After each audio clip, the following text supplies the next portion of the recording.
अमलतास न सिर्फ साया फराहम करता है बल्कि माहौल में रंगों की बहार भी ले आता है। अमलतास जिसे सोने की झाड़ी भी कहा जाता है न सिर्फ एक खूबसूरत दरख्त है बल्कि इसका तिबी इस्तेमाल भी अहमियत रखता है। इसके फल जिसे मुकामी तौर पर सना कहा जाता है कई यूनानी नुस्खों में बतौर दवा इस्तेमाल होते हैं।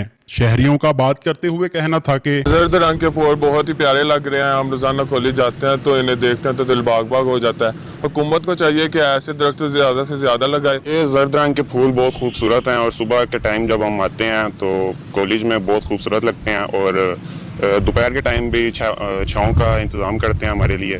और मसला ये है कि ये बहुत कम है तादाद में, हमें चाहिए और हुकूमत को चाहिए कि इसको और ज़्यादा बढ़ाएं और इनकी तादाद में इजाफा करें और शहर के मुख्तलिफ इलाकों में ऐसे पौधे लगाएं। शहरियों का कहना है कि ये दरख्त सिर्फ जीनत नहीं बल्कि माहौलियाती तहफ़्फ़ुज़ का जरिया भी है। ये गर्दो गुबार को जज़ब करते हैं और ऑक्सीजन फराहम करते हैं और शदीद गर्मी के मौसम में ठंडी छाँव बांटते हैं। जब सूरज तप रहा हो और हवा भी थम जाए ऐसे में अमलतास के जर्द फूल कसूर वालों के दिलों पर ठंडक का फाहा रखते हैं।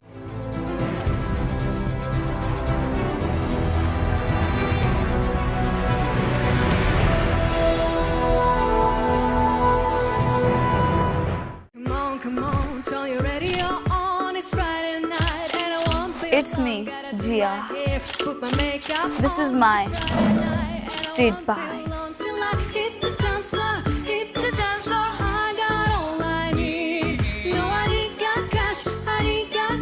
But I got you, baby. Baby, I don't need dollar bills to have fun tonight.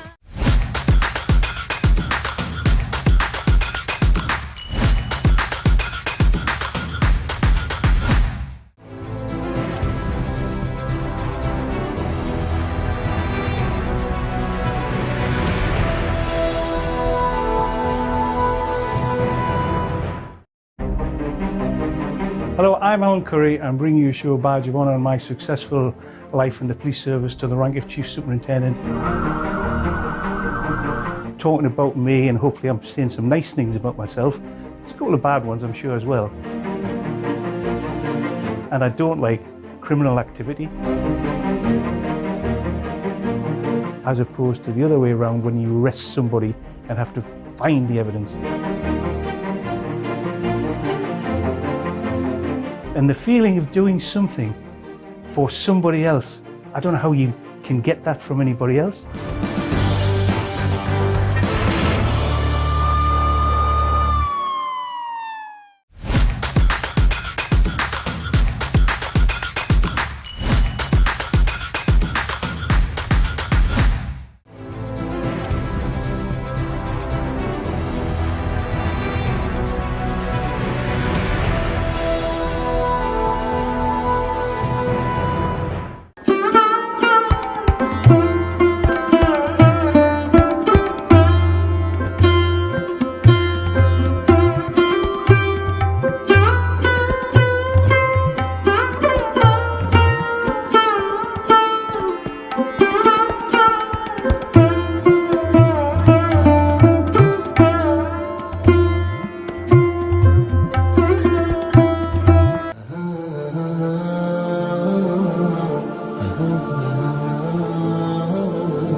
नबी अकरम सल्लल्लाहु अलैहि वसल्लम ने हुज्जतुल विदा के मौके पर भी इरशाद फरमाया कि या अय्युहन्नास, ऐ लोगो, अला इन्ना रब्बकुम, तुम्हारा परवरदिगार वाहिदुन एक है, व इन्ना अबाकुम वाहिदुन, और तुम्हारा वालिद यानी हज़रत आदम अलैहिस्सलाम भी एक ही हैं।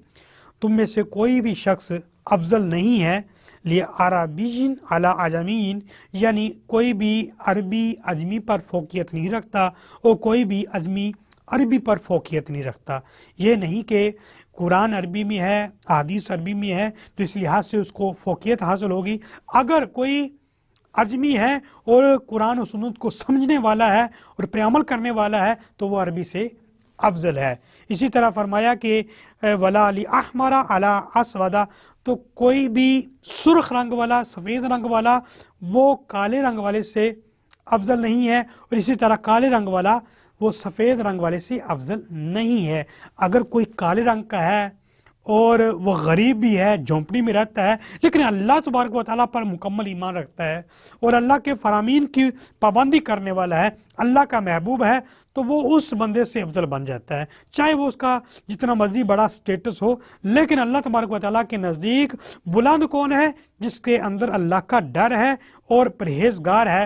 اللہ تعالیٰ کے نزدیک بھی وہی مقام والا ہے، عزت والا ہے، رفت والا ہے اور عظمت والا ہے۔ تو اس حدیث سے اور آیت سے ہمیں یہ بات واضح پتہ لگی، عزت اگر حاصل کرنی ہے تو پرہیزگاری اختیار کرنی پڑے گی۔ اسی طرح نبی اکرم صلی اللہ علیہ وسلم منبر پر تشریف فرما ہوتی ہیں اور آپ سوالیہ انداز سے پوچھتے ہیں، ای الناس خیر، تم میں سے بہترین انسان کون ہے، یعنی کہ عزت والا کون ہے؟ صحابہ اکرام نے عرض کی، یا رسول اللہ آپ بہتر جانتے ہیں۔ میرے آقا دو عالم صلی اللہ علیہ وسلم نے 5 خوبیاں بتائی ہیں، اگر 5 خوبیوں میں سے کوئی ایک خوبی ہے تو اللہ کے نزدیک وہ عزت والا ہے۔ فرمایا کہ سب سے پہلے جو اچھا تلاوت کرنے والا ہے، قرات کرنے والا ہے، اور وہ قرات اللہ کی رضا کے لیے کرتا ہے۔ نمبر 2 پر جو اللہ سے ڈرنے والا ہے، ہر معاملے میں اللہ سے ڈرنے والا ہے۔ تیسرے نمبر پر جو نیکی کا حکم دیتا ہے، لوگوں تک نیکیاں پہنچاتا ہے۔ اور اسی طرح چوتھے نمبر پر میرے آقا نے فرمایا کہ جو لوگوں کو برائی سے روکتا ہے، کسی بھی طریقے سے روکتا ہو۔ 5ویں نمبر پر فرمایا کہ جو لوگوں کے درمیان صلح قائم کرنے والا ہو، لوگوں کی اصلاح کرنے والا ہو یا صلح کرنے والا ہو، تو وہ اللہ تعالیٰ کے نزدیک بڑا ہی عزت والا ہے۔ اسی طرح نبی اکرم صلی اللہ علیہ وآلہ وسلم جب مدینہ میں تشریف فرما ہوئے اور آپ نے دعوت نبوت عام کرنا چاہی اور آپ نے پیغام حکمرانوں کو پہنچانا چاہا، تو اس وقت ایک صحابی رسول جو حضرت جسامہ رضی اللہ تعالیٰ عنہ یہ ہرقل کے پاس گئے۔ ہرقل نے بطور تکریم کے ایک چیئر پیش کی، کرسی پیش کی، آپ اس کے اوپر بیٹھے، لیکن بعد میں پتہ لگا یہ تو سونے کی ہے، آپ فوراً کھڑے ہو گئے۔ ہرقل نے کہا کہ تم کیوں کھڑے ہو گئے ہو؟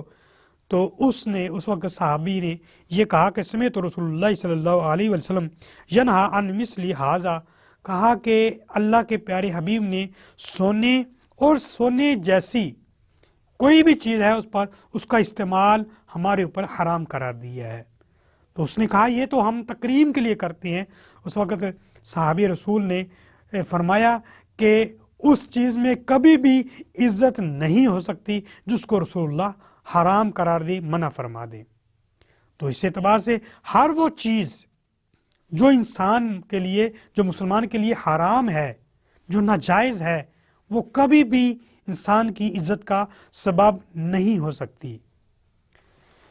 اسی طرح نبی اکرم صلی اللہ علیہ وسلم کا ہمیں فرمان ملتا ہے، حضرت جابر بن عبداللہ اور ابو طلحہ بن سہیل رضی اللہ تعالی عنہ اس کی روایت کرتے ہیں، کوئی شخص ایسا ہے جو کسی بھی مسلمان کی تکریم کو خراب کرتا ہے، یعنی کسی جگہ پہ بندے کی عزت ہے، اس کا لوگ عزت کرتے ہیں، اس کا مقام ہے، اور وہ اس کی عزت کو خراب کرتا ہے، تو اللہ رب العزت جل جلالہ بھی اس کی عزت کو خراب کرے گا اس جگہ پہ جہاں پہ اس کی عزت ہے۔ تو اس اعتبار سے بھی ایک مومن کو، مسلمان بھائی کو ایک نصیحت بھی ہے، اگر خود عزت دار رہنا چاہتا ہے، خود عزت والا بننا چاہتا ہے، اللہ کے نزدیک بھی عزت والا کہلوانا چاہتا ہے، تو پھر لوگوں کی عزت کرنا شروع کرے، لوگوں کی تکریم کرے، ان کی عیب جوئی نہ کرے۔ ایک حدیث ہمیں ملتی ہے کہ اگر تمہیں اپنے عیب کا پتہ لگ گیا ہے کہ یہ تیرے اندر خامی ہے تو اپنی عیب کی طرف رہ، لوگوں کی عیبوں کو تلاش نہ کر، لوگوں کی عزتوں کو نہ اچھال۔ اور آج ہمارا معاملہ یہ رہتا ہے، ہم لوگوں کی عیب کو دیکھتے ہیں، لوگوں کے گناہ کو دیکھتے ہیں اور اپنی خوبیوں کو دیکھتے ہیں۔ اور یاد رکھیے، عزت ہمیشہ وہ شخص ہی دے سکتا ہے جس کے پاس خود عزت ہوتی ہے۔ جو خود بے عزت ہوتا ہے وہ کبھی بھی کسی کی عزت نہیں کر سکتا۔ نبی اکرم صلی اللہ علیہ وآلہ وسلم نے صحابہ سے کہا کہ تم جانتے ہو کہ اللہ تبارک و تعالیٰ کے نزدیک عزت والا کون ہے؟ تو صحابہ اکرام نے عرض کی، یا رسول اللہ آپ بہتر جانتے ہیں۔ میرے آقا نے فرمایا کہ جو اللہ کی رضا پر راضی رہے۔ اور تم جانتے ہو کہ اللہ کے نزدیک ذلیل کون ہے؟ تو عرض کی، یا رسول اللہ آپ بہتر جانتے ہیں۔ فرمایا کہ جو دنیا کی لالچ کرے. شیخ سعدی رحمۃ اللہ علیہ فرماتی ہیں ایک بادشاہ تھا اور اس کے پاس ایک وزیر تھا. ایک دفعہ خوشی کے اندر بادشاہ نے وزیر کو کہا کہ تیرے دل میں کوئی تمنا ہو, آرزو ہو. وزیر نے کہا جی بالکل ہے, میں چاہتا ہوں کہ مجھے بھی کوئی کسی ملک کا میں بادشاہ ہوتا. بادشاہ نے کہا کہ تم میری جگہ پہ بادشاہ بن جاؤ. اس نے کہا کہ یہ کیسے ممکن ہے؟ کہا ممکن ہے, اگر 3 سوالوں کے جواب دے دو تو تم اس کے سلطنت کے بادشاہ بن سکتے ہو. اس نے کہا کہ وہ کیا؟ کہا کہ پھر لکھاری کو بلایا, کہا کہ یہ 3 سوال ہیں, اگر اس کا جواب دے دو تو بادشاہ بن جاؤ, اگر تم نے جواب نہ دیا تو پھر سر کرم ہے, اگر یہ شرط مانتے ہو تو ٹھیک ہے. اس نے کہا بالکل ٹھیک ہے, 3 سوال تو میں دے دوں گا جواب. لکھاری کو بلایا اور کہا وہ 3 کیا ہیں کہ سب سے بڑی حقیقت کیا ہے, دوسرا سوال تھے سب سے بڑا دھوکہ کیا ہے, اور تیسری چیز کیا ہے کہ سب سے زیادہ کمزوری والی چیز یا بری چیز انسان کے لیے کیا ہے. اس نے اس کو معمولی سمجھا اور کچھ وقت اس کو ملا اور وہ لے کے چلا گیا. اب وہ سوال کو ڈھونڈنے کی بجائے وہ اس کے خواب دیکھنے لگا. وقت قریب رہ گیا تو اس نے کہا کہ چلو میں سوالوں کے جواب ڈھونڈتا ہوں. بہت سارے دانشور اس کے پاس آئے. اس نے اس سے پوچھا کہ ایسا جواب چاہیے جس سے ہر بندہ مطمئن ہو جائے. کسی نے بھی ایسا آنسر نہ دیا, یہاں تک کہ ایک شخص ملا جو بکریوں کو چرا رہا تھا. اس نے اس کو بلایا اور کہا کہ تو لگتا ہے کسی سلطنت کا وزیر ہے. کہا بالکل ایسے ہی ہے. کیوں, کیا حالت ہوئی ہے تمہاری؟ کہا کہ یہ مسئلہ ہے. ساری بات بتائی. کہا کہ اس کے سوالوں کے جواب مجھے آتے ہیں. وہ بڑا خوش ہوا. اس نے کہا بتا دیجئے. کہا بتا دیتا ہوں.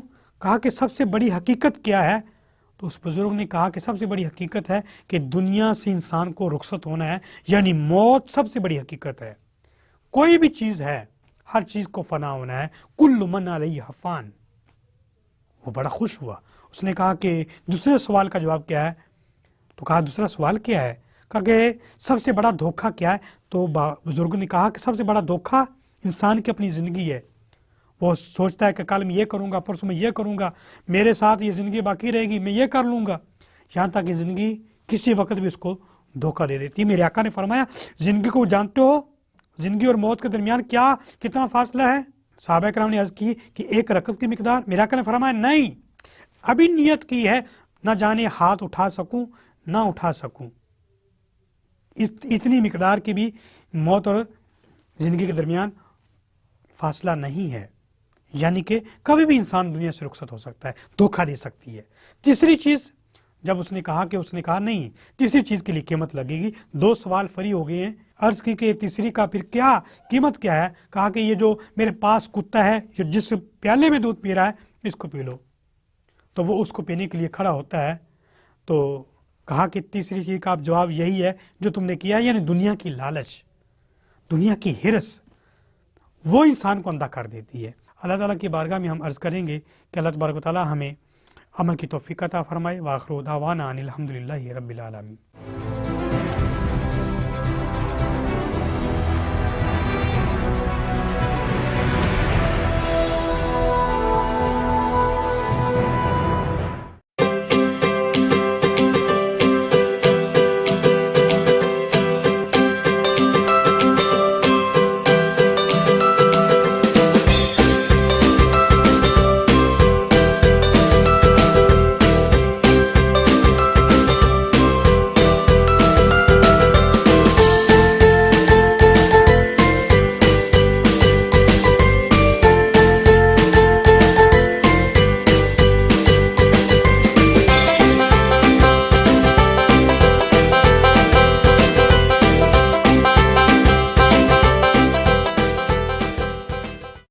Hello, Dr. Anand here to tell you about unleashing your inner power. When you talk on Facebook with someone with your family far away, genuine communication takes place. Just look after yourself and grow in power and grow in finance and grow in status. If you stay in your comfort zone, you'll never find out who you are.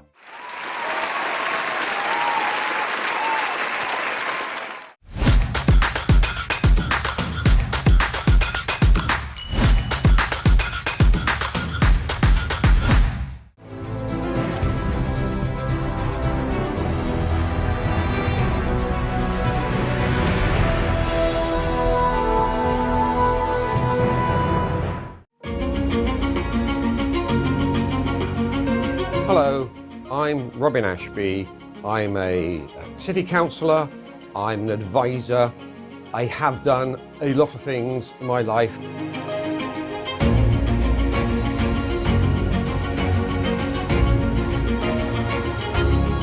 Mix some hot Chileans, cool Jamaicans, Dominicans, Trinidadians and Bajans, with some Ethiopians, Chinese, Vietnamese and Sudanese.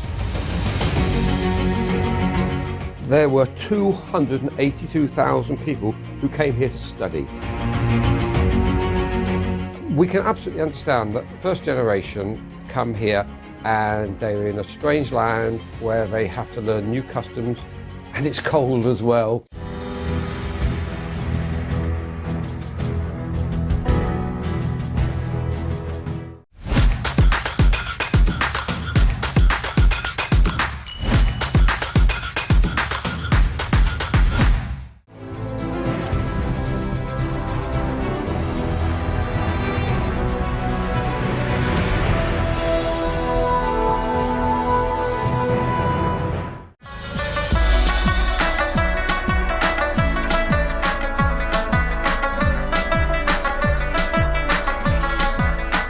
इस वक्त फूलनगर शहर की सब्ज़ मंडी में खड़ा हूँ और इस वक्त गर्मी के फलों में बहुत ज़्यादा फल हैं, लेकिन तरबूज एक ऐसा फल है कि जो अपने जायके और खुशबूदार और मिठास की वजह से सबसे ज़्यादा मशहूर है। वैसे तो इस वक्त सेब, आड़ू, अमरूद, खुरमानी, लुगाट भी हैं, लेकिन वो महंगे फल हैं जो कि गरीब आवाम की क़ुव्वत ख़रीद से बहुत ज़्यादा है। गरीब आवाम उन फलों को नहीं खरीद सकी, लेकिन तरबूज एक ऐसा फल है कि जो कम कीमत में 40 रुपये किलो के हिसाब से आवाम इसे ख़रीद रहे हैं और बड़े ज़ौक़ व शौक़ से इसे खाते हैं और लुत्फ़अंदोज़ होते हैं। तरबूज फल बहुत अच्छा है, मौसम के लिहाज से जायका भी अच्छा होता है, मीठा भी अच्छा है और ये बाकी फलों की निस्बत जायके में अच्छा है और ये हमेशा जो है ना मौसम के लिहाज से इसको खाना चाहिए, बेहतरीन फल है। और हम ये गाड़ियों के हिसाब से आते हैं, हर रोज़ एक गाड़ी 2 गाड़ी सेल करते हैं जिसमें 80 मन 50 मन ऐसे वज़न होता है। तो ये तरबूज आपसे लोग शौक़ से ख़रीदते हैं? माशाल्लाह शौक़ से ख़रीदते हैं। ये देखिए आपने कि इस गर्मी के मौसम में लोग सेहत अफ़ज़ा और खुश जायका तरबूज बड़े शौक़ से ख़रीद रहे हैं और खा रहे हैं। मेरा भी आवाम को ये मशवरा है कि इस गर्मी के मौसम में सबसे सस्ता फल तरबूज है, ये इस्तेमाल करें और सेहतमंद रखें। कैमरा टीम गफ़ार अहमद के हमरा doctor Liyaqat Ali, South Asia Global News, Phoolnagar.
Hi, I'm Uma Malhotra and I welcome you to my show, Glow and Beyond with Uma Malhotra. Why should I get that facial? Why should I go for a rapid charge facial then an O3 facial? We do the research for you. So we make sure we give you the best. For example, you got fat lash. A client was allergic to fat lash, so I did a London Lash patch test on her. She was absolutely fine with London Lash. So I used the London Lash.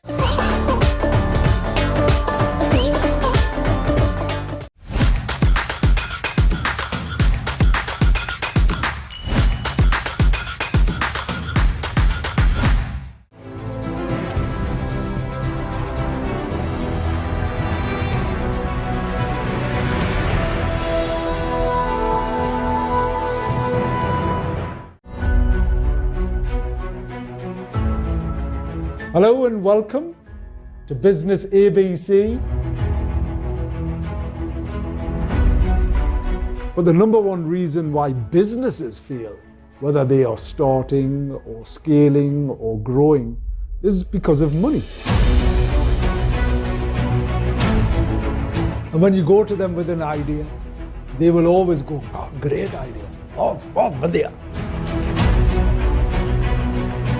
The best businesses either fix something or they make them better.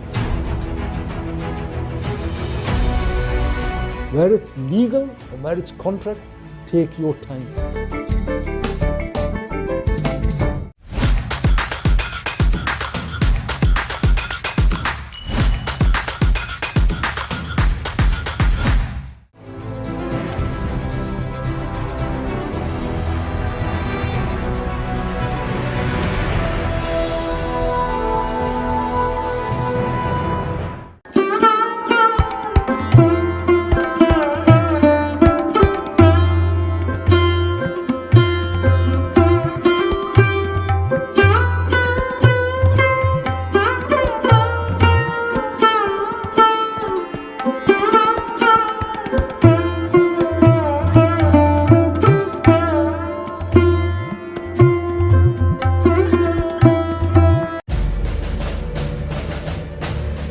My name is Terence South. I formerly served in the British Army.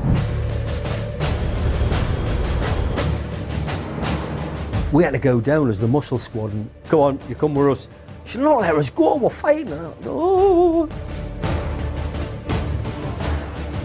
I could communicate, I had all the skills for the wirelesses, the radios. I could do that, that was no problem. I could do that blindfold. Second World War, understood where you were and what you were doing, where your head was.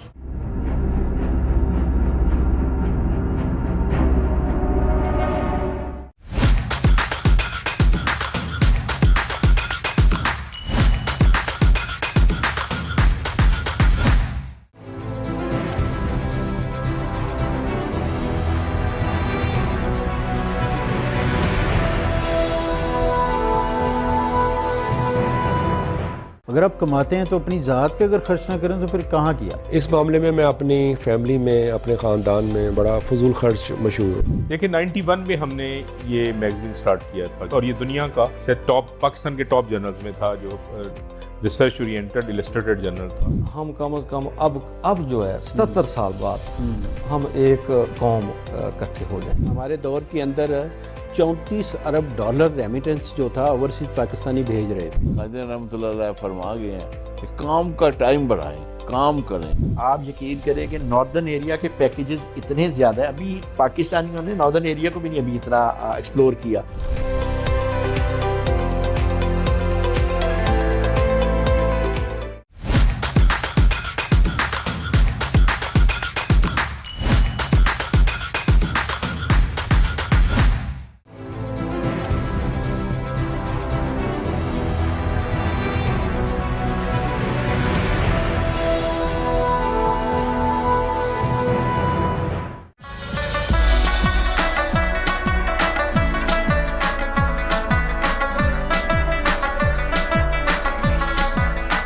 मुल्क के दूसरे शहरों की तरह ननकाना साहब में भी जो गर्मी का ज़ोर जारी है, पारा जो है 40 से 44 डिग्री सेंटीग्रेड तक पहुंच चुका है اور محکمہ موسمیات کی جانب سے آئندہ جو چند روز ہے اس میں بھی گرمی کی شدت بڑھنے کا امکان ہے.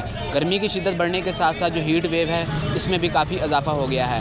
طبی ماہرین کے مطابق اس گرمی کی شدت سے بچنے کے لیے لوگ گھروں سے کم نکلیں. اگر نکلنا مجبوری ہو تو سر ڈھانپ کر نکلیں. 12 بجے سے لے کر 4 بجے کے درمیان بچے اور بزرگ بھی گھروں سے کم نکلیں. دوسری جانب محکمہ تعلیم کی جانب سے 28 مئی سے سرکاری اسکولوں میں تعطیلات کا اعلان بھی کر دیا گیا ہے، جبکہ ریسکیو 1122 اور محکمہ صحت کے عملے کو بھی ہائی الرٹ رہنے کے احکامات جاری کر دیے گئے ہیں.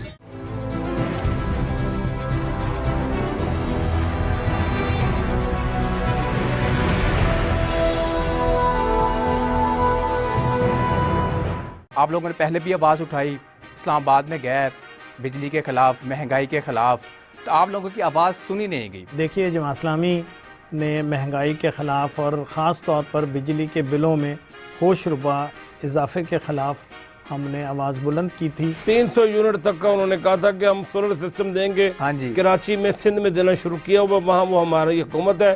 پورے پاکستان میں ہماری حکومت نہیں ہے. ٹیکس دینا ہر شخص کی ذمہ داری ہے، ہر تاجر کی ذمہ داری ہے.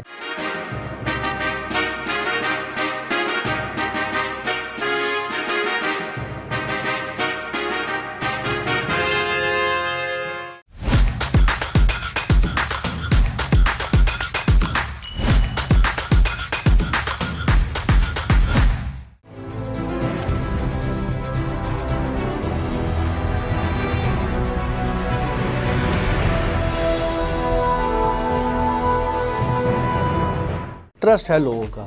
مجھے لگتا ہے آپ لوگوں تک رسائی نہیں آپ کی ہو پاتی. آپ کا منشور کیا ہے؟ کسی سیاسی جماعت میں اتنا اچھا انتخابی کمیشن نہیں ہے. اچھے کانٹینٹ دیکھنا چاہیں تو پھر ڈیفینیٹلی آہستہ سا چینج تو آئے گا نا گریجول. تمام 12 زوڈک سائن کے اوپر مجھے عبور ہے. دبئی کے پاس وسائل تھے، آج پاکستان کے پاس تو بہت کچھ ہے. جو سیف سٹی کے حوالے سے ہے وہ اب تو کافی زیادہ جو ہے دوبارہ ورکنگ میں آگے میں. ہاں ایک ٹائم آیا تھا جب کافی کم ہو گئے تھے. 50 تو سٹار نہیں ہو سکتے. سٹار تو 3-4 ہی ہوں گے کسی بھی فیلڈ کے. بچے کو دیکھا کہ وہ ایک ایپ کے اندر گھسا ہوا ہے جس کو ٹک ٹاک کہتے ہیں.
It's me, Jia.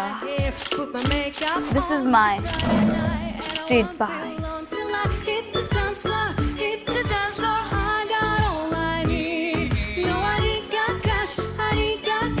But I got you, baby. Baby, I don't need dollar bills to have fun tonight.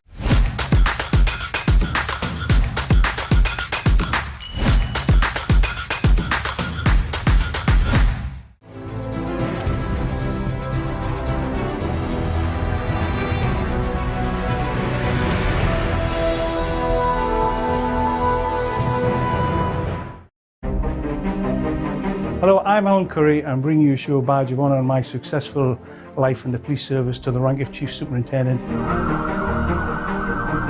Talking about me, and hopefully I'm saying some nice things about myself.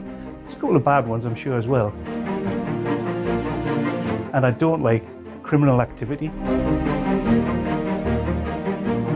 As opposed to the other way around, when you arrest somebody and have to find the evidence.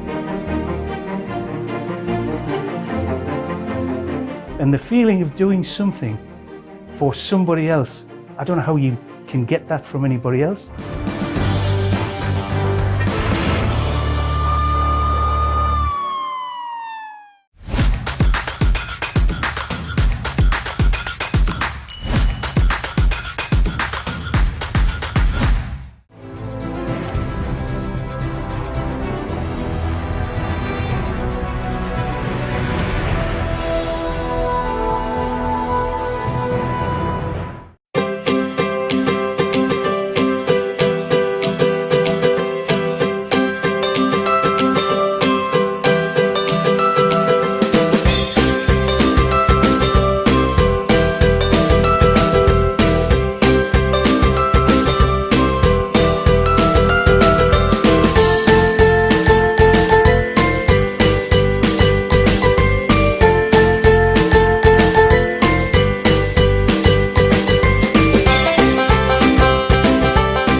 Hello, Dr. Anand here to tell you about unleashing your inner power.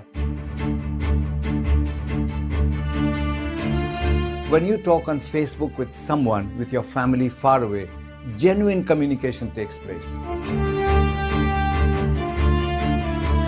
Just look after yourself and grow in power and grow in finance and grow in status. If you stay in your comfort zone, you'll never find out who you are.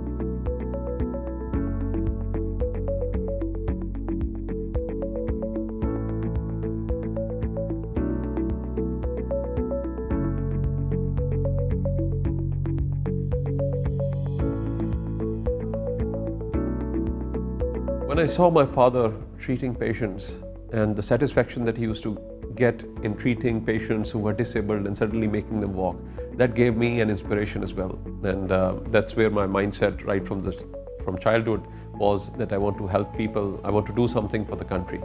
And that's where I became a doctor and then became an orthopedics and a trauma surgeon. And then wanted to learn more and see what the best things were happening in different centers in the world. So that's where I went out to do my AO fellowship from Canada and then fellowship in knee surgery from the United States of America, and where I got an opportunity to work with the guru of knee surgery in the world. And that was something, a patient, when somebody would come in and basically who could barely walk, making them walk again. A trauma patient coming in who was disabled and making them walk again was a great satisfaction. When I saw these patients lying on the road, and 95% chances were that nobody is going to help them. So that was an inspiration that I got from the med school when I was there, and we had done the first study that in case of an emergency, there were 95% chances you'll not get an ambulance. We kept working as a social work to do something about it. And we went and tried to revamp the existing organizations, revitalize them. But then when it all didn't work out, so it came to a stage where they said, either you do something about it, which meant that I had to leave my career, a good practice, my own family hospital, and which was actually a very, very difficult decision. My family thought I was crazy, I was mad, that I was thinking of leaving my practice. Where am I going to earn from?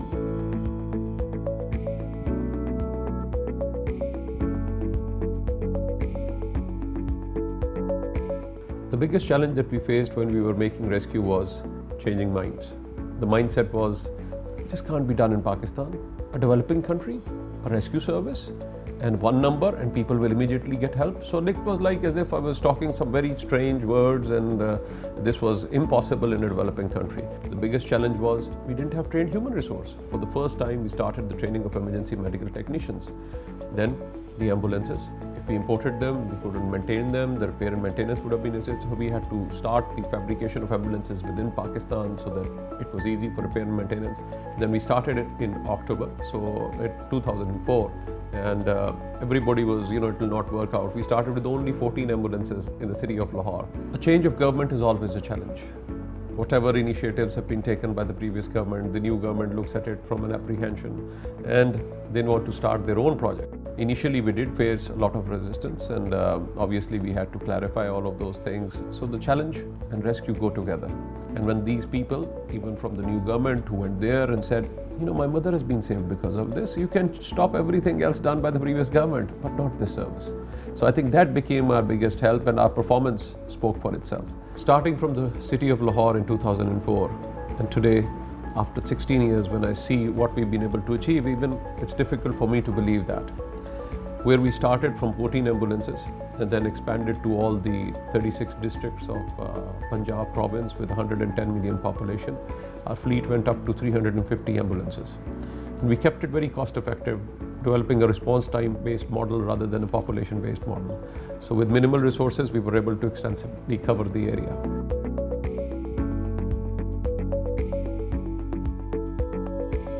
When we saw the challenge of the increasing traffic, the congested areas, the walled city or the old city areas where it was very difficult for the ambulance to respond, we went into a motorbike ambulance service. And today, the motorbike ambulance service has transformed everything, and we've been able to respond to over 600,000 calls up till now with an average response time 4 minutes, which I think is comparable even internationally. And everybody, even when we were starting the motorbike ambulance service, was a lot of apprehension. This will not be successful, this is going to be a waste, and nobody could really believe that they could do it. And today, they are able to reach the most difficult areas, the most difficult, narrow streets, even in traffic congestion, they're able to respond to emergencies, and they immediately go, they're all trained staff. In 2005, we had an earthquake in Pakistan, and we saw the helplessness of the people. And immediately, 1 year after that, we established our own disaster emergency response team. And then the team, we started building our teams and the capacity of that team. And we finally applied for UN certification in 2015 after we had met the basic requirements. And today, we are the first team, the search and rescue team, which got the UN certification from INSARAG in South Asia. But then we established a model fire service, a modern fire service from Lahore in 2007, and then this service has gradually expanded to all districts of Punjab. And today this fire service has responded to over 151,000 fire incidents and saved losses worth over 450 billion rupees. So I think that's just by improving the response and professional firefighting. Then came the floods 2010, which was a major event. And so it's like, so that was, we saw the helplessness over there. So we collected all the boats available with different organizations, so organized the service. And today we manage all the floods in the city, every year which come in the province. And today we've rescued over 200,000 victims, from different flood-prone areas or inundated areas. So this was a big change.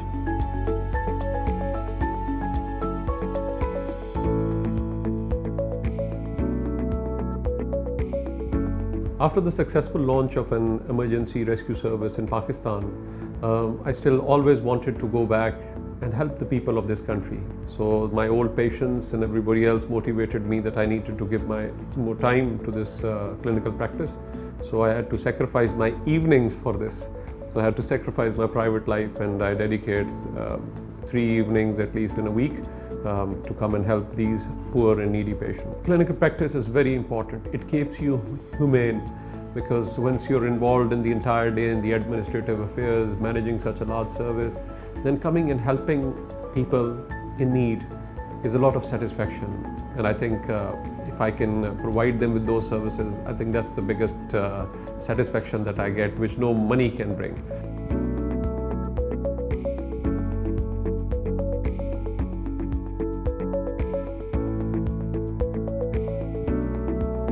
Today I'm very pleased that a mission impossible of saving lives has been accomplished and millions of people have been rescued without discrimination.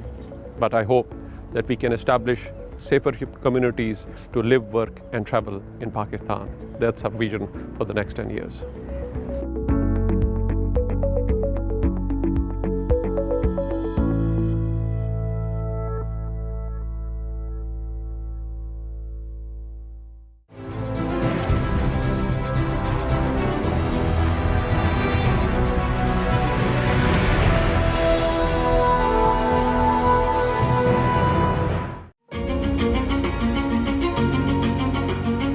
Hello, I'm Robin Ashby.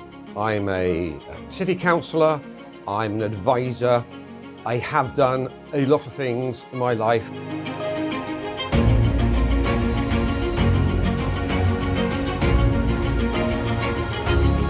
Mix some hot Chileans, cool Jamaicans, Dominicans, Trinidadians and Bajans with some Ethiopians, Chinese, Vietnamese and Sudanese.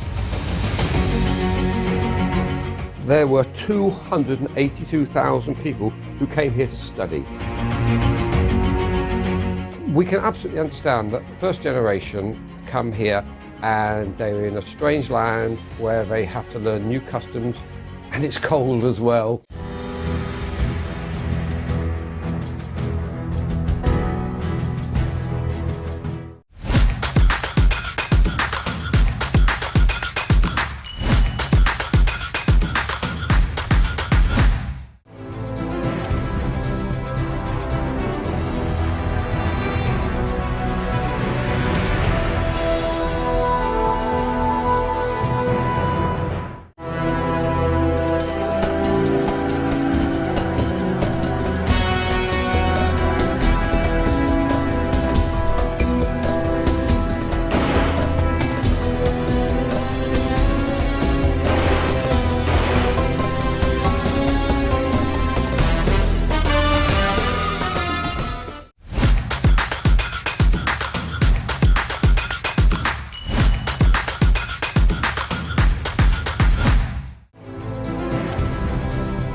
Hi, I'm Uma Malhotra and I welcome you to my show, Glow and Beyond with Uma Malhotra.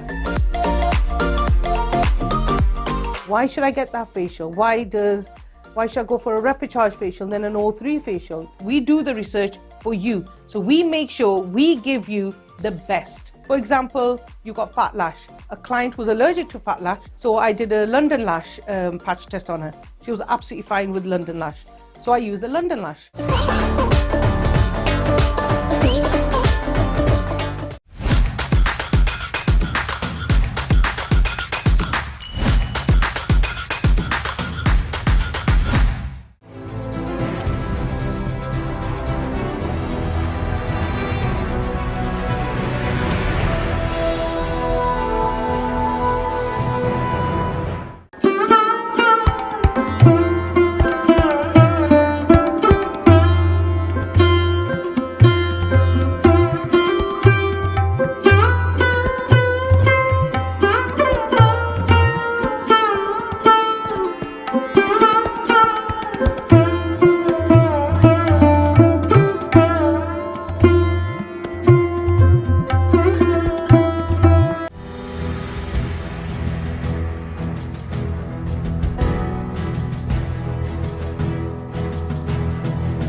Hello again, and welcome to Yesterday, Today and Tomorrow with Robin Ashby on South Asia Global Television. This time I'm going to talk about my night with Princess Diana, how that came about, and perhaps inject a little bit of humour into what is a very sad subject. Most people of my generation can remember where they were when they heard of the assassination of United States President John Fitzgerald Kennedy. I was a boy in my teens at that time. People of a later generation can remember where they were when they heard that Princess Diana had been killed. I was in a car driving from Newcastle upon Tyne to the south coast of England at about 5 o'clock in the morning. And I had my radio on and it told me that there was an obituary going on, and I couldn't work out who it was for a while, and then suddenly it dawned that they were actually talking about Princess Diana. I had met her 7 years previously, about 6 years before her divorce from now King Charles III, in London at the Barbican Theatre in the centre of London at a concert. I'll come back to that concert a little later on. Princess Diana was greatly mourned by the people, as you will know if you watch, for instance, the Netflix series. But as it happened, I had another concert to perform in Germany, and I was actually leaving London as the cortege set out. So I missed it live and missed most of it on television as well. But when I came back, I wondered if there was anything I could do to help to commemorate her life. I was working in the defence sector at that time, and I wondered if it might be possible to put on a conference about landmine clearance, because that, as we well know, was one of her big charities, and some of the most iconic photographs of Princess Diana were taken in minefields in Africa. So I asked around, and I got a lot of encouragement to do it, and indeed when I checked out with our Ministry of Defence, they actually volunteered a colonel to come along and speak on this topic. So I believe that we made a contribution, a very small contribution, to the legacy that she left behind her. So, how did all this come about? Many years ago, before the Second World War, there was a young lad living in Berlin. He was of Jewish parentage. He's called Gerhard Hoffnung. Hoffnung is German for hope. They were living. He and his parents were living in Berlin, and the Nazi threat was getting worse and worse to Jewish people. He went to a private school, and one day the boys were playing football in the back garden, and the ball went over the wall. Like boys everywhere, they wanted to go and retrieve the ball, but they were told, no, you can't do that, because Herr Himmler wouldn't like it. Herr Himmler being the architect of the persecution of the Jews. But the human touch is that at the end of the SS guards' shift next door, they threw the ball back over the wall. Nevertheless, his mother in particular decided that Gerhard needed to leave Germany, and they came to England. His name was anglicised and he became Gerhard Hoffnung. He went to school in London, but from a very early age he had been a prolific drawer of cartoons and drawings, and he always tried to see the funny side of life. Indeed, there was a school report from him, from his headmaster, saying that Gerhard needs to realise that life is not one big cartoon. But at a very young age, at the age of 15, he sold his first cartoon to a humorous magazine in London, and over the years he became famous as a cartoonist, as a raconteur, which was very odd, because this young Jewish man looked and sounded like an old English gentleman. He had a bald head, he was chubby, he smoked a pipe. And he became very, very famous, particularly for his monologues. And if you ever want to hear the sort of thing it is, if you put into your search engine, the Barrel of Bricks story, you will hear the way that he could play an audience. He was a masterful comedian as well as everything else. In the early 1950s, he had the idea that what he could do would be to show the humour in music. And so he had a lot of musical friends, and he gathered them all round and he said, I've got this idea for a concert which shows the humour in music with all original pieces, and I want you all to be involved. And his friends said, well, great idea, but it all sounds very impractical. But he made it happen. And that first concert happened at the Royal Festival Hall. It was so successful, the whole thing sold out in 2 hours, a speed of ticket sales that had never only ever been equalled by Liberace, the pianist. It was so successful, 2 years later, they did it again. Then tragedy struck. One day, he was not feeling well. Within hours, he was dead of a brain hemorrhage, and he died at the age of 34, leaving a young widow and 2 young children.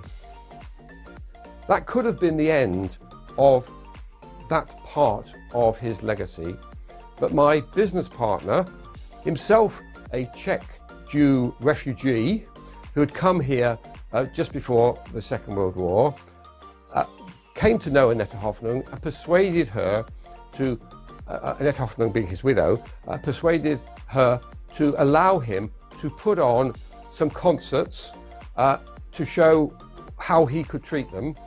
And indeed, that first concert was here in Newcastle. After that, they went around the world doing concerts with resident orchestras.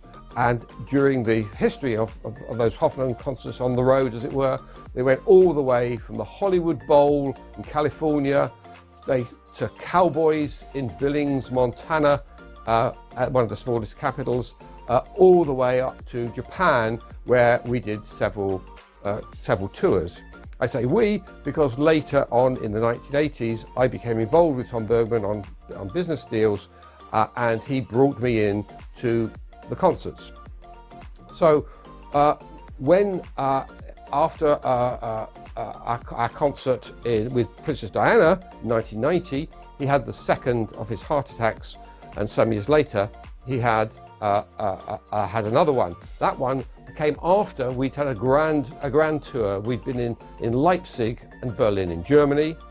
We then went to Japan, in Hamamatsu, in Tokyo, and Sendai, and we come back to do a concert in Prague in Czechoslovakia. As I mentioned, Tom originally came from Czechoslovakia.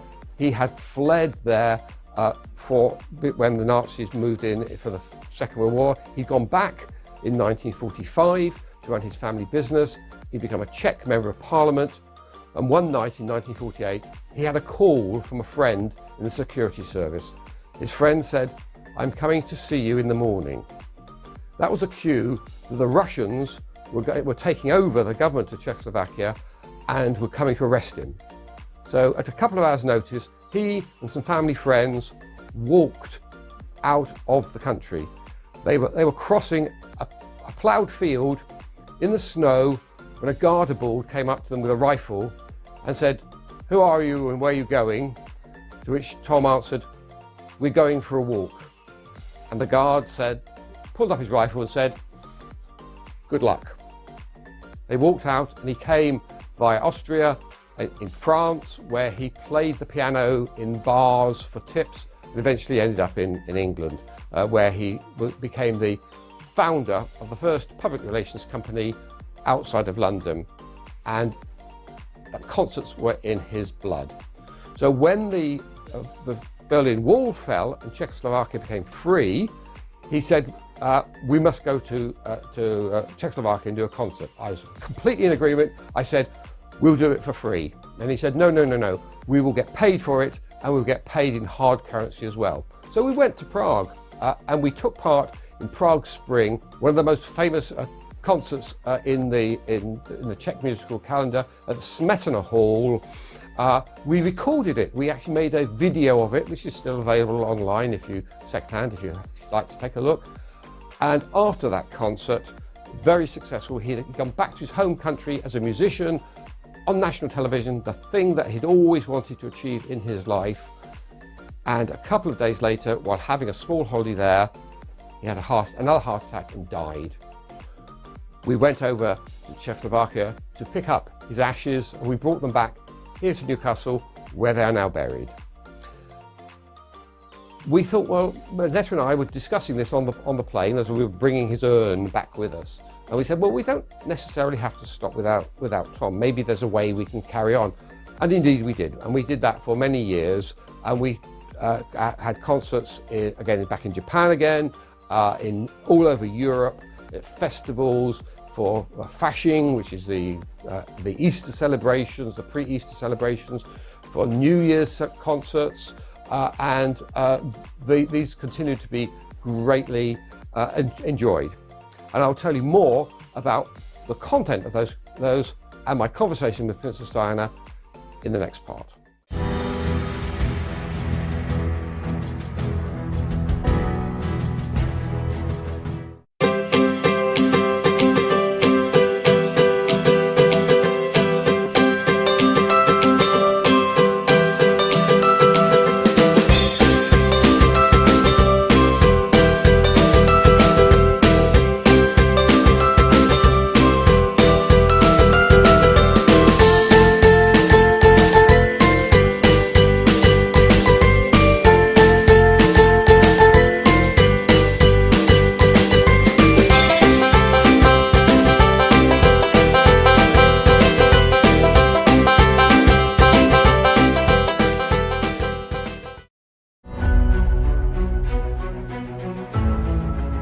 Hello and welcome to Business ABC. But the number one reason why businesses fail, whether they are starting or scaling or growing, is because of money. And when you go to them with an idea, they will always go, oh, great idea, oh, vadya. The best businesses either fix something or they make them better. Where it's legal or where it's contract, take your time.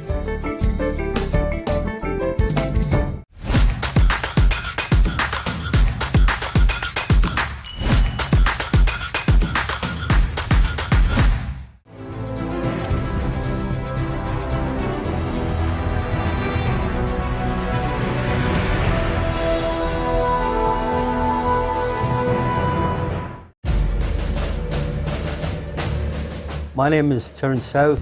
I formerly served in the British Army. We had to go down as the muscle squad and go on, you come with us. She not let us go, we're fighting. Oh. I could communicate, I had all the skills for the wirelesses, the radios. I could do that was no problem. I could do that blindfold. Second World War, understood where you were and what you were doing, where your head was.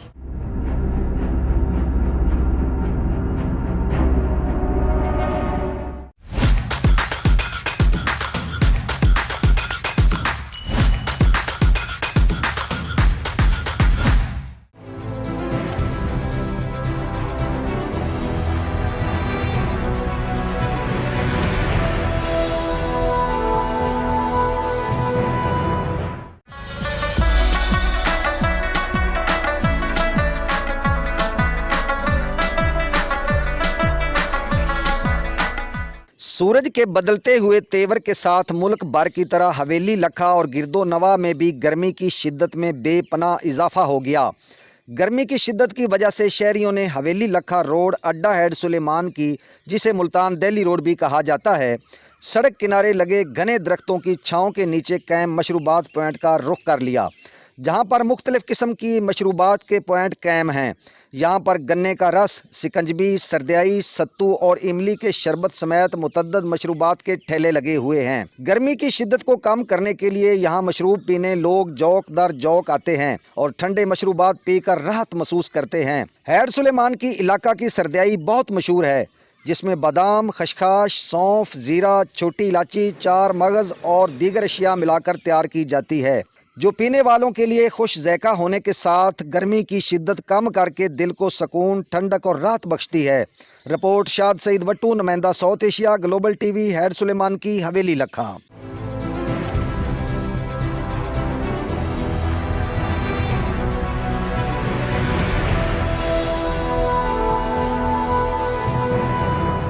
अगर आप कमाते हैं तो अपनी ज़ात पे अगर खर्च ना करें तो फिर कहाँ किया? इस मामले में मैं अपनी फैमिली में, अपने ख़ानदान में बड़ा फजूल खर्च मशहूर हूँ। देखिए 91 में हमने ये मैगजीन स्टार्ट किया था और ये दुनिया का टॉप, पाकिस्तान के टॉप जर्नल्स में था, जो रिसर्च ओरिएंटेड इलस्ट्रेटेड जर्नल था। हम कम से कम अब जो है 77 साल बाद हम एक कौम इकट्ठे हो जाए। हमारे दौर के अंदर 34 अरब डॉलर रेमिटेंस जो था ओवरसीज पाकिस्तानी भेज रहे थे। कादिर रहमतुल्लाह अलैह फरमा गए हैं कि काम का टाइम बढ़ाएं, काम करें। आप यकीन करें कि नॉर्दर्न एरिया के पैकेजेस इतने ज़्यादा है, अभी पाकिस्तानियों ने नॉर्दर्न एरिया को भी नहीं अभी इतना एक्सप्लोर किया।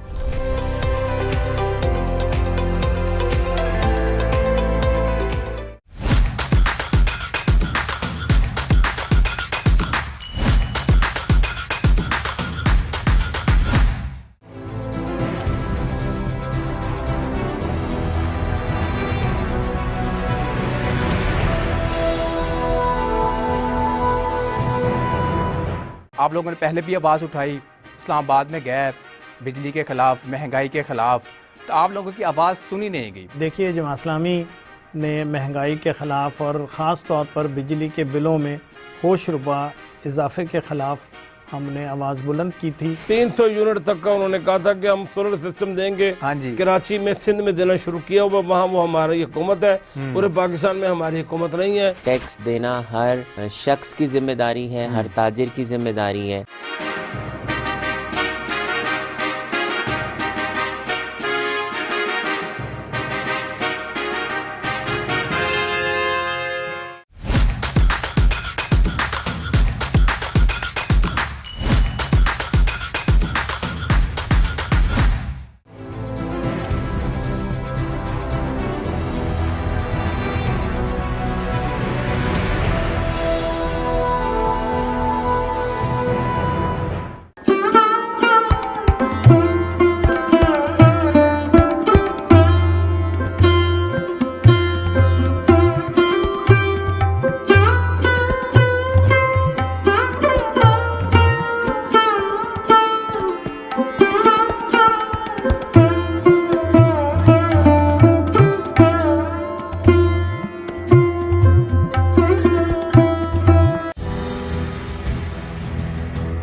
I was talking about humour in music and how we highlighted it.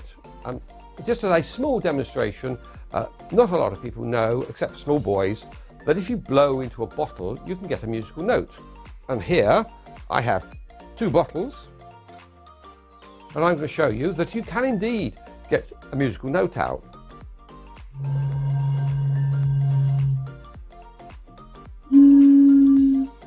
Now you'll notice that these are 2 different notes.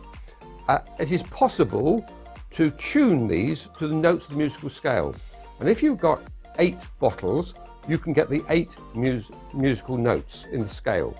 And if you have 8 bottles tuned, you can play a tune. And one of the tunes that we played in our concerts was the Haydn Surprise Symphony with extra surprises. The point about Haydn Surprise Symphony is it was to stop people falling asleep. It had one big note which woke people up. The thing is, once they are awake, are they going to fall back asleep? What we said was, well, we will put in additional surprises, including local celebrities, VIPs, people that people recognise, playing the bottles, playing the surprise like that. Now that was one of our pieces, but we started off basically trying to visualize, to bring to life the cartoons that Gerard had drawn of musicians in his early life. So the beginning of our concert was not the conductor walking on, as is the usual start, but there would be a huge crash of cymbals and a shout of pain. Then a man with a bald head, like the cartoon, would walk on with a pair of cymbals in his hands and his nose in a bandage. This had told people, this is funny, you're allowed to laugh. And he would then go off and the conductor would then come on. He would find that there was his concert master, the leader of the orchestra, was missing. At which point there would be the sounds of a police siren, and on would walk somebody carrying a violin case, obviously slightly the worse for wear from alcohol.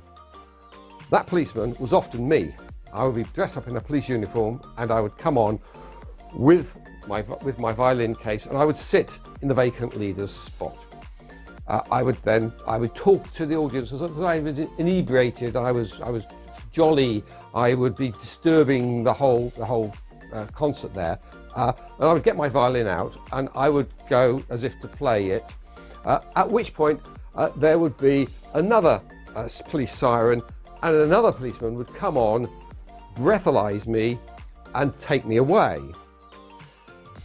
This was all simulated, except when we did the Prague concert, because at lunchtime I'd had a glass of wine, and the policeman was a real policeman, not an actor policeman, and had a real breathalyzer kit into which he got me to blow, and it turned green for the camera. So I was really living the life of being this drunken violinist. So much so that was the only occasion on which I ever wore a pair of jeans. And the reason that I wore a pair of jeans then was because my body double had been filmed previously driving a motorcycle through the streets of Prague, being chased by a police car. Never before, never again have I worn jeans. So the violinist is taken away. There is nobody to be the leader of the orchestra. And the conductor offers the job to the second violinist, and all of them refused to do the job because they were not paid enough money. So he would ask the orchestra, what do I do? And at which point there would be a tinkling of a triangle and somebody would jump up and say, I'll do it, and would walk down, beggars can't be choosers, and would take up position. In reality, of course, he was the real leader of the orchestra, and he would give the tuning note for the orchestra, and then the concert would proceed along. Another of the pieces was called Concerto d'Amore, the Concerto of Love. There's a famous cartoon within the Hoffmann repertoire of a man and a woman playing together on a single violin. And this Concerto d'Amore was written by a famous English composer called Wilfred Joseph, who also trained here in the great city of Newcastle upon Tyne. And he wrote a number of pieces for us under the pseudonym of Maynard Nelson. And Maynard and Nelson were two confectionery or sweetie manufacturers here in Newcastle, and to hide the fact that this serious musician was writing humorous music, he would use this name of Maynard Nelson. So, Concerto d'Amore. I would have done a quick change for this piece, and I would be no longer dressed as a policeman, but I'd be dressed as an impresario, the agent for a young, pretty female violinist who would have a contract to play in the concert, as also had a male violinist. And so, to avoid legal complications, they both had to play.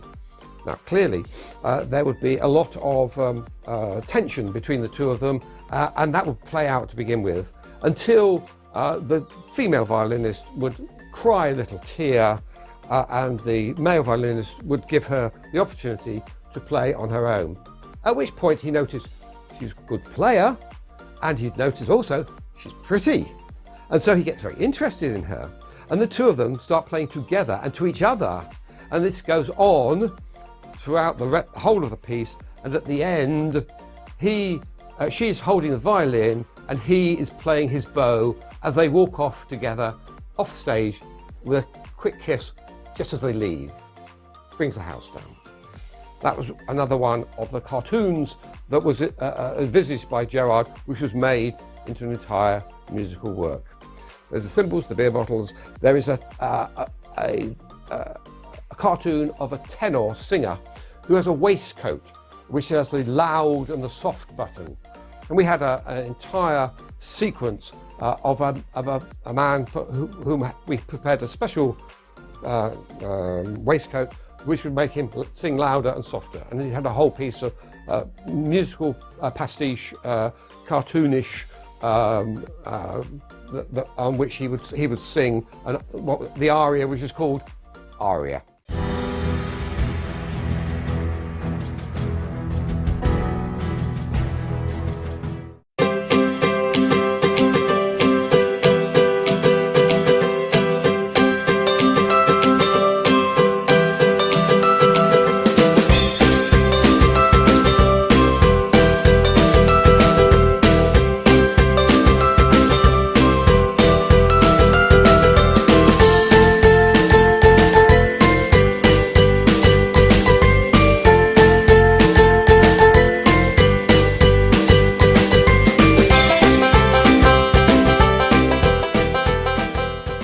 Trust है लोगों का।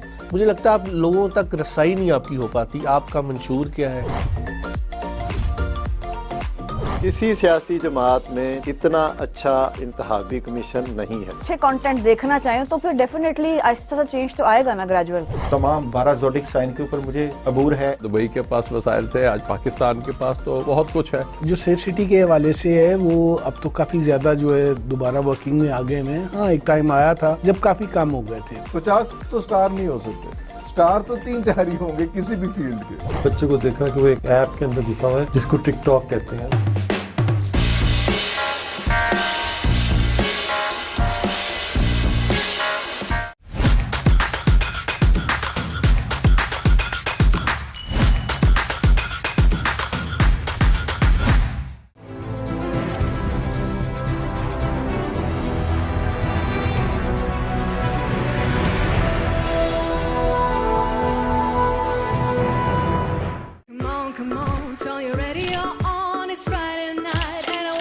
It's me, Jia. This is my Street Vibes.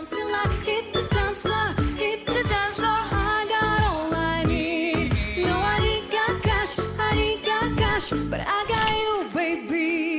Baby, I don't need dollar bills to have fun tonight.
Hello, I'm Alan Curry. I'm bringing you a show badge of honour on my successful life in the police service to the rank of Chief Superintendent.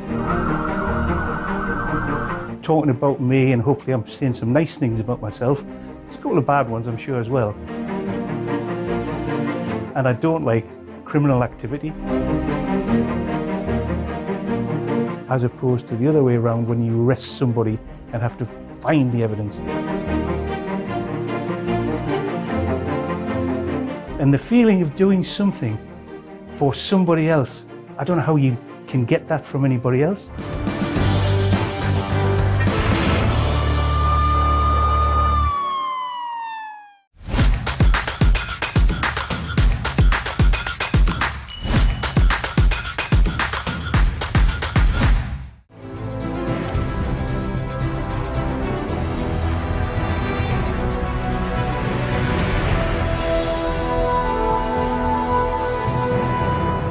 Hello, Dr. Anand here to tell you about unleashing your inner power.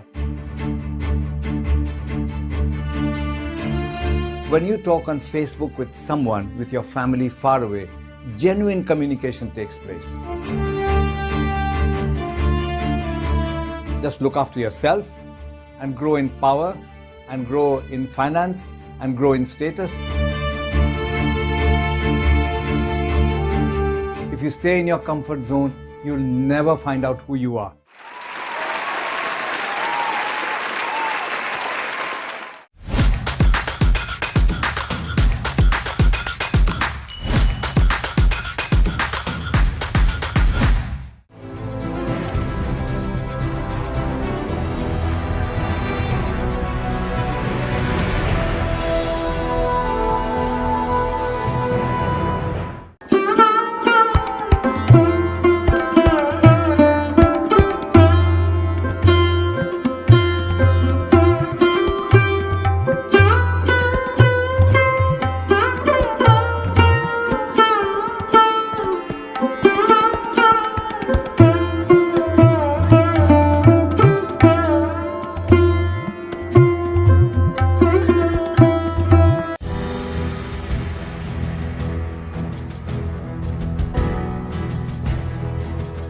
There was a range of musical instruments on which we played surprises, including one of them which was a euphonium based on a cartoon which had a beer tap on it.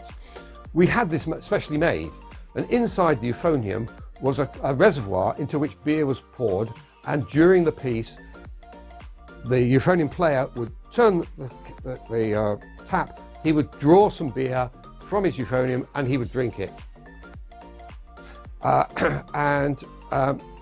We would pick on local celebrities who had a party piece. We had a famous British minister who once played the guitar. We always get a ballerina who would dance around. Sometimes we would have a harpsichord player with whom the conductor would make great eyes, and we would get anything which we thought would be a surprise. In fact, in the earliest days, the very first concert, the surprise was 3 vacuum cleaners and a floor polisher, which almost literally brought the house down because of the vibrations that came from it. The final piece in the whole concert was our piano concerto. We had 2 of those for 2 different repertoires. We had the Concerto Popolare by Franz Reisenstein, again a very famous English composer, and we had the Disconcerto written by Maynard Nelson. And we would use whichever one was appropriate. On a second visit to a city, we would use the Disconcerto, and the first one we used Popolare. And this again was to illustrate the tension between the piano player and the conductor. Indeed, on one of our concerts, which was filmed over 2 days at the Royal Festival Hall and was later released as a disc of the entire programme, which is still available second-hand on websites. If you're interested, they're still obtainable for very little money. When there was a dispute between the soloist pianist and the conductor about how the beginning of the concerto should be played, this argument culminated in the conductor going to show how it to be done, the piano player picking up the conductor's baton and then conducted the whole of the concert. The surprise, the gag there was that both of these were talented pianists and talented conductors, and that would bring the house down and would be the end of the concert. Except we had special encores prepared.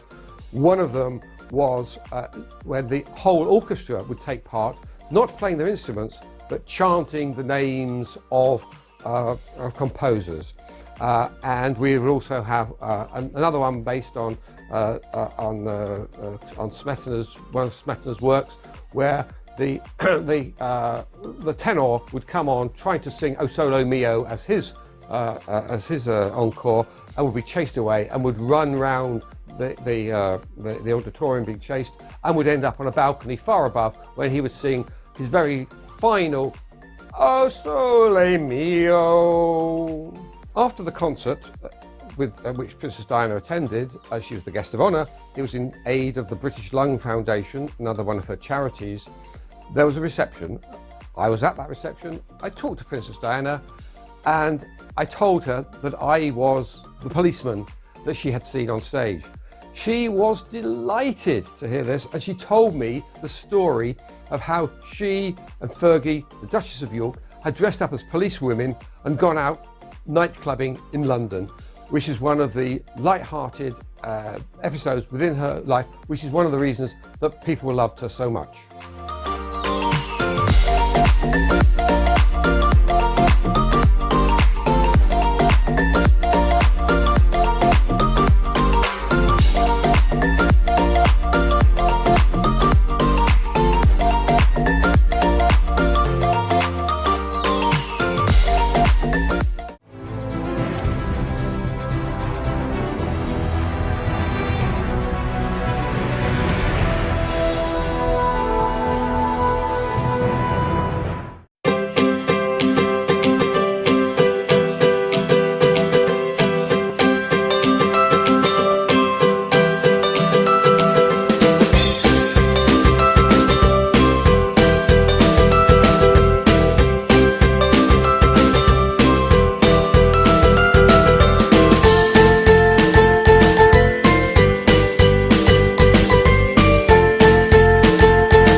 Hello, I'm Robin Ashby. I'm a city councillor, I'm an advisor. I have done a lot of things in my life.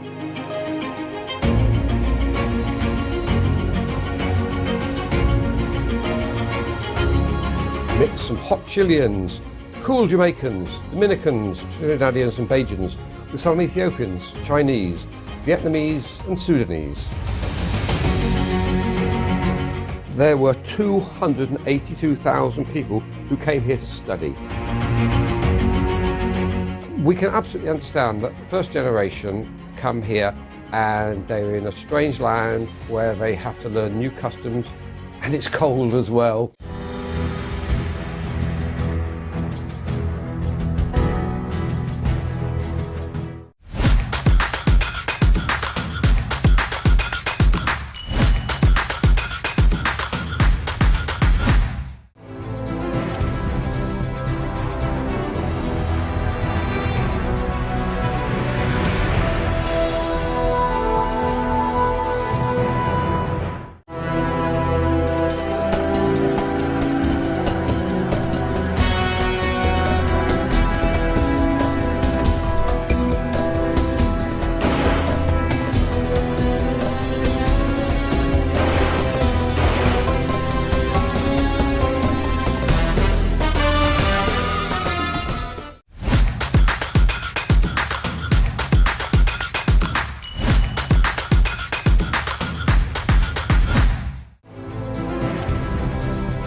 मई की धूप में जब हर तरफ गर्मी का राज होता है, ऐसे में कुदरत का ये जर्द तोहफा अमलतास न सिर्फ साया फराहम करता है बल्कि माहौल में रंगों की बहार भी ले आता है। अमलतास जिसे सोने की झाड़ी भी कहा जाता है, न सिर्फ एक खूबसूरत दरख्त है बल्कि इसका तिबी इस्तेमाल भी अहमियत रखता है। इसके फल जिसे मुकामी तौर पर सना कहा जाता है, कई यूनानी नुस्खों में बतौर दवा इस्तेमाल होते हैं। शहरियों का बात करते हुए कहना था कि जर्द रंग के फूल बहुत ही प्यारे लग रहे हैं। हम रोजाना कॉलेज जाते हैं तो इन्हें देखते हैं तो दिल बाग बाग हो जाता है। हुकूमत को चाहिए कि ऐसे दरख्त ज़्यादा से ज़्यादा लगाए। ये जर्द रंग के फूल बहुत खूबसूरत हैं और सुबह के टाइम जब हम आते हैं तो कॉलेज में बहुत खूबसूरत लगते हैं और दोपहर के टाइम भी छाँव का इंतज़ाम करते हैं हमारे लिए। और मसला ये है कि ये बहुत कम है तादाद में, हमें चाहिए और हुकूमत को चाहिए कि इसको और ज़्यादा बढ़ाएं और इनकी तादाद में इजाफा करें और शहर के मुख्तलिफ इलाकों में ऐसे पौधे लगाएं। शहरियों का कहना है कि ये दरख्त सिर्फ जीनत नहीं बल्कि माहौलियाती तहफ़्फ़ुज़ का जरिया भी है। ये गर्दो गुबार को जज़ब करते हैं और ऑक्सीजन फराहम करते हैं और शदीद गर्मी के मौसम में ठंडी छाँव बांटते हैं। जब सूरज तप रहा हो और हवा भी थम जाए, ऐसे में अमलतास के जर्द फूल कसूर वालों के दिलों पर ठंडक का फाहा रखते हैं।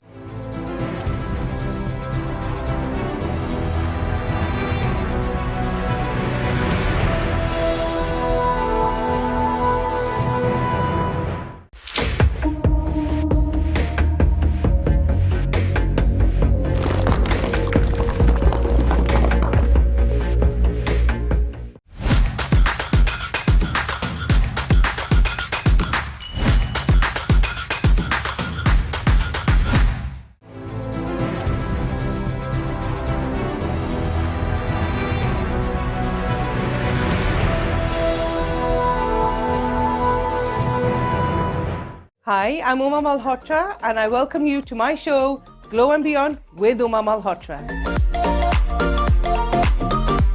Why should I get that facial? Why should I go for a rapid charge facial then an O3 facial? We do the research for you. So we make sure we give you the best. For example, you got fat lash. A client was allergic to fat lash, so I did a London lash patch test on her.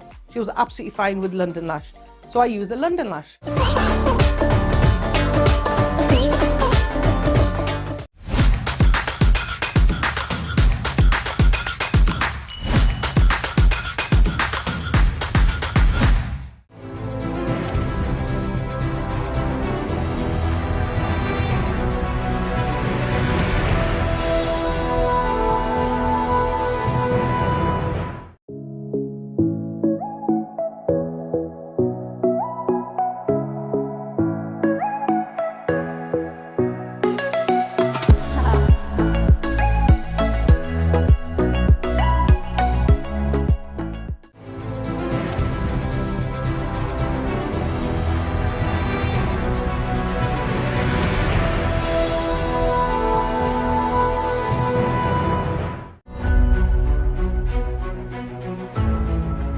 Hello and welcome to Business ABC. But the number one reason why businesses fail, whether they are starting or scaling or growing, is because of money. And when you go to them with an idea, they will always go, "Oh, great idea. Oh, vadya." The best businesses either fix something or they make them better. Where it's legal or where it's contract, take your time.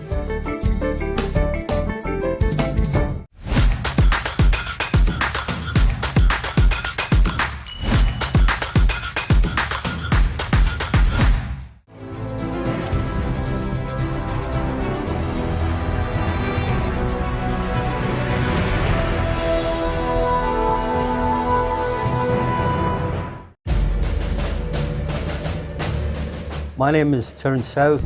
I formerly served in the British Army. We had to go down as the muscle squad and come on, you come with us. Should not let us go, we're fighting. No. I could communicate, I had all the skills for the wirelesses, the radios. I could do that, that was no problem. I could do that blindfolded. Second World War, understood where you were and what you were doing, where your head was.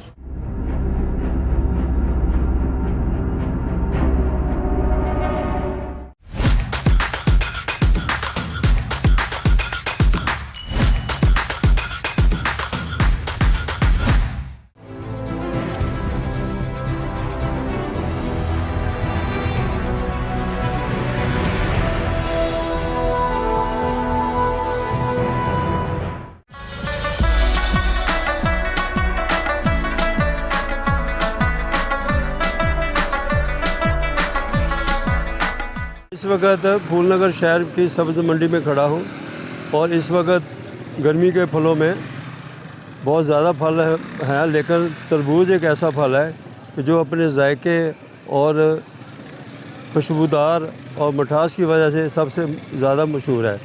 वैसे तो इस वक्त सेब, आड़ू, अमरूद, खुरमानी, लुगाट भी हैं, लेकिन वो महंगे फल हैं जो कि गरीब आवाम की क़ुव्वत ख़रीद से बहुत ज़्यादा हैं।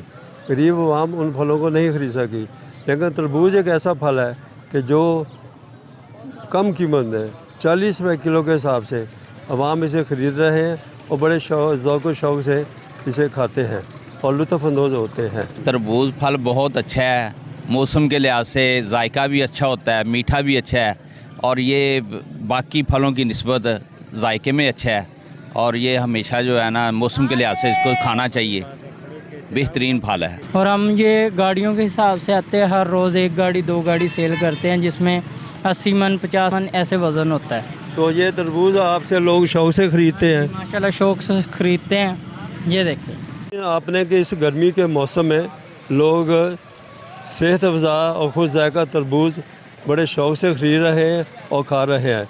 मेरा भी आवाम को ये मशवरा है कि इस गर्मी के मौसम में सबसे सस्ता फल तरबूज है, ये इस्तेमाल करें और सेहतमंद रखें। कैमरा टीम गफ़ार अहमद के हमरा doctor Liyaqat Ali, South Asia Global News, Phoolnagar.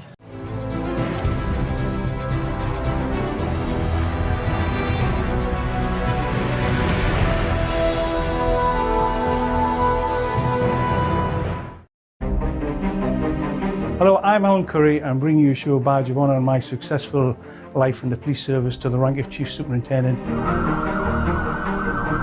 Talking about me, and hopefully I'm saying some nice things about myself. There's a couple of bad ones, I'm sure, as well. And I don't like criminal activity. As opposed to the other way around, when you arrest somebody and have to find the evidence. And the feeling of doing something for somebody else, I don't know how you can get that from anybody else.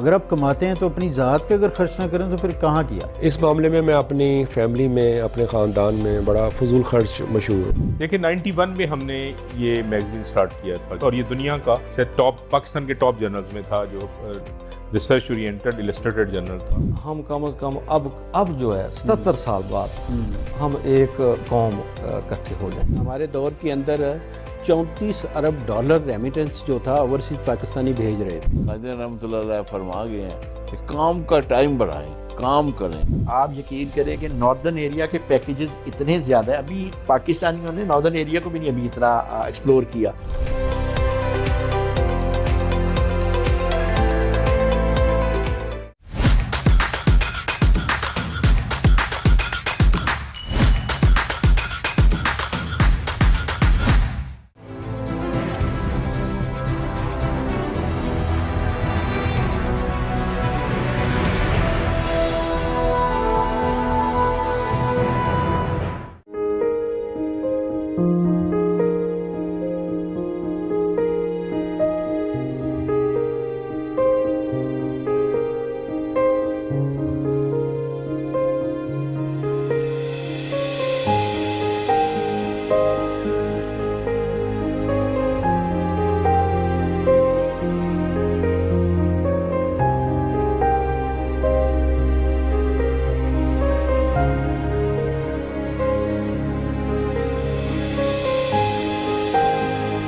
آپ لوگوں نے پہلے بھی آواز اٹھائی اسلام آباد میں گئے بجلی کے خلاف مہنگائی کے خلاف تو آپ لوگوں کی آواز سنی نہیں گئی. دیکھیے جماعت اسلامی نے مہنگائی کے خلاف اور خاص طور پر بجلی کے بلوں میں ہوش ربا اضافے کے خلاف ہم نے آواز بلند کی تھی. 300 یونٹ تک کا انہوں نے کہا تھا کہ ہم سولر سسٹم دیں گے. ہاں جی. کراچی میں سندھ میں دینا شروع کیا ہوا وہاں وہ ہماری حکومت ہے.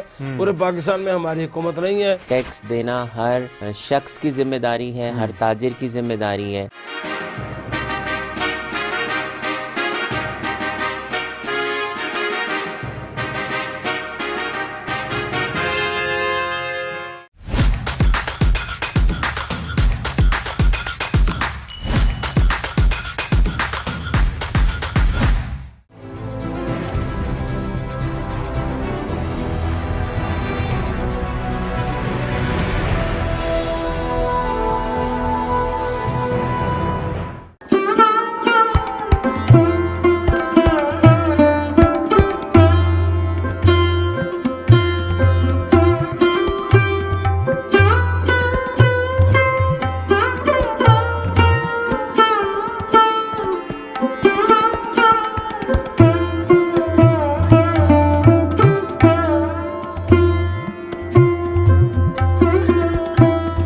ٹرسٹ ہے لوگوں کا. مجھے لگتا ہے آپ لوگوں تک رسائی نہیں آپ کی ہو پاتی. آپ کا منشور کیا ہے؟ کسی سیاسی جماعت میں اتنا اچھا انتخابی کمیشن نہیں ہے. اچھے کانٹینٹ دیکھنا چاہیں تو پھر ڈیفینیٹلی آہستہ سا چینج تو آئے گا نا گریجول. تمام 12 زوڈک سائن کے اوپر مجھے عبور ہے. دبئی کے پاس وسائل تھے, آج پاکستان کے پاس تو بہت کچھ ہے. جو سیف سٹی کے حوالے سے ہے وہ اب تو کافی زیادہ جو ہے دوبارہ ورکنگ میں آگے میں. ہاں ایک ٹائم آیا تھا جب کافی کام ہو گئے تھے. 50 تو سٹار نہیں ہو سکتے, سٹار تو 3-4 ہی ہوں گے کسی بھی فیلڈ کے. بچے کو دیکھا کہ وہ ایک ایپ کے اندر گھسا ہوا ہے جس کو ٹک ٹاک کہتے ہیں.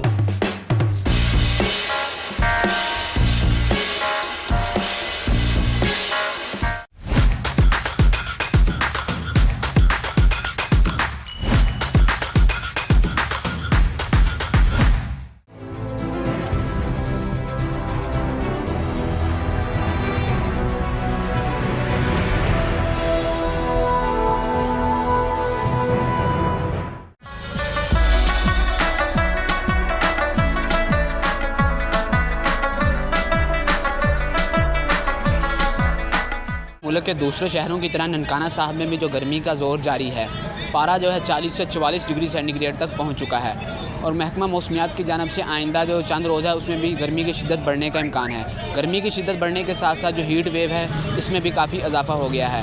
طبی ماہرین کے مطابق اس گرمی کی شدت سے بچنے کے لیے لوگ گھروں سے کم نکلیں. اگر نکلنا مجبوری ہو تو سر ڈھانپ کر نکلیں. 12 بجے سے لے کر 4 بجے کے درمیان بچے اور بزرگ بھی گھروں سے کم نکلیں. دوسری جانب محکمہ تعلیم کی جانب سے 28 مئی سے سرکاری اسکولوں میں تعطیلات کا اعلان بھی کر دیا گیا ہے, جبکہ ریسکیو 1122 اور محکمہ صحت کے عملے کو بھی ہائی الرٹ رہنے کے احکامات جاری کر دیے گئے ہیں.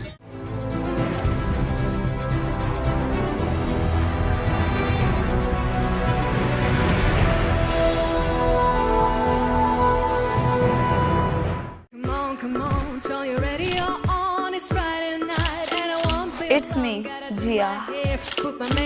This is my Street Pies.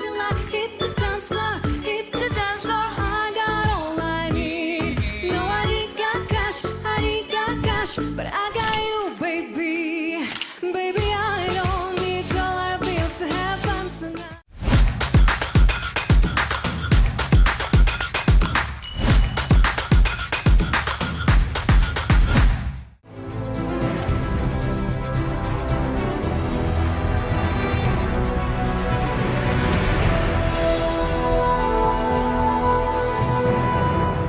Hello, Dr. Anand here to tell you about unleashing your inner power. When you talk on Facebook with someone with your family far away, genuine communication takes place. Just look after yourself and grow in power and grow in finance and grow in status. If you stay in your comfort zone, you'll never find out who you are.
I'm Robin Ashby. I'm a city councillor. I'm an advisor. I have done a lot of things in my life.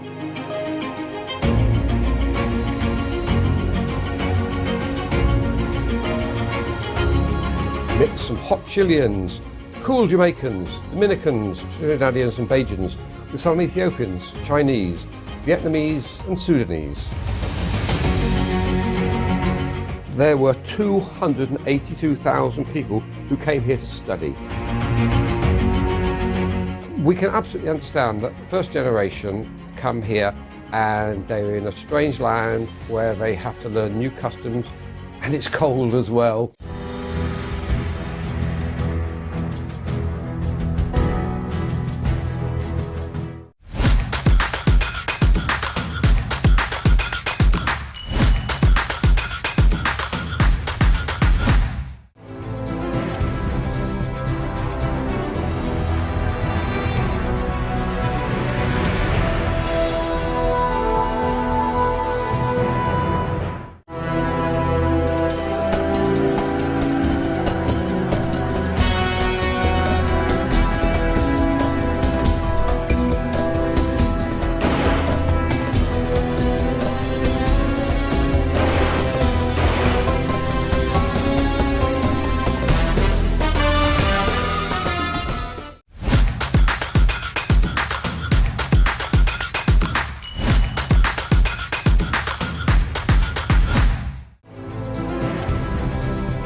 Well, here we are again, Badge of Honour.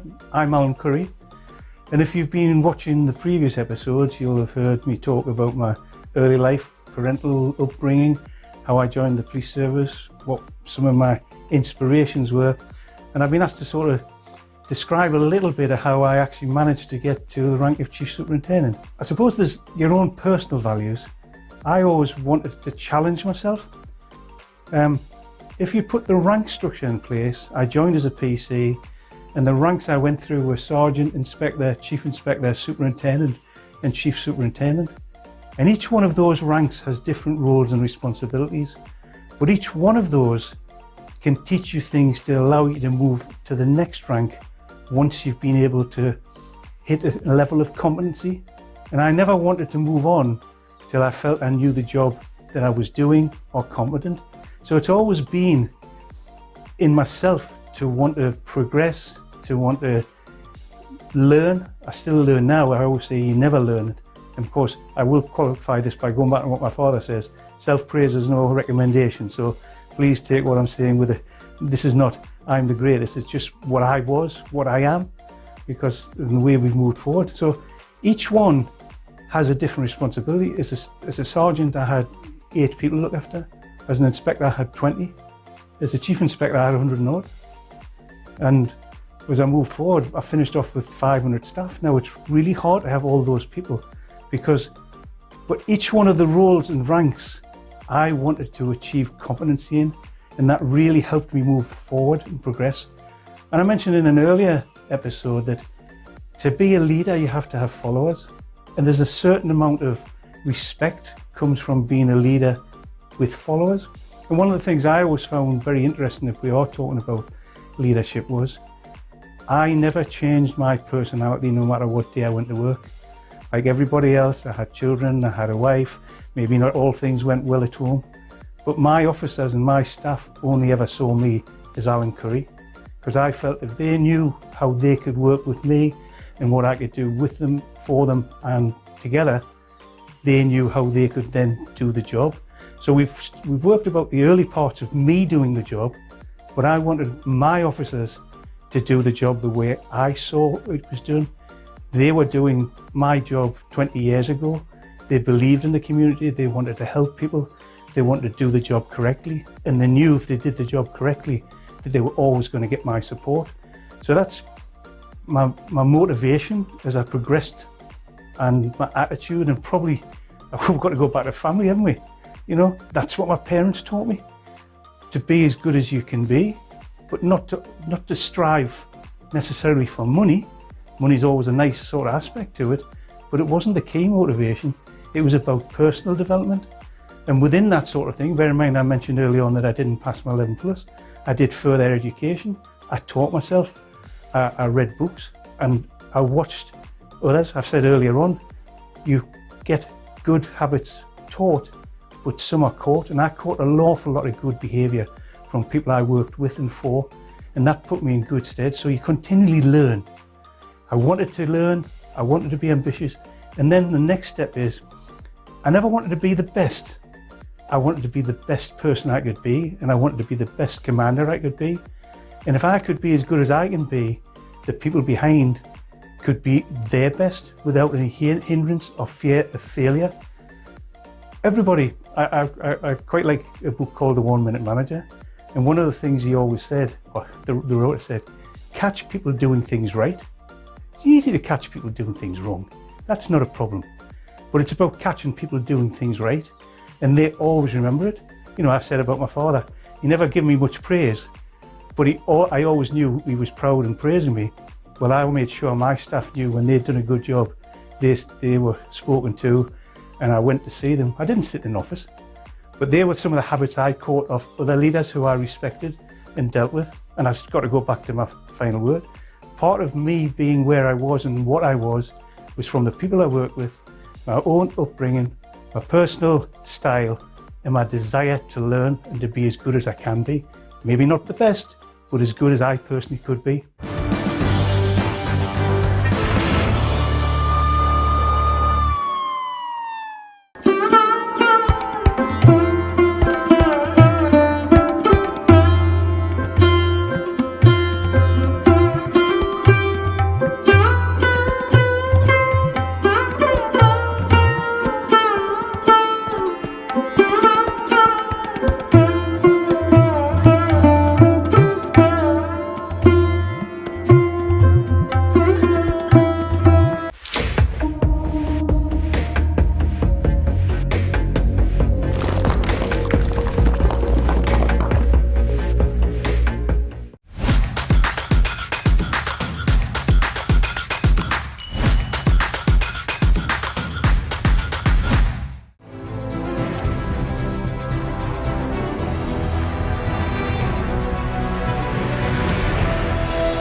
Hi, I'm Uma Malhotra and I welcome you to my show, Glow and Beyond with Uma Malhotra.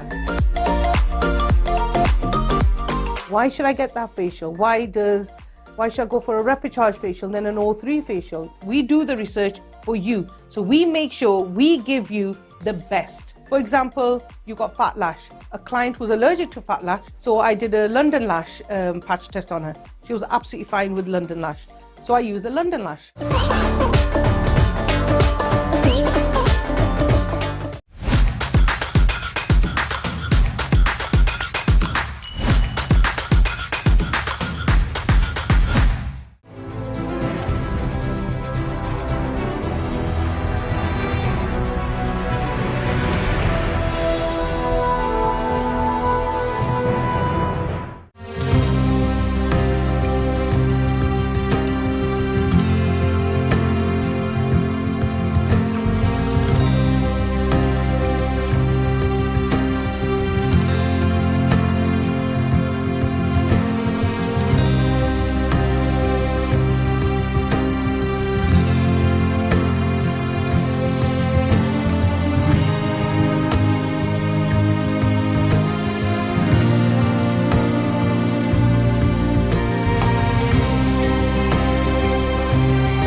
Hello and welcome to Business ABC. But the number one reason why businesses fail, whether they are starting or scaling or growing, is because of money. And when you go to them with an idea, they will always go, oh, great idea, oh, vadya. The best businesses either fix something or they make them better. Where it's legal or where it's contract, take your time.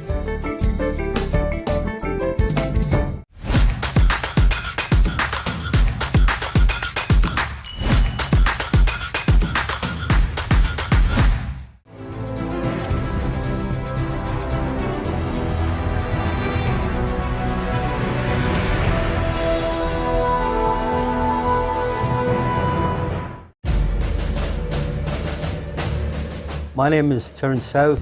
I formerly served in the British Army.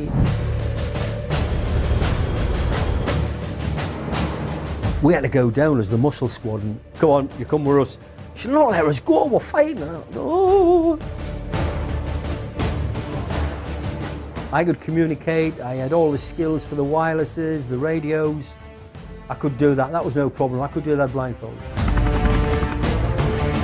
Second World War, understood where you were and what you were doing, where your head was.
I mentioned before the rank structure and how I developed and moved on, hopefully to my standards, but my first promotion was to be a sergeant.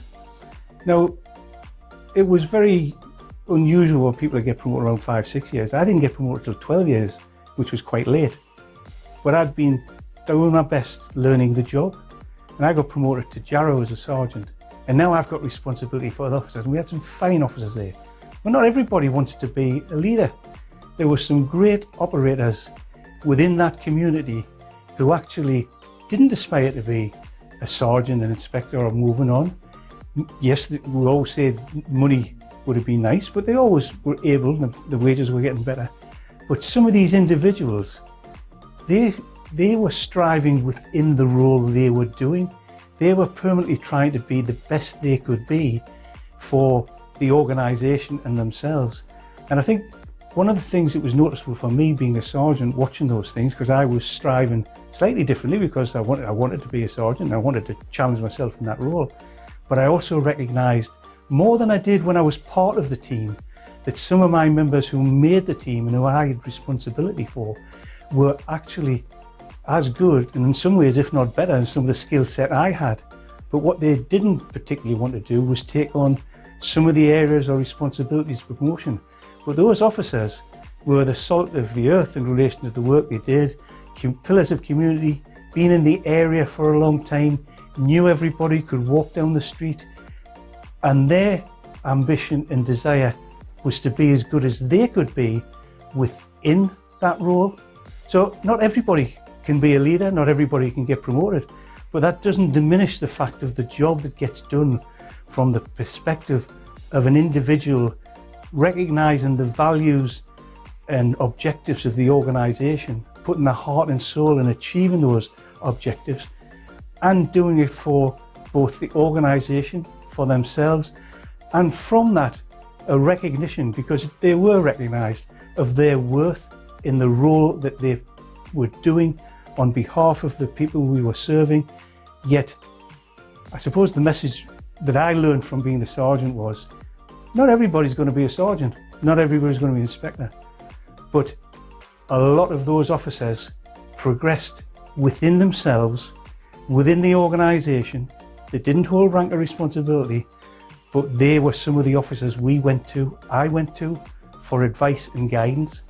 So not everybody can be a leader, not everybody wants to be, but that doesn't diminish the fact that some fantastic people do not take on the responsibility or role, they take on that personal responsibility and the organisational objectives and the way in which we can do and help people in the community. Salt of the earth, I love working with them, I learned a lot from them, and you never stop learning. Just because you have responsibility for individuals doesn't mean to say that they can't teach you as well as I could teach them.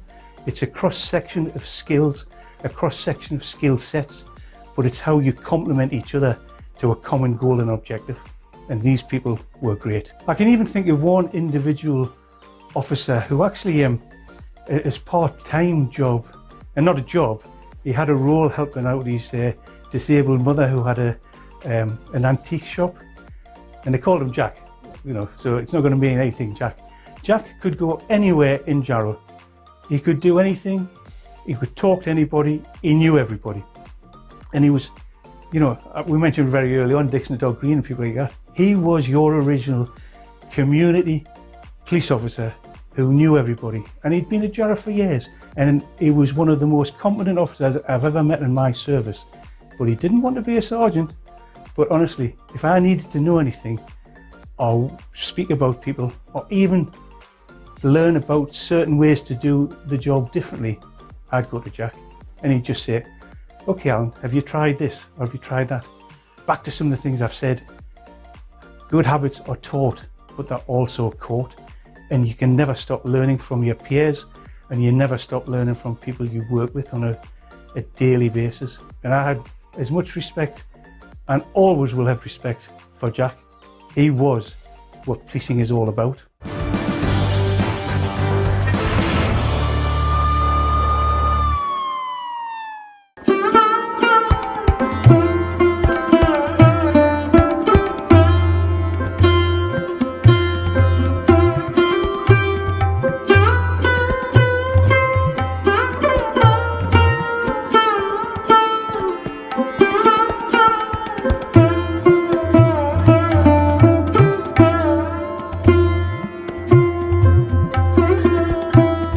अगर आप कमाते हैं तो अपनी ज़ात पे अगर खर्च ना करें तो फिर कहाँ किया? इस मामले में मैं अपनी फैमिली में, अपने ख़ानदान में बड़ा फजूल खर्च मशहूर हूँ। देखिए 91 में हमने ये मैगजीन स्टार्ट किया था और ये दुनिया का टॉप, पाकिस्तान के टॉप जर्नल्स में था, जो रिसर्च ओरिएंटेड इलस्ट्रेटेड जर्नल था। हम कम से कम अब जो है 77 साल बाद हम एक कौम इकट्ठे हो जाए। हमारे दौर के अंदर 34 अरब डॉलर रेमिटेंस जो था ओवरसीज पाकिस्तानी भेज रहे थे। कादिर रहमतुल्लाह अलैह फरमा गए हैं कि काम का टाइम बढ़ाएं, काम करें। आप यकीन करें कि नॉर्दर्न एरिया के पैकेजेस इतने ज़्यादा है, अभी पाकिस्तानियों ने नॉर्दर्न एरिया को भी नहीं अभी इतना एक्सप्लोर किया।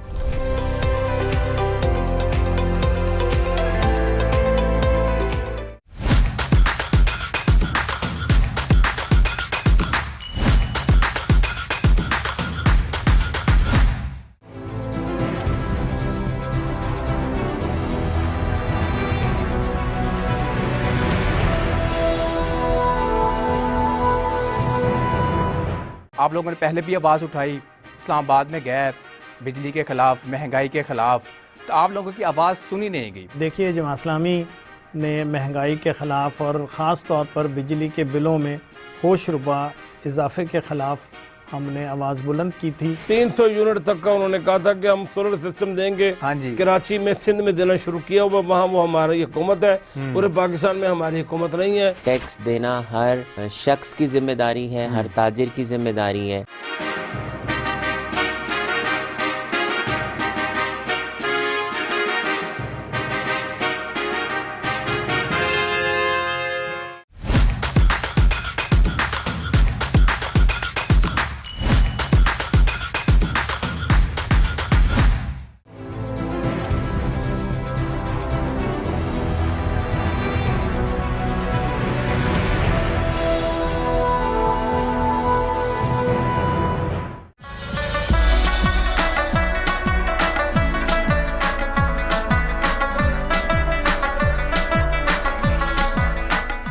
सूरज के बदलते हुए तेवर के साथ मुल्क भर की तरह हवेली लखा और गिरदो नवा में भी गर्मी की शिद्दत में बेपनाह इजाफा हो गया।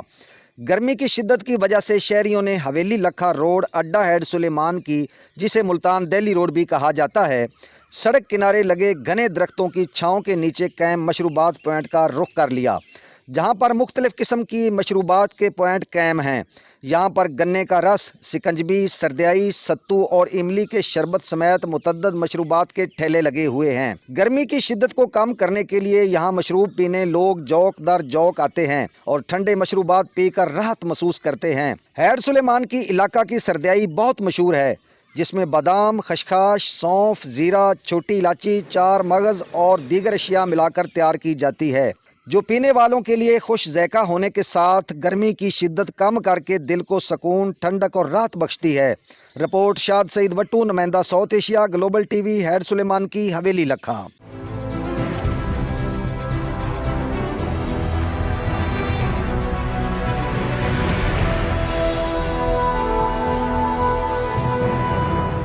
ट्रस्ट है लोगों का। मुझे लगता है आप लोगों तक रसाई नहीं आपकी हो पाती। आपका मंशूर क्या है?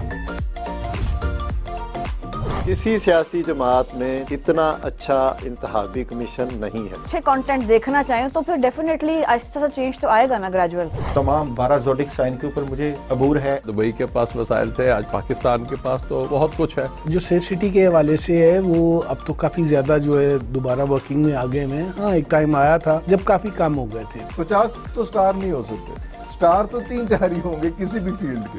बच्चे को देखा कि वो एक ऐप के अंदर घुसा हुआ है जिसको टिकटॉक कहते हैं।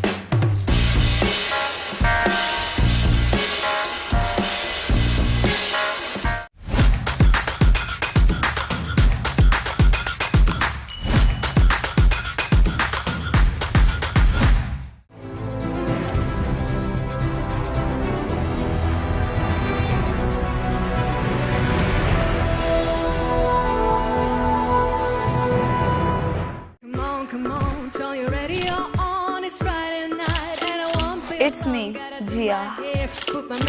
This is my Street Vibes.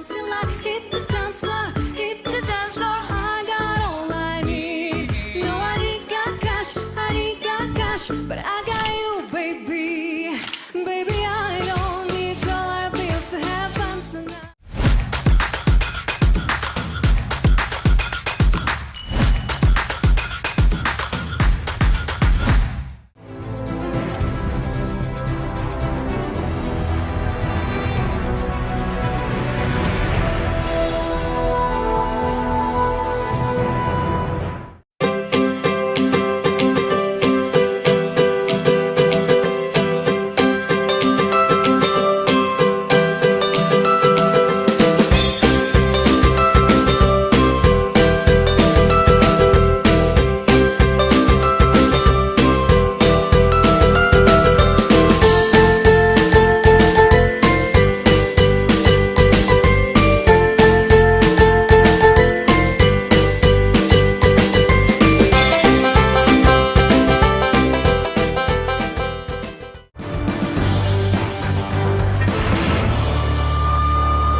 I mentioned Jack there, who had all the skills necessary, but as a sergeant, I had a few because it took me 12 years to be a sergeant. So some of my staff were learning different things. And I remember on one particular occasion, we had a burglary in the Fellside area of Jarrow South Shields. And what I used to do, personally as a PC and definitely as a sergeant, as police officers, we had and probably still have a habit of driving quickly to the scene. If it's a burglary or people have run away, then we end up in a situation where we drive around the streets for a while and then we leave. Maybe 5-10 minutes. But I used to park the Panda up in a dark alley and just sit near the house and just see if anybody popped their head up or did whatever. So that's what I did. The lads had moved on and I just hid the Panda and just walked around. And sure enough, I was sitting in a hedge actually. And this head just popped up, right? And of course, next thing I know, there's a run on. I was quite fit then, so nobody got away when I was chasing them. The only thing was, and I'm never going to be the tallest police officer you meet, And it always seemed to be that I was fighting with big lads. So I'm struggling with this guy as best I could as I'm shouting for help now. I'm hanging on to him for grim death. He hit us in the face. I had a black eye. My uniform was ripped and all the rest of it. But I hung on. And believe it or not, it's the first time I'd heard about odontology. He'd broken into the house, didn't admit anything, but he'd had a bite of cheese in the fridge, and we matched his teeth to the cheese to prove he'd been in the house unlawfully, and obviously he ended up getting convicted of burglary, and he got 2 years in prison because he had a list of convictions previously. Now, I go back to be habits caught and taught. My staff watched how that happened. They'd never been shown how to do that previously, and from then on in, we had a method of operating that was from the team again. We'd drive to the situation, we'd drive around, but then I'd always leave 2 officers just sitting in hedges waiting, and we were successful in those sort of things. So that was a great learning process for myself, how to teach people things that they hadn't done because they were younger in service than myself. So I'm learning from the older members, but the younger members are learning from me, and that's back to my little mantra there. Good habits can be taught, but good habits can be caught, and that was a good case for me. Another incident that struck me a little bit, and this is just about how the world moves on. I followed a car with 4 individuals in. They ran away into a block of flats, and I knew we had the concierge, we knew which flat they'd gone into. There was 4 of them. Now I just think, and again, don't forget I'm teaching as well as learning, that you can't run away from the police, because if you do it once, you do it again. So I got 3 officers, a dog handler, and we had a locksmith, and we broke into the flat. And of course, the next thing is, when we go in the front room, there was 20 young people in there. 4 run in fine, but I didn't know the other 16 were there.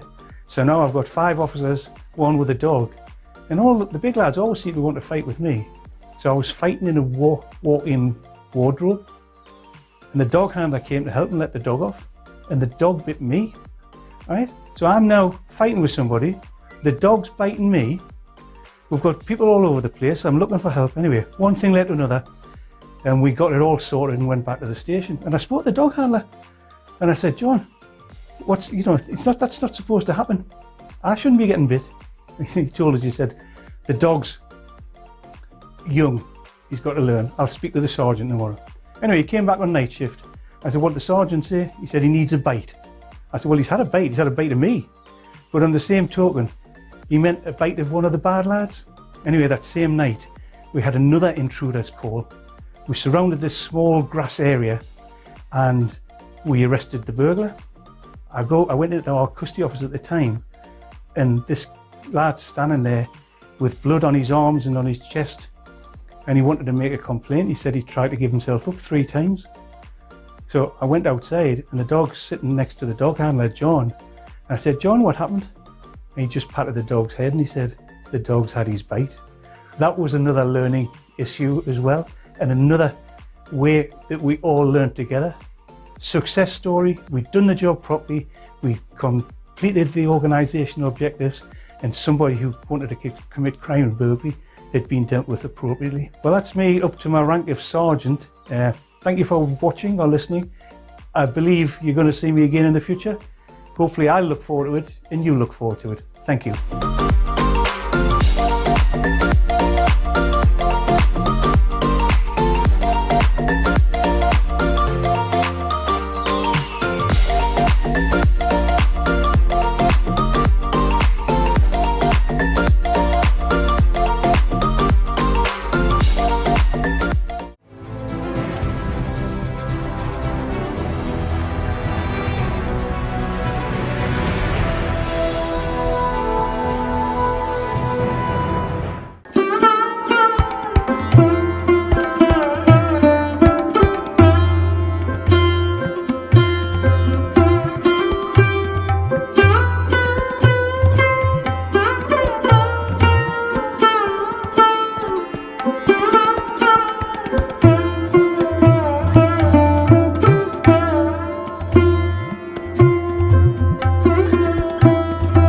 Hello, Dr. Anand here to tell you about unleashing your inner power. When you talk on Facebook with someone with your family far away, genuine communication takes place. Just look after yourself and grow in power and grow in finance and grow in status. If you stay in your comfort zone, you'll never find out who you are.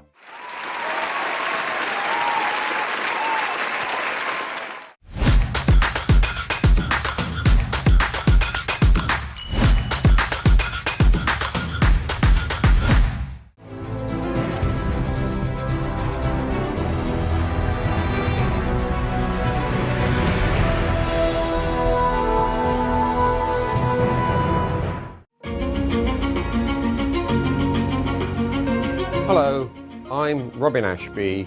I'm a city councillor, I'm an advisor. I have done a lot of things in my life.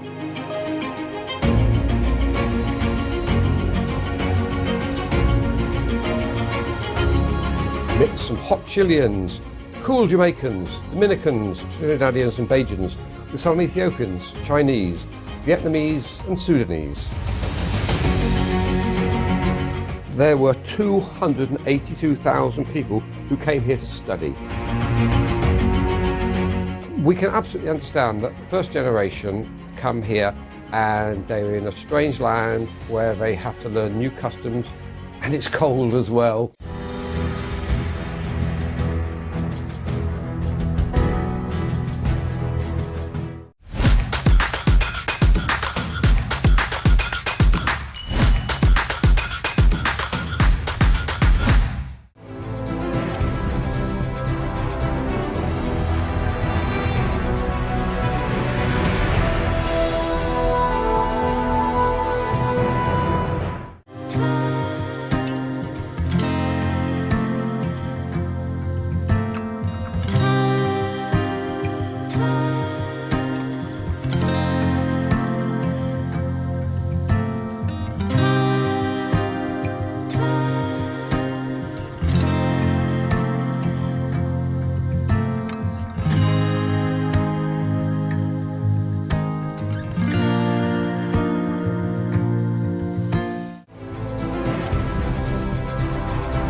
मई की धूप में जब हर तरफ गर्मी का राज होता है, ऐसे में कुदरत का ये जर्द तोहफा अमलतास न सिर्फ साया फराहम करता है बल्कि माहौल में रंगों की बहार भी ले आता है। अमलतास जिसे सोने की झाड़ी भी कहा जाता है, न सिर्फ एक खूबसूरत दरख्त है बल्कि इसका तिबी इस्तेमाल भी अहमियत रखता है।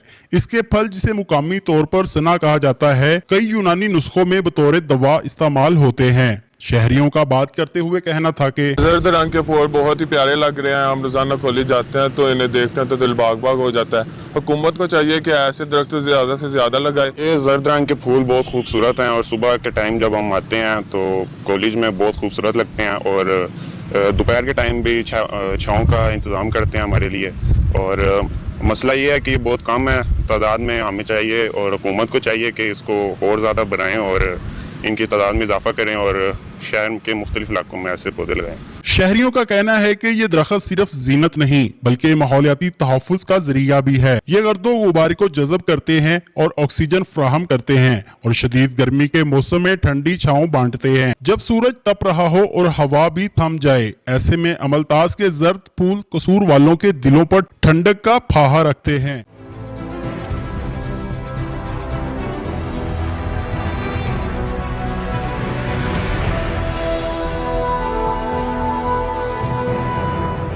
Hi, I'm Uma Malhotra and I welcome you to my show, Glow and Beyond with Uma Malhotra.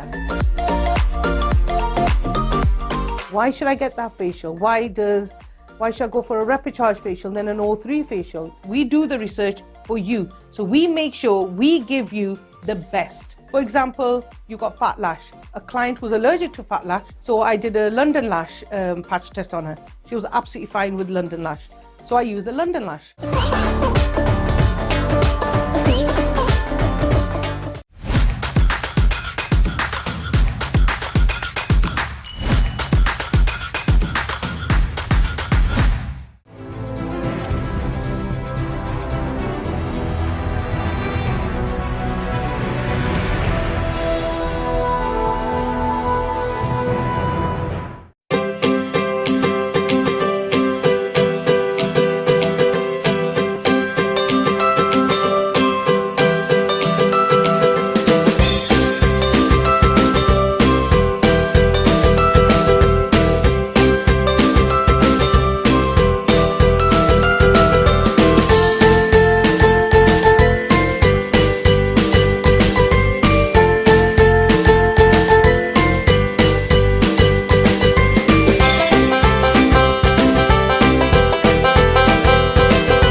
Trust है लोगों का। मुझे लगता है आप लोगों तक रसाई नहीं आपकी हो पाती। आपका मंशूर क्या है? किसी सियासी जमात में इतना अच्छा इंतखाबी कमीशन नहीं है। अच्छे कंटेंट देखना चाहें तो फिर डेफिनेटली आहिस्ता सा चेंज तो आएगा ना, ग्रेजुअल। तमाम 12 ज़ोडिक साइन के ऊपर मुझे अबूर है। दुबई के पास वसाइल थे, आज पाकिस्तान के पास तो बहुत कुछ है। जो सेफ सिटी के हवाले से है वो अब तो काफ़ी ज़्यादा जो है दोबारा वर्किंग में आगे में। हाँ, एक टाइम आया था जब काफ़ी कम हो गए थे। 50 तो स्टार नहीं हो सकते, स्टार तो 3-4 ही होंगे किसी भी फील्ड के। बच्चे को देखा कि वो एक ऐप के अंदर घुसा हुआ है जिसको टिकटॉक कहते हैं।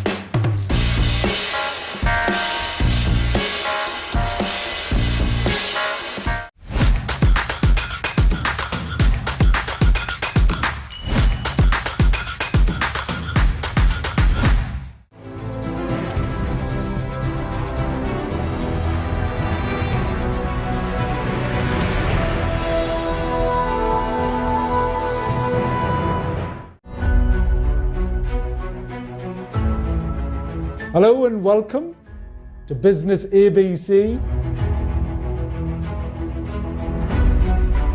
But the number one reason why businesses fail, whether they are starting or scaling or growing, is because of money. And when you go to them with an idea, they will always go, "Oh, great idea. Oh, bahut vadiya." The best businesses either fix something or they make them better. Where it's legal or where it's contract, take your time.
My name is Terence South. I formerly served in the British Army. We had to go down as the muscle squad and go on, you come with us. She said, no, let us go, we're fighting. No. I could communicate, I had all the skills for the wirelesses, the radios. I could do that, that was no problem. I could do that blindfolded.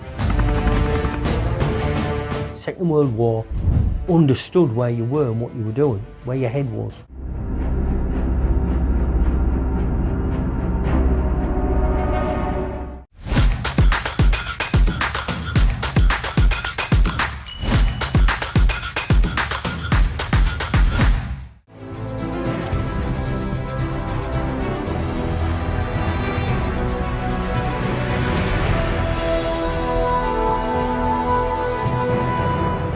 آپ لوگوں نے پہلے بھی آواز اٹھائی اسلام آباد میں گئے بجلی کے خلاف مہنگائی کے خلاف تو آپ لوگوں کی آواز سنی نہیں گئی. دیکھیے جماعت اسلامی نے مہنگائی کے خلاف اور خاص طور پر بجلی کے بلوں میں ہوش ربا اضافے کے خلاف ہم نے آواز بلند کی تھی. 300 یونٹ تک کا انہوں نے کہا تھا کہ ہم سولر سسٹم دیں گے.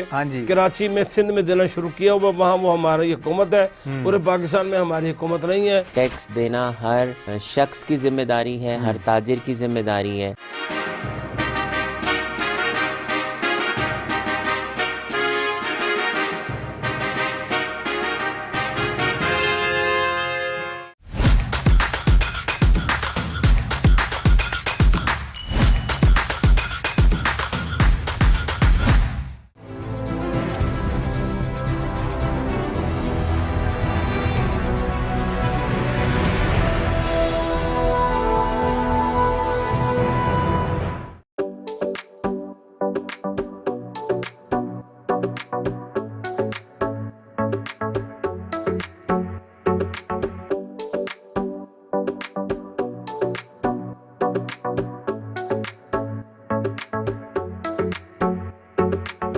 لاہور کے شاہ عالم چوک میں ایک ایسی مسجد واقع ہے جسے ایک رات میں تعمیر کیا گیا تھا.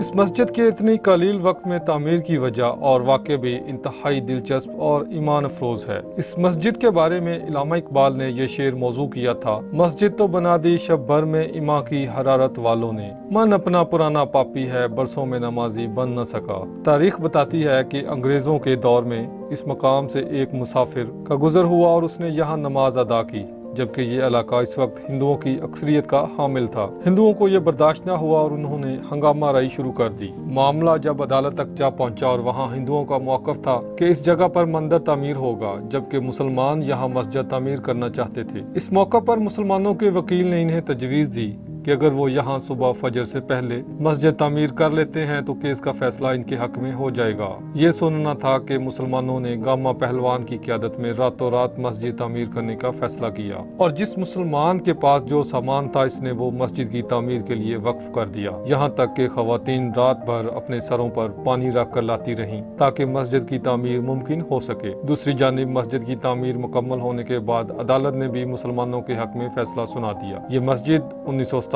میں تعمیر کی گئی اور اس کا نام مسجد شب بر رکھا گیا. یہ مسجد 3 مرلہ کے رقبہ پر تعمیر ہے. درج بالا کتھا تو اس روایت پر مبنی ہے جو سینہ بسینہ چلتی آ رہی ہے اور زبان زد عام ہے, یعنی ہر ایک نے ذیب داستان کے لیے حسب ضرورت اس میں اضافہ کیا. اصل معاملہ تھوڑا مختلف ہے. نقوش لاہور نمبر میں اس مسجد کی تعمیر کا معاملہ کچھ اس طرح درج ہے. ابتدا میں یہاں پر ایک کچا سا چبوترا تھا جس پر لوگ نماز پڑھا کرتے تھے. اس کے قریب ہی ہندوؤں کا ایک مندر تعمیر ہوا. مسلمانوں کو مسجد پختہ کرنے کا خیال آیا تو حکومت نے ہندو مسلم فساد کے پیش نظر اس کی اجازت نہ دی. مئی 1922 میں ایک روز پرجوش نوجوانوں نے آپس میں مشورہ کر کے رات میں یہاں مسجد کھڑی کر دی. وہ عشاء کی نماز کے بعد کام پر لگے اور فجر کی نماز کے بعد فارغ ہوئے.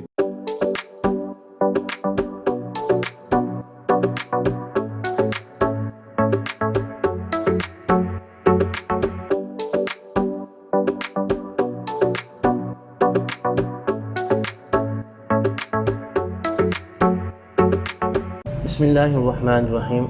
1917 کی بات ہے کہ یہاں سے ایک مسلمان کا گزر ہوا. اس نے یہاں پہ نماز ادا کر دی کہ جو سارا علاقہ تھا ہندوؤں کی اکثریت کا حامل تھا.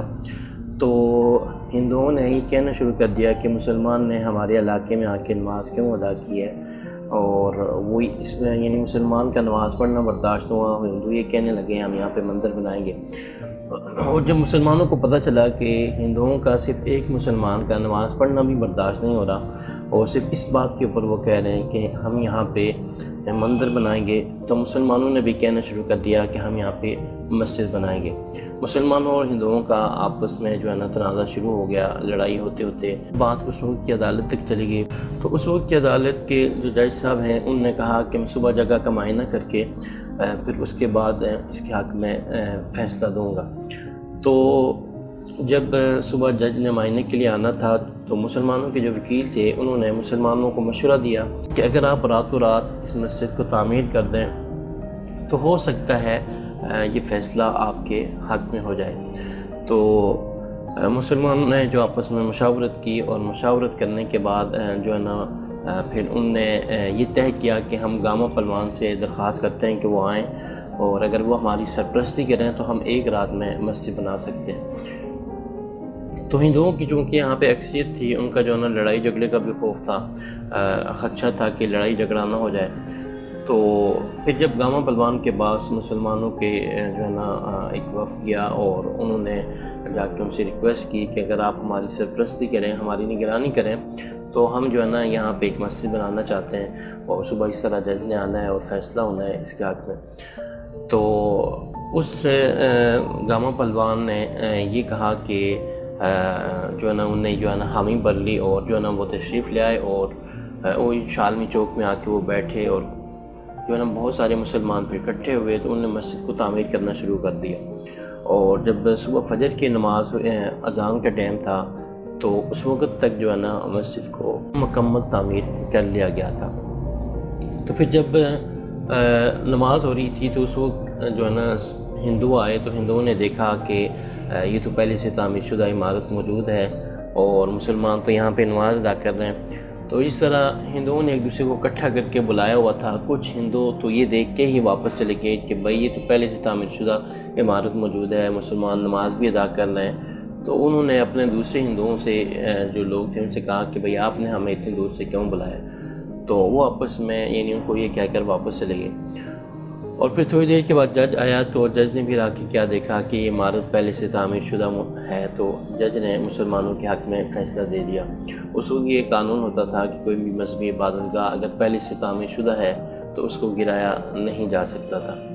تو پھر جب علامہ اقبال کو پتہ چلا کہ مسلمانوں نے ایک رات میں مسجد تعمیر کر دی ہے، تو پھر علامہ اقبال نے یہ شعر کہا تھا کہ مسجد تو بنا دی شب بھر میں، ایمان کی حرارت والوں نے، من اپنا پرانا پاپی ہے کہ برسوں میں نمازی بن نہ سکا۔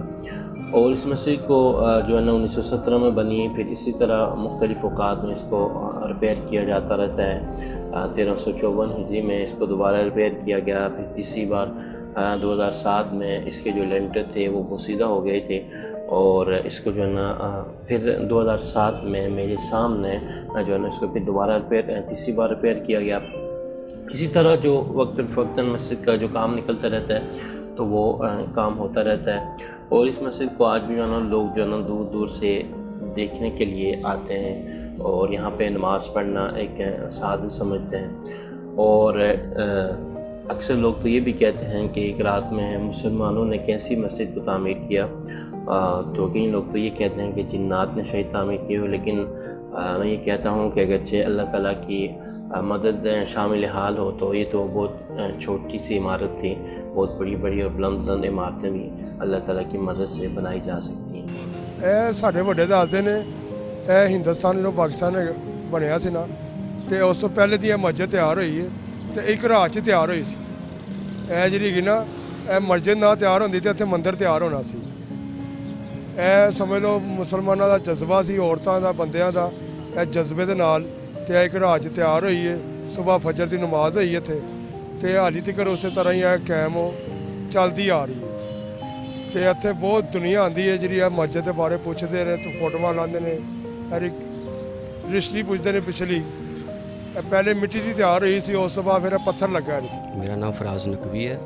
मैं यहाँ पे ऑफिस के काम आया था, तो साथ ही मिज़ान बैंक है, تو یہ مسجد تھی, میں نے بڑا سنا تھا ان کے بارے کہ یہ مسجد مطلب ایک رات میں بنی ہے, تو بڑی عقیدت تھی مجھے کہ میں یہاں نماز پڑھوں.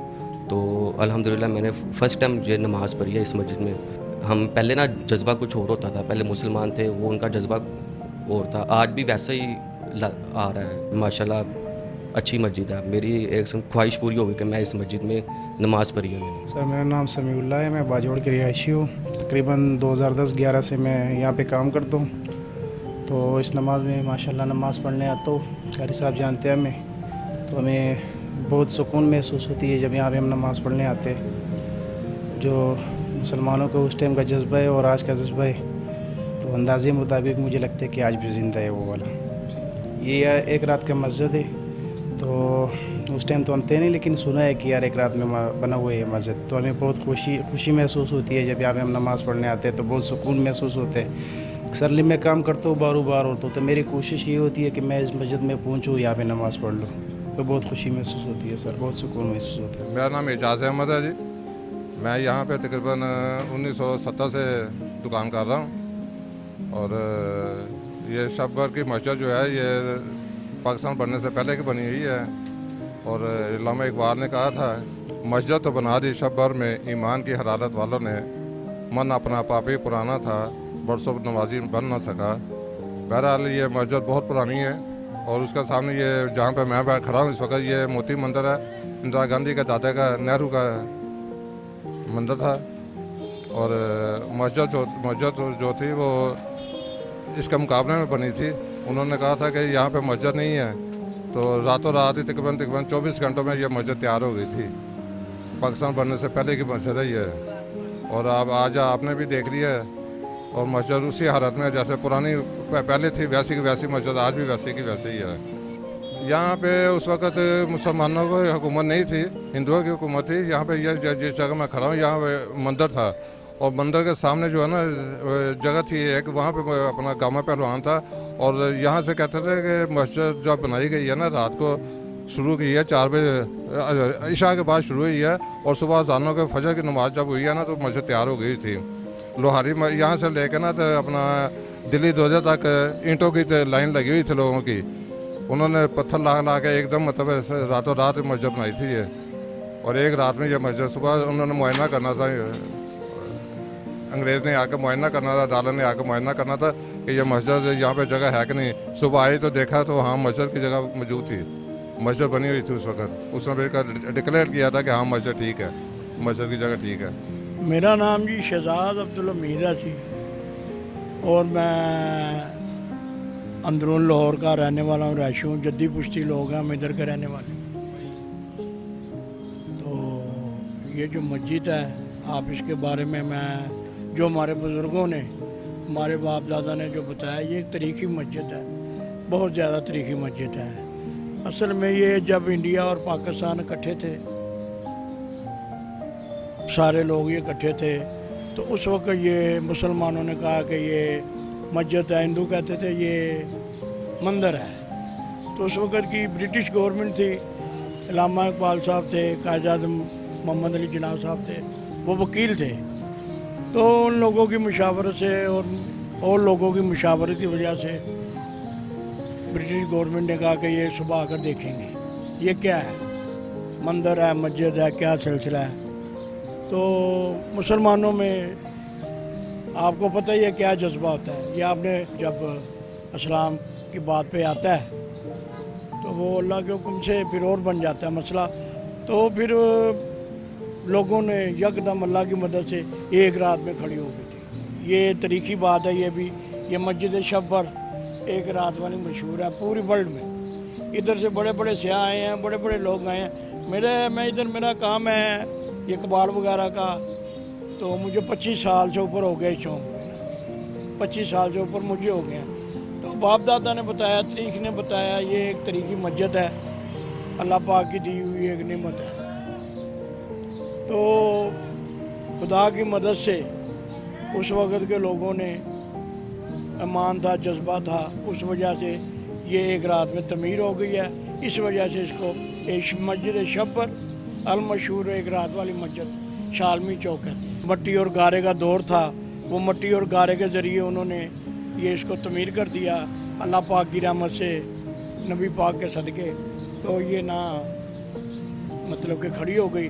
सुबह आके देखा जब गवर्नमेंट ने, तो ये मस्जिद थी, फजर के अज़ान इन्होंने दे दी मुसलमानों ने।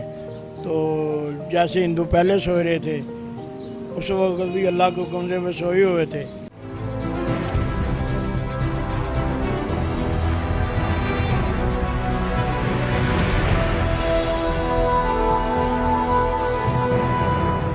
अगर आप कमाते हैं तो अपनी ज़ात पे अगर खर्च ना करें तो फिर कहाँ किया? इस मामले में मैं अपनी फैमिली में, अपने ख़ानदान में बड़ा फजूल खर्च मशहूर हूँ। देखिए 91 में हमने ये मैगजीन स्टार्ट किया था और ये दुनिया का टॉप, पाकिस्तान के टॉप जर्नल्स में था, जो रिसर्च ओरिएंटेड इलस्ट्रेटेड जर्नल था। हम कम से कम अब जो है 77 साल बाद हम एक कौम इकट्ठे हो जाए। हमारे दौर के अंदर 34 अरब डॉलर रेमिटेंस जो था ओवरसीज पाकिस्तानी भेज रहे थे। रहमतुल्लाह फरमा गए हैं कि काम का टाइम बढ़ाएं, काम करें। आप यकीन करें कि नॉर्दर्न एरिया के पैकेजेस इतने ज़्यादा है, अभी पाकिस्तानियों ने नॉर्दर्न एरिया को भी नहीं अभी इतना एक्सप्लोर किया।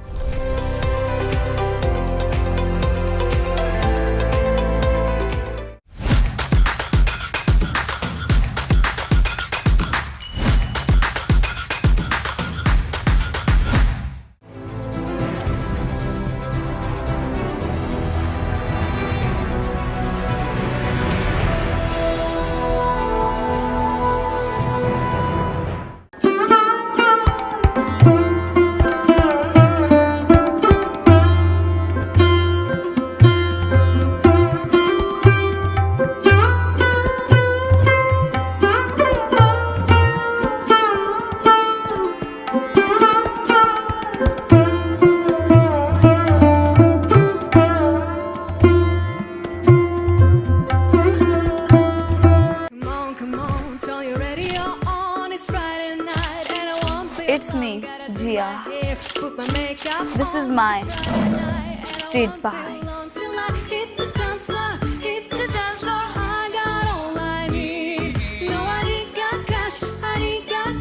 But I got you, baby. Baby, I don't need dollar bills to have fun tonight.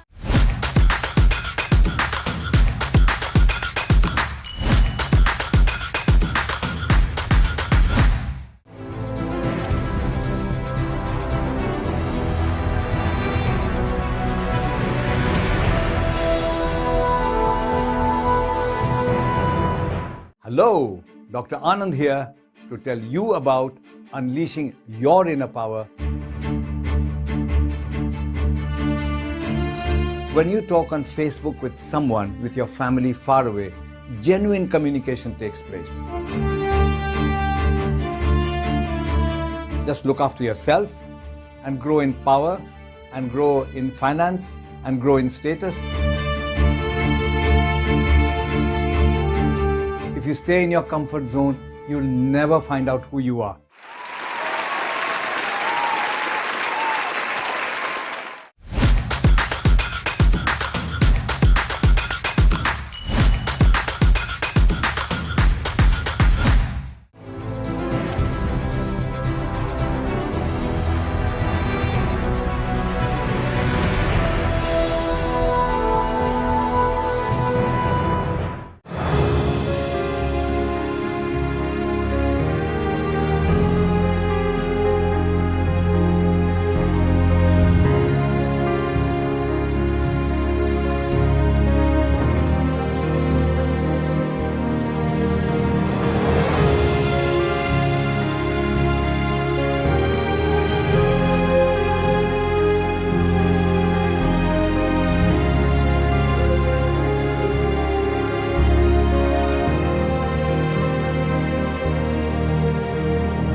Hello, I'm Robin Ashby.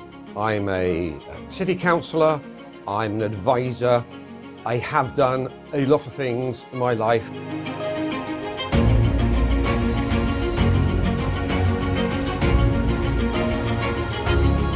Mix some hot Chileans, cool Jamaicans, Dominicans, Trinidadians and Bajans, with some Ethiopians, Chinese, Vietnamese and Sudanese. There were 282,000 people who came here to study. We can absolutely understand that first generation come here and they're in a strange land where they have to learn new customs, and it's cold as well.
अस्सलाम वालेकुम नाज़रीन, podcast के एक और नए episode के साथ मैं एहसन तिरमिज़ी आपकी खिदमत में हाजिर हूँ। आज के हमारे मेहमान बड़े सीनियर सीजन पॉलिटिशियन, नून लीग से ताल्लुक़ और बहुत से इलेक्शन जीत चुके हैं, MNA रह चुके हैं, मिनिस्टर रह चुके हैं। बड़ी इनकी कंट्रीब्यूशन है, बड़ी लंबी चौड़ी CV है। शेख रुहील असगर साहब, sir thank you so much. इनसे बात करते हैं, इनसे गैर रवायती बात करेंगे, इनसे पूछेंगे पाकिस्तान के मसाइल का, लीडरशिप का, अपोजिशन का, हर तरह की बात करेंगे। तो आइए इनसे सवालात का सिलसिला शुरू करते हैं। सर सबसे पहले thank you so much. Sir पहला सवाल हर इंसान ओवरसीज़ पाकिस्तान पूछना चाहता है, हमारी किसी भी पार्टी के इंटर पार्टी इलेक्शन इतने तगड़े नहीं होते और हम उसी पार्टी के बेस पर पूरे मुल्क में एक भरपूर सियासी निज़ाम लेके आना चाहते हैं। बात मुझे अभी तक आपकी इस बात को क्लियर नहीं कर पाया। सर हमारे यहाँ नून लीग की पार्टी में मियाँ साहब या उनके फैमिली से ही बंदा आएगा। इमरान खान की पार्टी इमरान खान की है। जब हमारी पार्टी के इंटर इलेक्शन में कोई ऐसा कैंडिडेट खड़ा ही नहीं हो सकता उनका मुकाबले में, जब वरासती सिस्टम ही चलता रहेगा। ये मैं आपको गुजारिश करूं सर, बहुत मरतबा ये सवाल किया गया और मैंने इसका सवाल का जवाब बहुत मरतबा दिया। सर ये उनका कसूर नहीं है, ये अवाम का कसूर है। अगर आप समझते हैं, लोग समझते हैं कि ये सिस्टम ठीक नहीं है तो उसके खिलाफ वोट दें। अब पीछा भी तो नहीं कर सकते हैं ना, आप कैसे उनके खिलाफ बात कर सकते हैं? जिनको आवाम पसंद करती है, जिनको आवाम वोट देती है, जिनको आवाम अपना लीडर निजात दहिंदा समझती है, चाहे वो निजात दहिंदा हो या ना हो, चाहे वो इनको वो ज़िंदगी जिसकी ये मांग करते हैं वो दे ना दे, मुश्किलात दे, लेकिन फिर भी फॉलोइंग करते हैं, तो फिर आप कैसे कर सकते हैं? आप जमात में रहना है, अगर आपने सियासत करनी है तो आपको तो ये फिर जहर पीना पड़ेगा। सर पढ़ा लिखा वो आप माशाल्लाह बहुत सीजन्ड और सीनियर पॉलिटिशियन, आपने आंखों से बहुत कुछ देखा हुआ है। पढ़ा लिखा वोट तो बहुत ज़्यादा नहीं है, मखसूस वोट है जिसको एक तरह का फंडेड फाइनेंस ऑर्गेनाइज्ड वोट कहा जा सकता है। अच्छा, मैं आपकी इस बात से भी इत्तफाक नहीं करता। پڑھے لکھے ہونے سے مراد یہی ہے نا آپ کی کہ کسی بی اے کیا ہو, کسی نے ایم اے کیا ہو, ایف ایل کیا ہوگا, سی ایس ایس کا امتحان دیا ہو, انجینئر ہو, ڈاکٹر ہو, آئی ٹی اسپیشلسٹ ہو, یہی ہے نا. جی جی نہیں, آپ کا جو ان پڑھ طبقہ ہے نا ان سے زیادہ سمجھدار کوئی ہو ہی نہیں سکتا, یہ بات ذہن میں رکھیں. یہ ایک متھ بنی ہوئی ہے, ایک ایسے کام کا آپ نے ایک چیز بنا لی ہے کہ بس ایک پڑھا لکھے آدمی جو ہے وہ بھی تو غلطیاں کرتے ہیں اور بڑی فحش غلطیاں کرتے ہیں. جو ان پڑھ آدمی ہے وہ اپنے لیے بہترین فیصلہ کرتا ہے. اور یہ جو ابھی آپ نے اس سے پہلے جو سوال کیا تھا نا, یہ وہی طبقہ ہے جس نے یہ فیصلہ کیا ہوا ہے کہ وہ عمران کو ووٹ دیں گے, وہ آصف زرداری کو ووٹ دیں گے, وہ میاں نواز شریف کو ووٹ دیں گے, وہ فضل الرحمان کو ووٹ دیں گے, وہ تحریک لبیک کو ووٹ دیں گے. آپ ایک انڈیپینڈنٹ الیکشن لڑ کے دیکھ لیجیے. آپ بہت پڑھے لکھے ہیں, بڑے انٹلیکچوئل ہیں, آپ بڑے سمجھدار ہیں, آپ بڑا درد رکھتے ہیں, آپ کہیں بھی اسٹینڈ نہیں کریں گے. آپ کے مقابلے میں وہ شخص جس کا اس حلقے سے تعلق نہیں ہوگا, واسطہ نہیں ہوگا, وہ جیت جائے گا, آپ ہار جائیں گے. یعنی کہ اس کا مطلب یہ کہا جا سکتا ہے کہ اگر برادری کے ووٹ سسٹم کو ختم کر دیں تو پھر بھی جیت جائے گا؟ نہیں, برادری اب وہ پرانی باتیں ہو گئی ہیں, اب وہ سسٹم نہیں رہا, برادری والا کام نہیں رہا. میں نے تو آپ کو ایک بات عرض کی ہے کہ جب تک آپ اس سوچ کو نہیں بدلیں گے, مطلب ایک شخص آپ کا الیکشن لڑتا ہے, مطلب ایک لسٹ ہے الیکشن والوں کی, جماعتوں نے جن لوگوں کو ٹکٹ دیے ہیں یا جن لوگوں کو اپنا نمائندہ مقرر کیا ہے ان کے مقابلے میں ایک ایسا شخص ہے جو بہت قابل آدمی ہے, میرا نہیں خیال کہ وہ اپنے گھر والوں کو ووٹ لے سکے. تو پھر ثابت یہ ہے کہ صرف اور صرف وہ جماعتیں ہیں جو شخصی جماعتیں ہیں, جن کے سپورٹر عوام ہیں, ان کے علاوہ مجھے نہیں. سر باہر اس طرح ہوتا ہے کہ مثلا کونسلر کے لیے ہمارے ایک صاحب کھڑے ہوئے تو انہوں نے ایک حلقہ چنا, حلقہ چننے کے بعد انہوں کہا گیا کہ آپ 2 سال اس حلقے کی خدمت کریں, آپ چنیے, آپ خدمت کریے, اس کے بعد آپ یہاں سے کھڑے ہوئیے. نارملی ویسٹرن جتنی بھی دنیا اس میں یہ سسٹم ہے. پاکستان ایک واحد ہے جہاں پر اینڈ پر سروے کروا کے جو پارٹی کا جو صدر ہوتا ہے وہ لوگوں کے حلقے بدل دیتا ہے. صدر نہیں بدل سکتا جب تک آپ کا الیکشن کمیشن اس کے ساتھ نہ مل جائے. الیکشن کمیشن کی مرضی کے بغیر آپ حلقہ نہیں بدل سکتے. سر یہ مینیج ہوتا ہے. ایک بات میں آپ ڈیلیمیٹیشن کی بات کر رہا ہوں, صحیح. آپ شاید کوئی اور بات کر رہے ہیں, آپ شاید یہ بات کر رہے ہیں کہ حلقہ بدلنے سے مراد ہے کہ وہ پہلے اس حلقے سے الیکشن لڑا ہے, اب آپ اس کو دوسرا حلقہ الاٹ کر دیں. آپ یہ میرے خیال میں یہ بات کرتے ہیں. ہاں, یہ اس کے ثوابدید ہے جناب. جماعت کی جس جماعت میں آپ ہیں اس جماعت کے بڑے لوگوں کی یہ ثوابدید ہے, وہ چاہے آپ کو اس حلقے سے ٹکٹ دے دیں چاہے اس حلقے سے دے دیں. وہ یہ دیکھنا, وہ یہ سمجھتے ہیں کہ ووٹ جو ہے, جو سپورٹ ہے, جو ووٹ ہے وہ ان کی ہے, ان کے نام کا ہے. جی سر. سر یہ تو بڑی ایک عجیب بات ہے کہ ایک شخص جس نے حلقے میں آپ کی خدمت, آپ کا ایک ہسٹری ہے, آپ لوگوں میں جاتے ہیں, خوشی غمی میں جاتے ہیں, کام کرتے ہیں, آپ نے 15 سال ایک جگہ سے جیتے, تو پھر کس طرح ایک بندہ کسی بھی اپنے نو رتن کے مشوروں پر یہ راتوں رات حلقہ بدل سکتا ہے؟ بس وہ میں نے آپ کو عرض کیا نا, یہ چینج نہیں ہو سکتا, سسٹم چینج نہیں ہو سکتا. جب تک یہ سسٹم ہے آپ کو اس میں رہنا پڑے گا.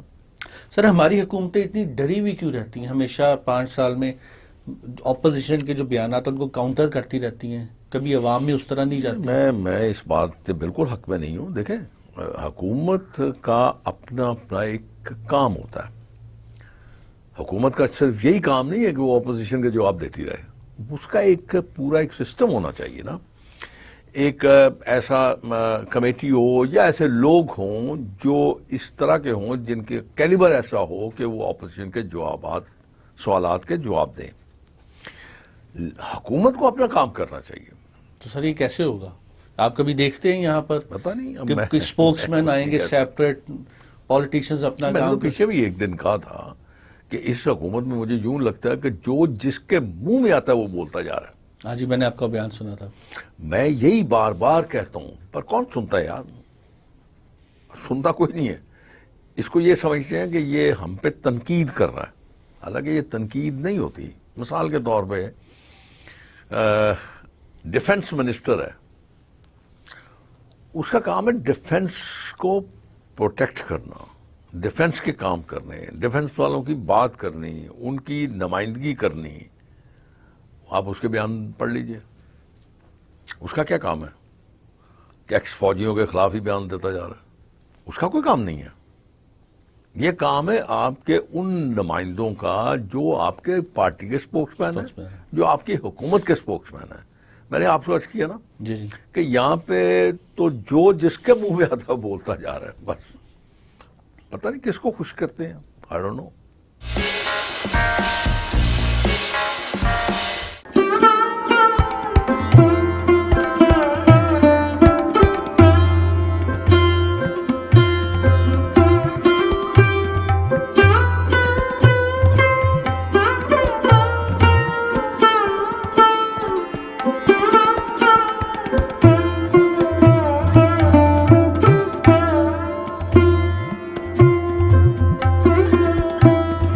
Hi, I'm Uma Malhotra and I welcome you to my show, Glow and Beyond with Uma Malhotra. Why should I get that facial? Why should I go for a Repicharge facial then an O3 facial? We do the research for you. So we make sure we give you the best. For example, you got fat lash. A client was allergic to fat lash, so I did a London lash patch test on her. She was absolutely fine with London lash. So I used the London lash.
इस वक्त फूलनगर शहर की सब्ज़ मंडी में खड़ा हूँ और इस वक्त गर्मी के फलों में बहुत ज़्यादा फल हैं, लेकिन तरबूज एक ऐसा फल है कि जो अपने जायके और खुशबूदार और मिठास की वजह से सबसे ज़्यादा मशहूर है। वैसे तो इस वक्त सेब, आड़ू, अमरूद, खुरमानी, लुगाट भी हैं, लेकिन वो महंगे फल हैं जो कि गरीब आवाम की क़ुव्वत ख़रीद से बहुत ज़्यादा हैं। गरीब आवाम उन फलों को नहीं खरीद सकी, लेकिन तरबूज एक ऐसा फल है कि जो कम कीमत में 40 रुपये किलो के हिसाब से आवाम इसे ख़रीद रहे हैं और बड़े ज़ौक़ व शौक़ से इसे खाते हैं और लुत्फ़अंदोज़ होते हैं। तरबूज फल बहुत अच्छा है, मौसम के लिहाज से जायका भी अच्छा होता है, मीठा भी अच्छा है और ये बाकी फलों की निस्बत जायके में अच्छा है और ये हमेशा जो है ना मौसम के लिहाज से इसको खाना चाहिए, बेहतरीन फल है। और हम ये गाड़ियों के हिसाब से आते हैं, हर रोज़ 1 गाड़ी 2 गाड़ी सेल करते हैं जिसमें 80 मन 50 मन ऐसे वज़न होता है। तो ये तरबूज आपसे लोग शौक़ से ख़रीदते हैं? माशाल्लाह शौक़ से ख़रीदते हैं। ये देखिए आपने कि इस गर्मी के मौसम में लोग सेहत अफ़ज़ा और खुश जायका तरबूज बड़े शौक़ से ख़रीद रहे हैं और खा रहे हैं। मेरा भी आवाम को ये मशवरा है कि इस गर्मी के मौसम में सबसे सस्ता फल तरबूज है, ये इस्तेमाल करें और सेहतमंद रखें। कैमरा टीम गफ़ार अहमद के हमरा doctor Liyaqat Ali, South Asia Global News, Phoolnagar.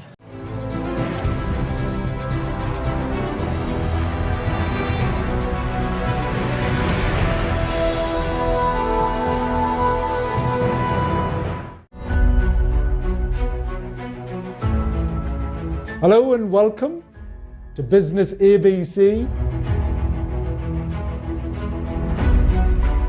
But the number one reason why businesses fail, whether they are starting or scaling or growing, is because of money. And when you go to them with an idea, they will always go, oh, great idea, oh, vadya. The best businesses either fix something or they make them better. Where it's legal or where it's contract, take your time.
Sir being आप हम पाकिस्तान से बाहर जितने भी हम overseas Pakistani हैं, हमारी पहली नज़र हुकूमत या अपोजिशन की तरफ होती है. अब इन पार्टीज़ के अपने अपने चैनल्स हैं, अब इन पार्टीज़ के उसके बाद यूट्यूब है, तो आपको नहीं लगता सर इससे बहुत बदनामी हो रही है? नहीं, पार्टीज के चैनल नहीं है सर, बाइस्ड हैं. आप ये कह सकते हैं कि लाइक माइंडेड लोग जी हाँ, वो एक ही तरह की बात करते हैं, लाइक माइंडेड लोग हैं. जी जी. हालांकि मेरा अपना ख्याल है कि ऐसा बिल्कुल नहीं होना चाहिए. चैनल्स पे बैठ के, अब यार असल पे प्रॉब्लम ये है ना कि आप जैसे आप बैठे हुए हैं, आप मैं वैसे कह रहा हूँ, जी जी, प्लीज क्या मालिक हैं या आप या जस्ट एम्प्लॉई हैं कि आप एंकर हैं, क्या है मुझे नहीं पता. लेकिन अब ये मुसीबत ये हो गई है कि चैनल जो है ना वो हो गया एक बिजनेस. उन्होंने अपना वक्त बेचना. अब उन्होंने वक्त कैसे बेचना? उन्होंने रेटिंग लेनी है. अब रेटिंग जो है वो देखते हैं कि कौन सी बात कहाँ क्लिक करती है, कौन सी बात करने से कितने लोग ज़्यादा देखते हैं. उसमें लॉजिक हो ना हो, सच्चाई हो ना हो, कोई उसमें बुनियाद कोई उसकी बेहतर हो ना हो, बोलते जाएंगे. ये एक बड़ी ख़तरनाक चीज़ है जो कि मेरे ख्याल में शायद सच्चाई से बहुत दूर है, हक़ाइक़ से बहुत दूर है. हालांकि चैनल्स का या एक एंकर का ये फ़र्ज़ बनता है कि वो आवाम तक वो बात पहुंचाए जो दुरुस्त हो. यहाँ पे कोई अजीब सी मंतक हुई है. सर हमारे यहाँ कभी जिस तरह आप फरमा रहे, मैं एग्री करता हूँ, क्योंकि पाकिस्तान वाहिद मुल्क है जहाँ पर ये जिसके पास अखबार है उसके पास टीवी भी है, टीवी वाले के पास अखबार भी है. ये लाइसेंस पाकिस्तान में इशू किया गया. सर हमारे यहाँ क्या कभी हम कभी निकल सकेंगे इस चीज़ से कि जो एंकर है उसका काम सवाल करना है, स्टेटमेंट देना नहीं है? मैं वही सोच कर रहा हूँ. अब निकल सकते हैं, बेहतर हो सकता है, करेगा कौन? सर मौजूदा लीडरशिप का एक साथ ताल्लुक नहीं, उनका कोई ताल्लुक नहीं है. अखबार कौन पढ़ता है?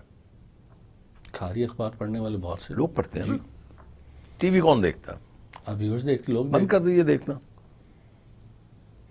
बंद कर दीजिए. कोई ऐसी चीज तो नहीं है जिससे आपका पेट भरता है, जिसके बगैर हम जिंदा नहीं रह सकते. एक जमाना था मैं अखबारें पढ़ता था और उसकी हेडलाइंस पढ़ने के बजाय मैं उसके जो लिखे जाते थे एडिटोरियल या उसको कह लिए जो लोग लिखने वाले थे, मैं वो पढ़ता था ज़्यादातर. उसमें एक निचोड़ होता था पूरी सियासत का, गैर सियासी, ملکی حالات اپنے ذاتی حالات کا ایک نچوڑ ہوا کرتا تھا. وہ تجزیہ شامل کرتے تھے اپنا. تو کسی حد تک وہ بالکل حقائق کے قریب تر ہوتا تھا.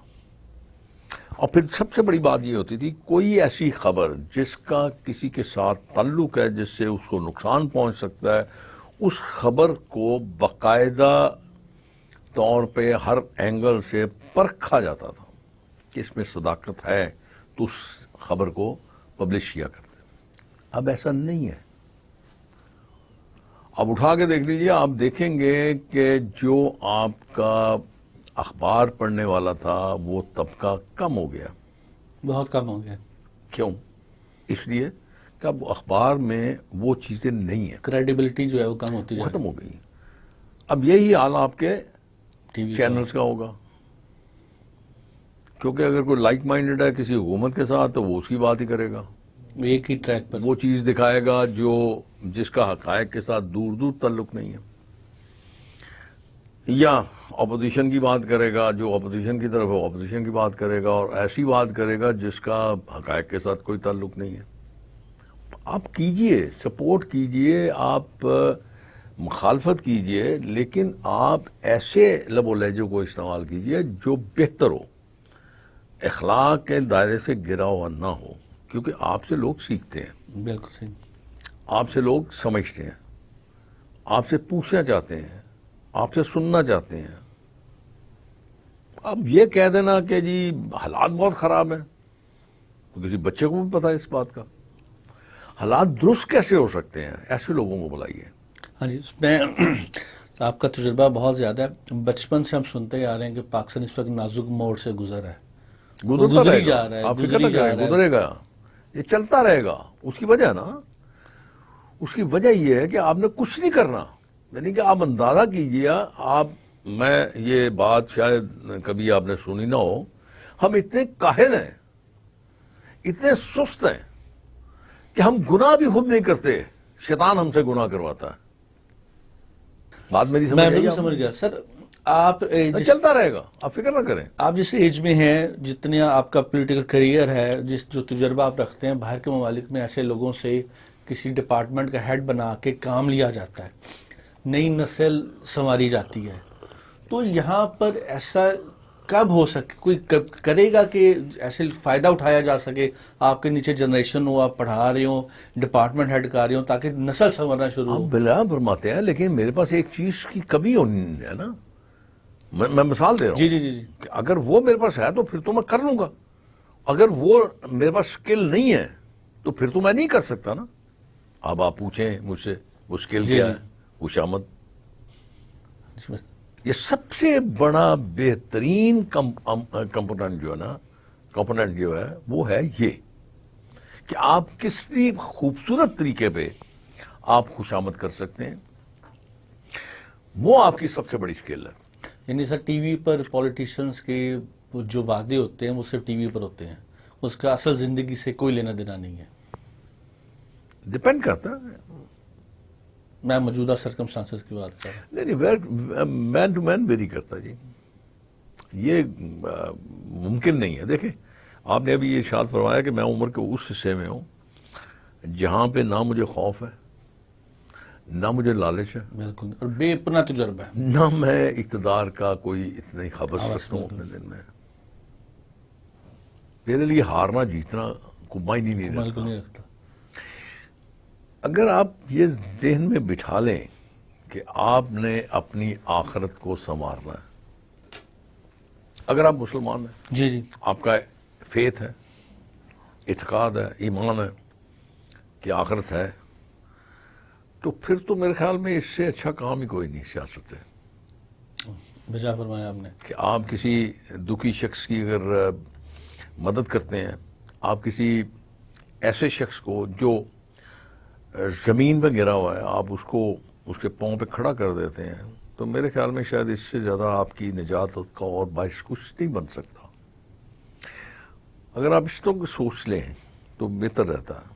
میں آپ سے یہ گزارش کروں گا, میں اس وقت میرے لیے کوئی معنی نہیں رکھتا, اور شاید اگر میں زندہ رہا इंशाल्लाह। और 5 साल के बाद अगर इलेक्शन होते हैं और मैं जिंदा रहा, शायद मैं इलेक्शन लड़ूं और शायद मेरी ज़िंदगी का ये आखिरी इलेक्शन हो, तो उससे मुझे कोई मायने नहीं रखता मेरे लिए कि मैं इलेक्शन में जाता हूँ, मैं हार जाऊंगा, मैं जीत जाऊंगा। इस किस्म का मुझे खौफ है ही नहीं।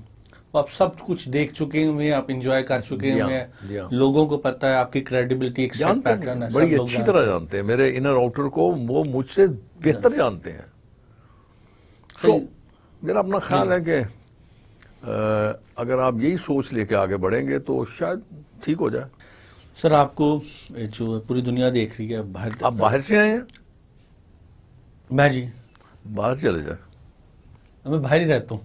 मेरा मशवरा है, माने ना माने। नहीं, मैं इंग्लैंड ही रहता हूँ। मैं आपसे ये सवाल करने का था, हम लोग जब बाहर बैठे होते हैं ना, तो जब कुछ टीवी और प्रोग्राम आता है तो वहाँ पर हम एशियन होते हैं, इंडिया के भी चल रहे होते हैं, बांग्लादेशी भी चल रहे होते हैं, तो हम हमेशा देखते हैं, हमने आप लोगों की तरफ देखना है जो पॉलिटिशियन, और स्पेशली जो सीजन पॉलिटिशियन है।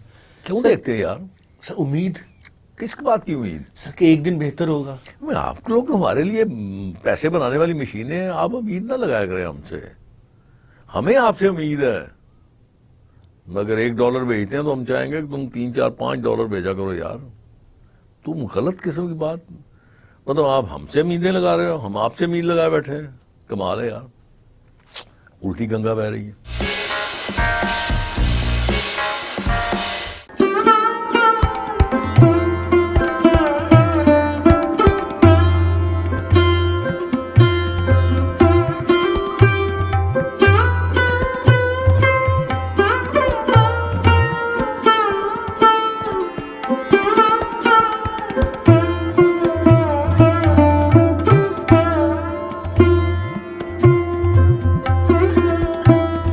आप लोगों ने पहले भी आवाज़ उठाई, इस्लामाबाद में गए बिजली के ख़िलाफ़, महंगाई के ख़िलाफ़, तो आप लोगों की आवाज़ सुनी नहीं गई। देखिए, जमात इस्लामी ने महंगाई के ख़िलाफ़ और ख़ास तौर पर बिजली के बिलों में होश रुबा इजाफे के ख़िलाफ़ हमने आवाज़ बुलंद की थी। 300 यूनिट तक का उन्होंने कहा था कि हम सोलर सिस्टम देंगे। हाँ जी। कराची में, सिंध में देना शुरू किया हुआ, वहाँ वो हमारी हुकूमत है, पूरे पाकिस्तान में हमारी हुकूमत नहीं है। टैक्स देना हर शख्स की जिम्मेदारी है, हर ताजिर की जिम्मेदारी है।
My name is Terence South. I formerly served in the British Army. We had to go down as the muscle squad and come on, you come with us. She said, no, let us go, we're fighting. No.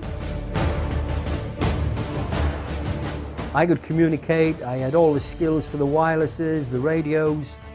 I could do that, that was no problem. I could do that blindfolded. Second World War, understood where you were and what you were doing, where your head was.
سر اب کبھی جو بڑی بڑی دلچسپ باتیں کریں، normally politicians جو ہوتے ہیں ایسی تو بات نہیں ہے، اس لیے میں بار بار یہ سوال کر رہا ہوں آپ سے کہ سر ہم باہر بیٹھ کے ہمیں بھی پتہ ہے جو ہمیں پتہ ہوتا ہے کہ یار یہ کون سی بات کر رہا ہے، تو ہم ہمیشہ کوشش یہی ہوتی ہے جس طرح ہم پڑوسی ممالک میں ہوتا ہے کہ کوئی ایک انسان ایک نئی چیز ایک لوگوں کو ٹرینڈ کرنا شروع کرے. آپ کے سینے میں بے پناہ علم ہے جو آپ نے حاصل کیا، تجربہ ہے.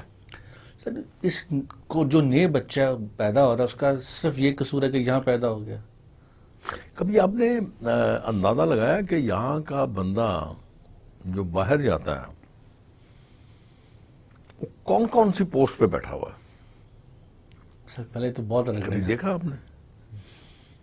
دنیا کا بہترین سرجن آپ کو پاکستانی نظر آئے گا، دنیا کا بہترین سائنٹسٹ آپ کو پاکستانی نظر آئے گا، دنیا کا بہترین ڈاکٹر پاکستانی نظر آئے گا، انجینئر پاکستانی نظر آئے گا. آپ کو ہر سیگمنٹ آف لائف میں آپ کو پاکستانی نظر آئے گا. کیوں؟ وجہ ہم کیا کرتے ہیں. میں آپ کو اسی مثال تازہ مثال دے دیتا ہوں. یہاں پہ ایک ہاسپٹل لاہور میں میرے خیال میں برکی روڈ پہ، وہ نام بڑا اس کا اوکھا سا ہے، وہ اس کا لیور ٹرانسپلانٹ اور کڈنی ٹرانسپلانٹ کا بڑا زبردست. وہ ایک ڈاکٹر صاحب آئے تھے باہر سے، چھوڑ چھاڑ کے ان کو وطن کی مٹی نے بہت یاد کیا، بڑی ان کو یاد آئی، وہ آ گئے. انہوں نے وہ ہاسپٹل جو تھا بلڈ کیا، شہباز گورنمنٹ نے کیا تھا، تو بڑا وہ یوں کہہ لیجئے کہ ایک بڑی خوبصورت چیز تھی. وہ ڈاکٹر صاحب نے وہ چلایا بڑا اچھی طرح. بڑا وہ تب کے، میں تو سنا ہی ہے میں نے، تب کے جو چیف جسٹس تھے ان کے ساتھ کوئی اختلاف ہو گیا. اچھا. رول دیا اس بیچارے کو، روتا ہوا چلا گیا واپس. فائدہ اب جب آپ ایسے لوگوں کے ساتھ ایسا رویہ اختیار کرتے ہیں. اکبر بگٹی پاکستان کا بہت لائل تھا، نو ڈاؤٹ، اس میں کوئی دو رائے نہیں تھی. دو رائے نہیں ہے. کیا کیا آپ نے اس کے ساتھ؟ آپ ہمیشہ ایسے ہی کرتے ہیں اپنے موسروں کے ساتھ، تو کیوں آئے گا کوئی؟ اسی لیے تو میں نے آپ کو مشورہ دیا، کیوں آ گئے ہیں؟ یہ وہاں پہ کر لیا کیجئے یار، اور بہتر ہو گیا. ہمیں بلا لیا کیجئے غریب آدمی کو وہیں پہ. آپ کے پاس کوئی پیسے کی کمی ہے وہاں پہ. سر اس کا مطلب ہے کہ یہ ایسے ہی چلتا رہے گا انشاءاللہ. میں نے کیا کہا؟ انشاءاللہ. سر کہا جاتا ہے کہ اس طرح ہی چل جائے، بڑی بات ہے یار. اگر ہماری عوام پڑھ لکھ لے، تھوڑے سول، کچھ فرق نہیں پڑے گا. کیا ہو گیا آپ کو؟ یورپ میں آپ کا خیال ہے کہ ساری عوام پڑھی لکھی ہے؟ بالکل بھی نہیں. کیوں؟ وہ سمجھتے ہیں اپنی ذمہ داری کو. سویلائزڈ ہیں. امریکن سارے پڑھے لکھے ہیں. بالکل بھی نہیں. آپ کوئی کسی کی تاریخ اٹھا کے دیکھ لیجئے، انڈیا کو دیکھ لیجئے، سری لنکا کو دیکھ لیجئے، ایران کو دیکھ لیجئے، افغانستان کو دیکھ لیجئے، وہ اپنے ملک کے ساتھ بہت لائل ہیں، سنجیدہ ہیں، اپنے لوگوں کے ساتھ بہت لائل ہیں، سنجیدہ ہیں. دل میں خوف ہونا چاہیے اللہ کا اور آنے والے وقت کا. اب سب ٹھیک ہو جائے گا. یہاں پہ یہ مصیبت یہ ہے کہ ہم امیدیں لگائے بیٹھتے ہیں اس طبقے سے جس طبقے کو ان مشکلات کا پتہ ہی نہیں ہے. جس کا بالکل کوئی جواب. تو سر کیا کریں؟ کیا کریں؟ دعا. 5 وقت نماز پڑھیے، اور اگر اللہ آپ کو توفیق دے تہجد کی نماز پڑھیں اور دعا کریں. تو سر ہمیں تو اب ہر بندہ کما جتنا. یہاں پہ میں آپ کو ایک اور بات بتاؤں. یہاں پہ ہم جو نمازیں پڑھتے ہیں نا، وہ کیوں پڑھتے پتہ آپ کو؟ بتائیے. جنت میں جانے کے لیے. الٹیمیٹ گول یہی ہے، اللہ کو راضی کرنے کے لیے نہیں، جنت کے دروازہ کھولنے کے لیے. میکسیمم یہی ہے. سر اب پتہ نہیں اس نے کس بات پہ معاف کر دینا اور کس کو معاف کر دینا. وہ غفور الرحیم ہے. کس کو معاف کرتا ہے؟ میری نمازوں کو میرے منہ پہ مار دے، کیا فرق پڑتا ہے؟ کیا پتہ چلتا ہے؟ تو سر اگر ہمارا جو لیڈر طبقہ ہے، اگر وہ اس کا ڈی این اے یہی رہنا ہے، تو پھر تو ایک وقت آئے گا کہ کسی ٹوٹتا نہیں جائے گا. کچھ بھی نہیں ہوگا یار. کیا ہوگا؟ کچھ بھی نہیں ہوئے گا. آپ فکر نہ کریں, میں نے تو آپ کو کہا. جی آپ کو کیا پرواہ ہے یار؟ آپ کون سا یہاں مستقل رہتے ہیں؟ پرواہ تو آپ کے ان لوگوں کو جو آپ کے نیچے کام کر رہے ہیں. ان کو نہیں پتا کل روٹی ملے گی نہیں ملے گی, آپ کا مزاج آج یہ ہے, کل آپ کا مزاج یہ ہوگا. بند کرو یار, یہ کیا مائک لگا کے بیٹھ جاتے ہو.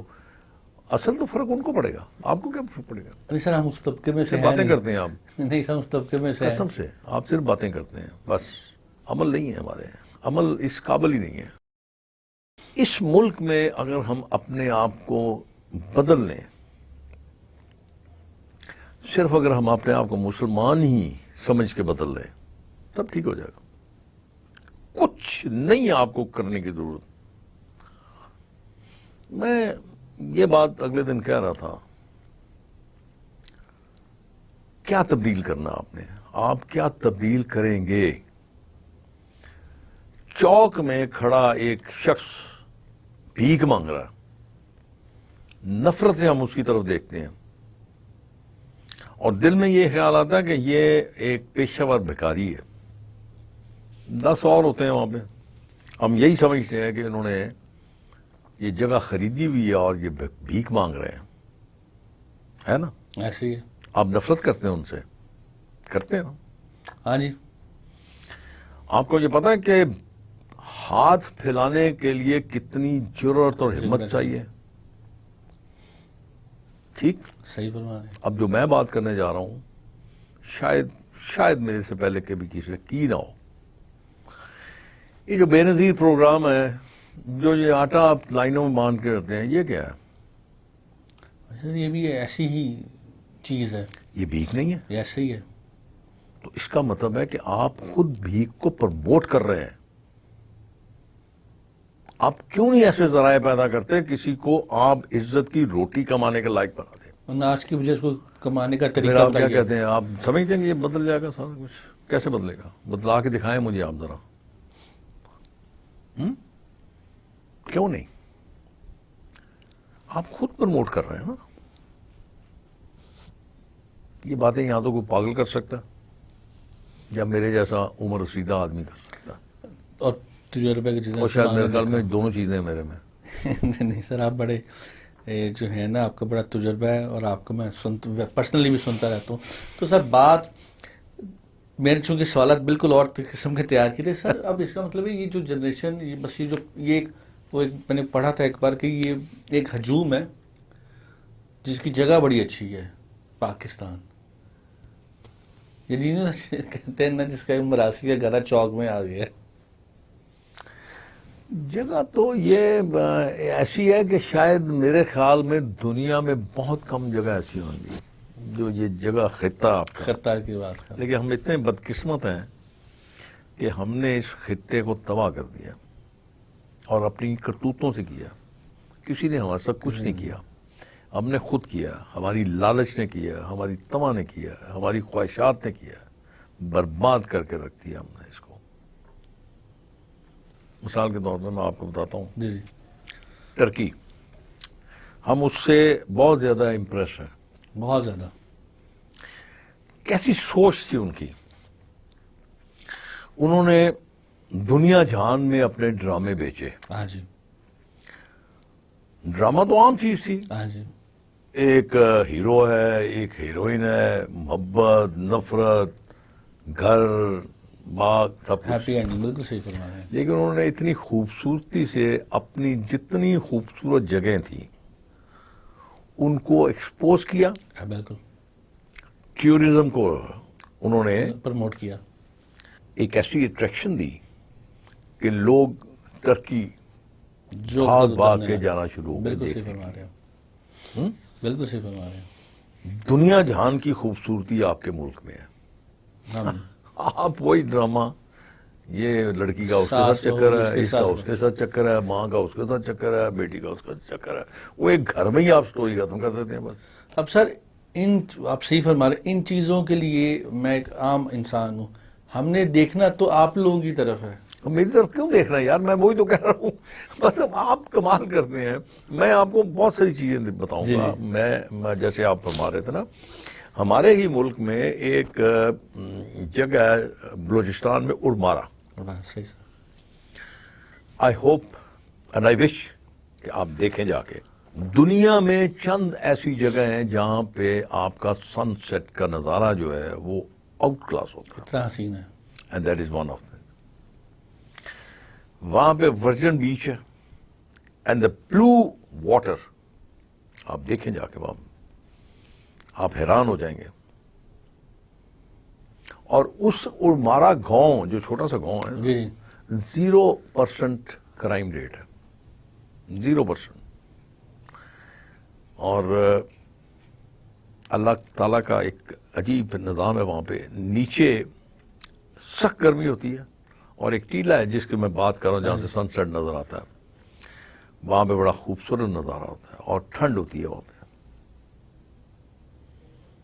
ایسی بے بہا چیزیں. لیکن بدقسمتی کیا ہے پروموٹ نہیں کرتے. ہم پروموٹ بھی نہیں کرتے اور ہم ان کو پبلک کے لیے کھولتے بھی نہیں ہیں. کھول دیا. سب سے پہلا کام یہ کریں گے کہ آپ وہاں پہ اتنی گندگی مچائیں گے کہ اللہ مان. اللہ مان. بالکل جس طرح کراچی بیچ پر حال کریں. جی سر. اس کے علاوہ ایک اور جگہ سر کریک نام سنا آپ نے؟ نہیں سر میں نے نہیں. دنیا میں ایسی خوبصورت جگہ نہیں ہو گئی. اٹس اے سی. یہ پاکستان اور انڈیا کا آخری کونا ہے. اور آپ نے انگلش فلمیں دیکھی ہوں گی جہاں پہ وہ ایک درخت ہیں, جھاڑیاں ہیں, ان کے درمیان سے وہ ندیاں چل رہی ہیں, بہہ رہی ہیں. This like that. بدقسمتی ہماری. کیسا ملک ہے یہ. آپ کو پتہ ہے سندھ میں ایک ایسی جگہ ہے جہاں پہ وہ پہاڑی ہے یا پہاڑی علاقہ ہے اور اس کا موسم جو ہے وہ مریض سے ملتا جلتا ہے. یہاں پہ ریگستان ہے, یہاں پہ دریا ہے, یہاں پہ سمندر ہے, یہاں پہ پہاڑ ہے, یہاں پہ گلیشیئر ہے, یہاں پہ دنیا کی ہر خوبصورتی ہے. بقول خان صاحب کے یہاں پہ کوئی 12-14 موسم بھی ہیں. نہیں پتا ہوتا نا بیچارہ, اس کو کیا پتا تھا کہ 12 موسم کیا ہوتے ہیں. 12 مہینے ہوتے ہیں تو 12 موسم کیا ہوئیں گے. تو اس سے خوبصورت جگہ آپ دنیا میں شاید ہی کہیں ہو.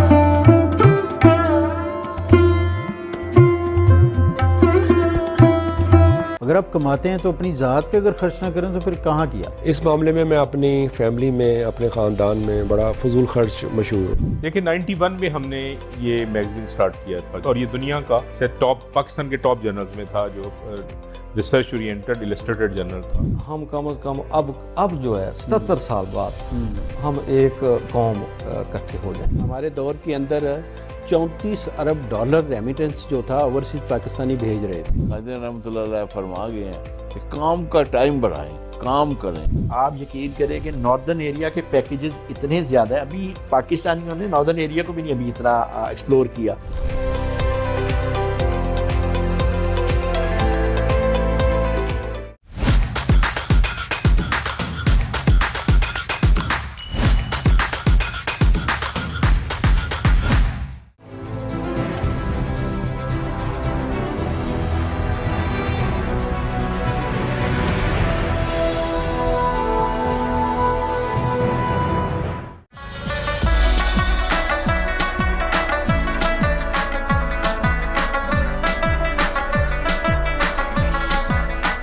ملک کے دوسرے شہروں کی طرح ننکانہ صاحب میں بھی جو گرمی کا زور جاری ہے, پارا جو ہے 40 سے 44 ڈگری سینٹی گریڈ تک پہنچ چکا ہے.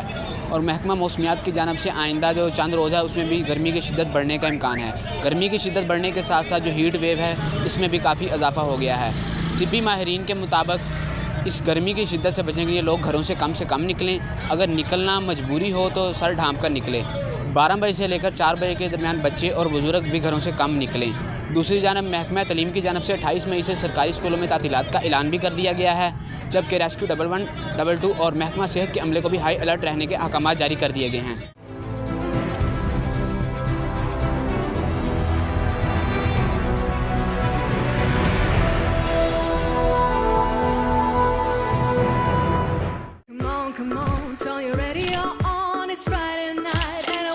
It's me, Jia. This is my Street Vibes.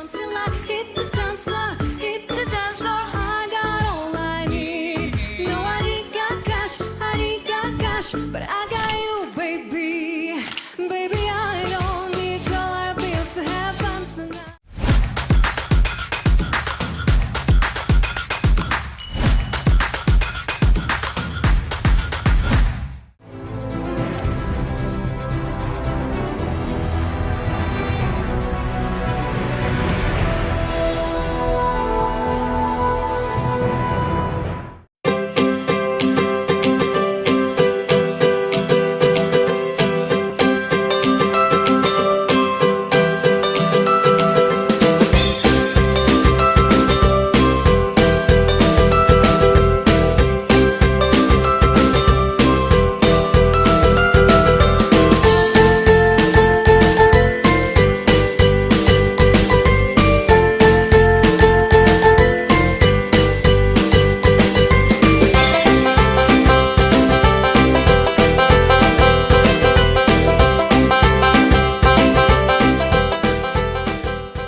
میں لاسٹ ایئر ہالیڈیز پہ اسکاٹ لینڈ گیا تھا، تو میرے والدین گئے تھے گلگت بلتستان، وہ کہتے ہیں آپ بلتستان میں آئیں آپ اسکاٹ لینڈ بھول جائیں گے، اتنا حسین ہے، جو قدرتی ڈیولپ ہے اس میں بھی کوئی چینجنگ نہیں ہے۔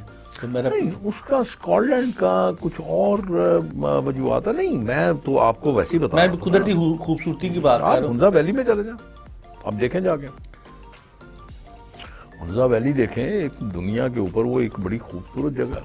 سر ایک عام انسان یہاں کا پاکستانی، ایک اوورسیز پاکستانی، ہم کیسے اپنے حکمرانوں کو بتائیں، کہیں ڈیمانڈ کریں کہ بھائی ان چیزوں کو پروموٹ کرو، ہم ان کو کیسے کہیں کہ ان 3 مسئلوں پر کام کریں، ہم کیسے کہیں کہ یار ایجوکیشن پر کام کریں؟ یہ ہماری ایک بدقسمتی ہے، یہ آج کی نہیں بڑی پرانی چل رہی ہے۔ جو ایجوکیشنسٹ ہے اس کو پتہ ہے ایجوکیشن کیا ہوتی ہے۔ اب اگر آپ مجھے ایجوکیشن منسٹر لگا دیں گے تو پھر بربادی ہوگی نا ایجوکیشن کی۔ تو بہتر یہ ہوتا ہے کہ آپ اپنے لاٹ میں سے دی فائنسٹ پرسن جو بہت اچھا ایجوکیشنسٹ ہو آپ اس کو وہاں پہ لگائیں۔ یا پہ یہ تو عجیب ہے کہ جہاں پہ ہیلتھ میں آپ کو ڈاکٹر چاہیے لک آفٹر کرنے کے لیے، اس کو پتہ ہے کہ ڈاکٹرز کی کیا پرابلمز ہیں، میڈیسن کیا ہے، میڈیسن استعمال کیسے ہونی ہے، ہاسپٹل میں چلنا کیسے ہے، مریضوں کو ڈائگنوز کیسے کرنا ہے، وہ ساری چیزوں کو اس کو پتہ ہوگا۔ تو وہاں پہ بھی اگر آپ مجھے لگا دیں گے تو میں تو تباہی کروں گا، بربادی کروں گا۔ سر آپ کو لگانے سے کم از کم یہ تو ہوگا آپ کی نیت صاف ہے۔ نیت نہیں کچھ کرتی، بہت سارے لوگ ہیں، بہت ساری لوگ ہیں جو کام کر سکتے ہیں۔ میں وہی تو عرض کر رہا ہوں کہ وہاں پہ اگر آپ کسی کمپنٹ آدمی کو لگائیں گے تو آپ کو وہ ڈیلیور کرے گا۔ سر کیسے ڈیمانڈ کی جائے؟ میں کہہ رہا ہوں کوئی گائیڈ کریے۔ نہیں، آپ نہیں کچھ کر سکتے، آپ اس لیے نہیں کر سکتے کہ آپ کو تو میرے خیال میں ابھی ووٹ دینے کا رائٹ بھی نہیں ہے نا۔ ہاں جی، بہت وعدے ہوئے لیکن اسٹل آپ کو ووٹ دینے کا رائٹ بھی نہیں ہے، اور جن کو ووٹ دینے کا رائٹ ہے وہ ایسے وعدے نہیں کرتے، وہ صرف کہتے ہیں روٹی پوری کرو یار سٹی۔ بھائی کی دنیا میں یہ جب انٹرویوز چلتے ہیں، یہ پروگرام چلتے ہیں، تو ہماری جو کمیونٹی ہماری ہے وہ رابطہ کرتی ہے، بتاتی ہے۔ ہم نے آپ کو یاد ہوگا ہم نے دوسری بار آپ سے ریکویسٹ کی آنے کی، کیونکہ آپ کی ریکویسٹ آئی تھی۔ پوائنٹ یہ ہے کہ یہاں پر جو نان سیریس پلیٹ فارم ہے سوشل میڈیا، اس کو سیریس لے کے یار بات یہ ہے کہ ہمیں اب جھوٹ سننے کی، جھوٹ بولنے کی، جھوٹ کہنے کی عادت پڑ گئی ہے۔ سچ نہیں بول سکتے، اگر ہم سچ بولیں گے تو یہ سمجھا جائے گا یہ ہمارے خلاف ہے بڑا سخت۔ میں اگر کوئی بات کرتا ہوں تو اس کو یہ سمجھا جاتا ہے کہ یہ اپنا غصہ نکال رہا ہے، غصہ نہیں ہے، مجھے تو کسی بات کا غصہ نہیں ہے. آپ تو ایک عام انسان کی بات کر رہے ہیں. میں کیسے غصہ نکال سکتا ہوں اپنا؟ اور پھر میں اگر غصہ کروں گا تو کس سے کروں گا؟ مالک سے نوکر کا کوئی غصہ نہیں بنتا نا. جب مرضی مجھے نکال دے نوکری سے، میں کیسے غصہ کر سکتا ہوں؟ تو یہ سوچ غلط ہو گئی ہوئی ہے. لیکن میں نے پہلے بھی آپ کو کہا ہے کہ زندہ رہا تو یہ میرا ہو سکتا ہے میں الیکشن نہ لڑوں، اور ہو سکتا ہے اگر لڑوں تو یہ میری زندگی کا آخری الیکشن ہوگا. اس کے بعد تو میں الیکشن اللہ تعالیٰ آپ کو زندگی دے اور آپ اگلی دفعہ الیکشن لڑیں اور جیتے. میں تو آگے اپنے بچوں کو بھی کہہ دیا ہے کہ بس یہ میری ایک ول ہے کہ میری فیملی میں سے آئندہ میرے بیٹے کے علاوہ آگے جو ہے جو میری جنریشن ہے وہ سیاست نہیں کریں گے. بہت بڑی بات ہے سر. بڑی نہیں ہے، چھوٹی بات ہے یہ. بس بڑا کچھ دے دیا یار، زندگی دے دی، اپنی پوری ساری زندگی دے دی، اپنے پیاروں کی لاشیں دے دی، اور کیا کرنا ہے؟ تباہی کر دی. کل تک جو لوگ سائیکل میں پھرتے تھے آج وہ پتہ نہیں کہاں پہنچ گئے. ان کے پاس اپنے پیارے ہیں، ان کے پیارے ہیں، اور اسی سائیکل سے آ گئے. سر ایک یہ بڑی عجیب بات ہے یہاں پر کہ ایک الیکشن لوگ لڑتے ہیں، وہ اگلے الیکشن میں ان کی چال ڈھال سر نہیں بدلا ہوتا ان کا. میں وہی عرض کر رہا ہوں نا، 1948 میں میرے باپ نے کاروبار شروع کیا تھا. 1960 غالباً، ہاں میں 8 سال کا تھا میرے خیال میں شاید، تو میرے باپ کے ساتھ مرسڈیز تھی 280 SCL کالے رنگ کی 1960 میں. جب لوگوں کو مرسیڈیز کا نام بھی نہیں آتا ہوگا. جناب والا سر اگر 3 پوچھنا میں آپ سے عرض کرنا چاہوں، کیونکہ میں نے بہت انٹرویوز کیے ہیں یہاں پر بھی باہر بھی، لیکن اس طرح کا جو انٹرویو کا اتفاق مجھے پہلی دفعہ ہوا ہے، تو میں اس لیے زیادہ سے زیادہ بات کرنا چاہ رہا ہوں. سر 3 ٹاپ کے مسئلے ہمارے جو اگر ہٹا دیے جائیں تو پاکستان ٹریک پر آ سکتا ہے. آتا ترک نے کیا تھا،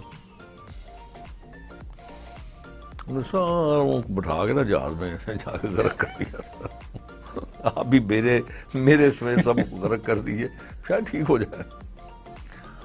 میں نے آپ کو کہا ہے کہ ٹھیک کرنا بھی عوام کے ہاتھ میں ہے. آج آپ فیصلہ کر لیں جی ہم نے ٹھیک کرنا ہے تو ٹھیک کر سکتے ہیں آپ. لیکن اگر آپ دیکھیں نا، اگر آپ بار بار یہی بات کریں گے تو اس کا جواب کیا نکلے گا؟ جو میں جواب دے رہا ہوں وہ میں آپ کو یہی بات سمجھانے کی کوشش کر رہا ہوں کہ یہ میرے ہاتھ میں، میرے بس میں نہیں ہے، یہ عوام کے ہاتھ میں ہے. سر عوام کیا 3 چیزیں کرے؟ عوام کیا 3 چیزیں کرے؟ میں آپ کو یقین دلاتا ہوں، ووٹ کاسٹ کرنے سے پہلے سوچ لیا کریں کہ جماعت کو ووٹ نہ دیں، شخص کو ووٹ دیں. دیکھیں کون سا بہتر ہے، جیسے دنیا میں ہوتا ہے کہ وہ دیکھتے ہیں، لسٹ دیکھتے ہیں. اتفاق سے بات تو ہے یہاں پہ کرنے والی نہیں ہے، میری بیٹی وہاں پہ باہر ہے. آپ کے پتہ نہیں آپ کون سی؟ میں انگلینڈ میں. سر وہ بھی انگلینڈ میں ہی ہے، تو لنڈن میں وہ ڈسٹرکٹ کونسلر ہے. اچھا ماشاء اللہ. اور اتفاق سے وہ ایسے ایریے سے ہے جہاں پہ صرف انگریز رہتا ہے. تو اس کا مطلب اس نے کچھ ایسا اچیو کیا ہے یا ایسا کنونس کیا لوگوں کو اپنی باتوں سے یا اپنے کام سے یا اپنی اس نے شخصیت سے کہ لوگوں نے اس کو ووٹ دیا. انہوں نے ووٹ کس بنا پہ دیا؟ یہ سوچ کے نہیں دیا کہ یہ ایشین ہے، یہ پاکستانی ہے، یہ مسلمان ہے. نو، انہوں نے اس کنونس کیا، اس نے ایسے ہی اپنے کام سے، اپنی اپروچ اس کی انہوں نے دیکھی ہوگی، سی وی دیکھی ہوگی. سی وی بالکل صحیح. اور اس کے بعد ووٹ دیا. وہاں پہ تو ایسا نہیں ہوتا نا کہ آپ بینر لگا دیں، اشتہار لگا دیں، آپ جلسے کریں. وہاں پہ ایسا نہیں ہے. تو وہ وہاں پہ لوگ اس طرح ہو. یہ آپ یہاں پہ کر لیں تو میرے خیال میں آپ کی 80% مسئلے جو ہے نا حل ہو جائیں گے. یہ یہاں پر ہو نہیں سکتا.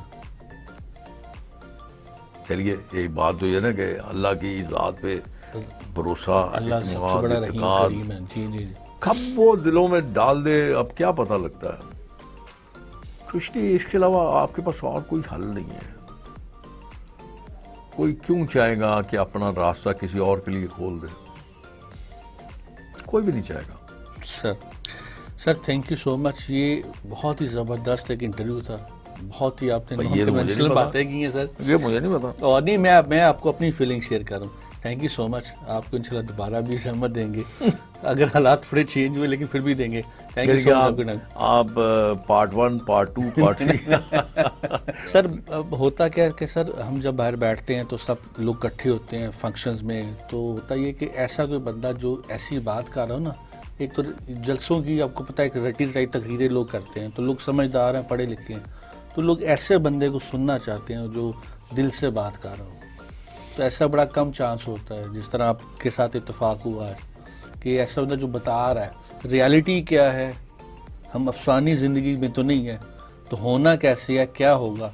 मैं अक्सर बार बार लोगों को ये कहता हूँ तुम यहाँ पे खुशी से नहीं आए, यहाँ पे रोजगार कमाने आए हो। सही फरमा रहे हैं। रोजगार कमाओ, सियासत छोड़ो, इसको ये इन्हीं के लिए रहने दो, अपना काम करो बस। Sir thank you so much sir. Allah Ta'ala आपको जिंदगी देगा और आप अगले इलेक्शन में लड़ेंगे, जीतेंगे तो आप ऑब्वियसली हम इंशाल्लाह आपसे मुलाकात करेंगे। Thank you sir.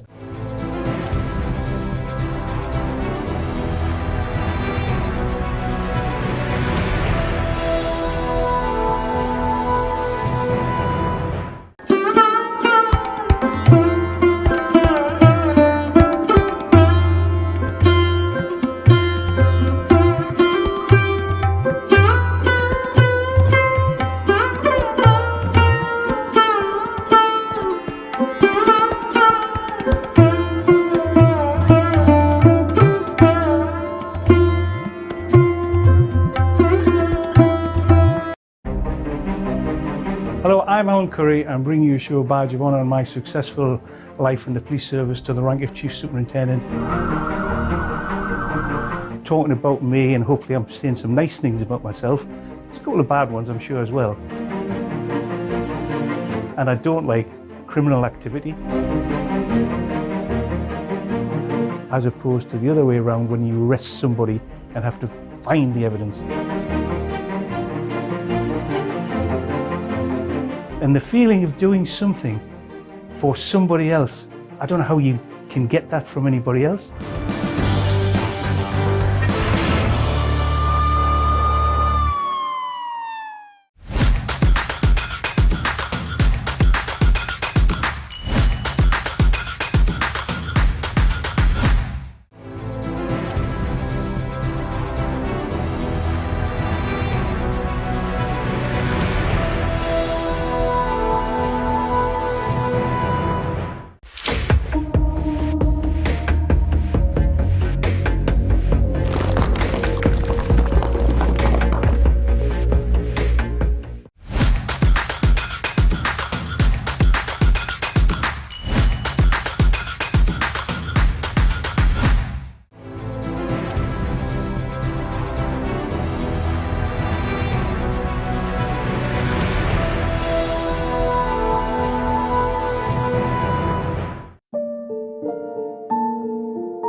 Hi, I'm Uma Malhotra and I welcome you to my show, Glow and Beyond with Uma Malhotra. Why should I get that facial? Why should I go for a rapid charge facial then an O3 facial? We do the research for you. So we make sure we give you the best. For example, you got fat lash. A client was allergic to fat lash, so I did a London lash patch test on her. She was absolutely fine with London lash. So I used the London lash.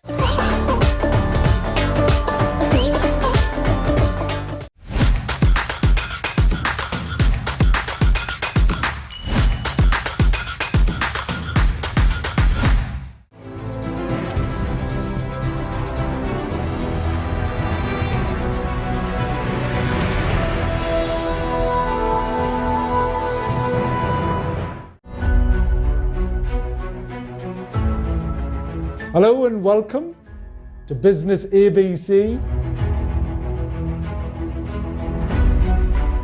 But the number one reason why businesses fail, whether they are starting or scaling or growing, is because of money.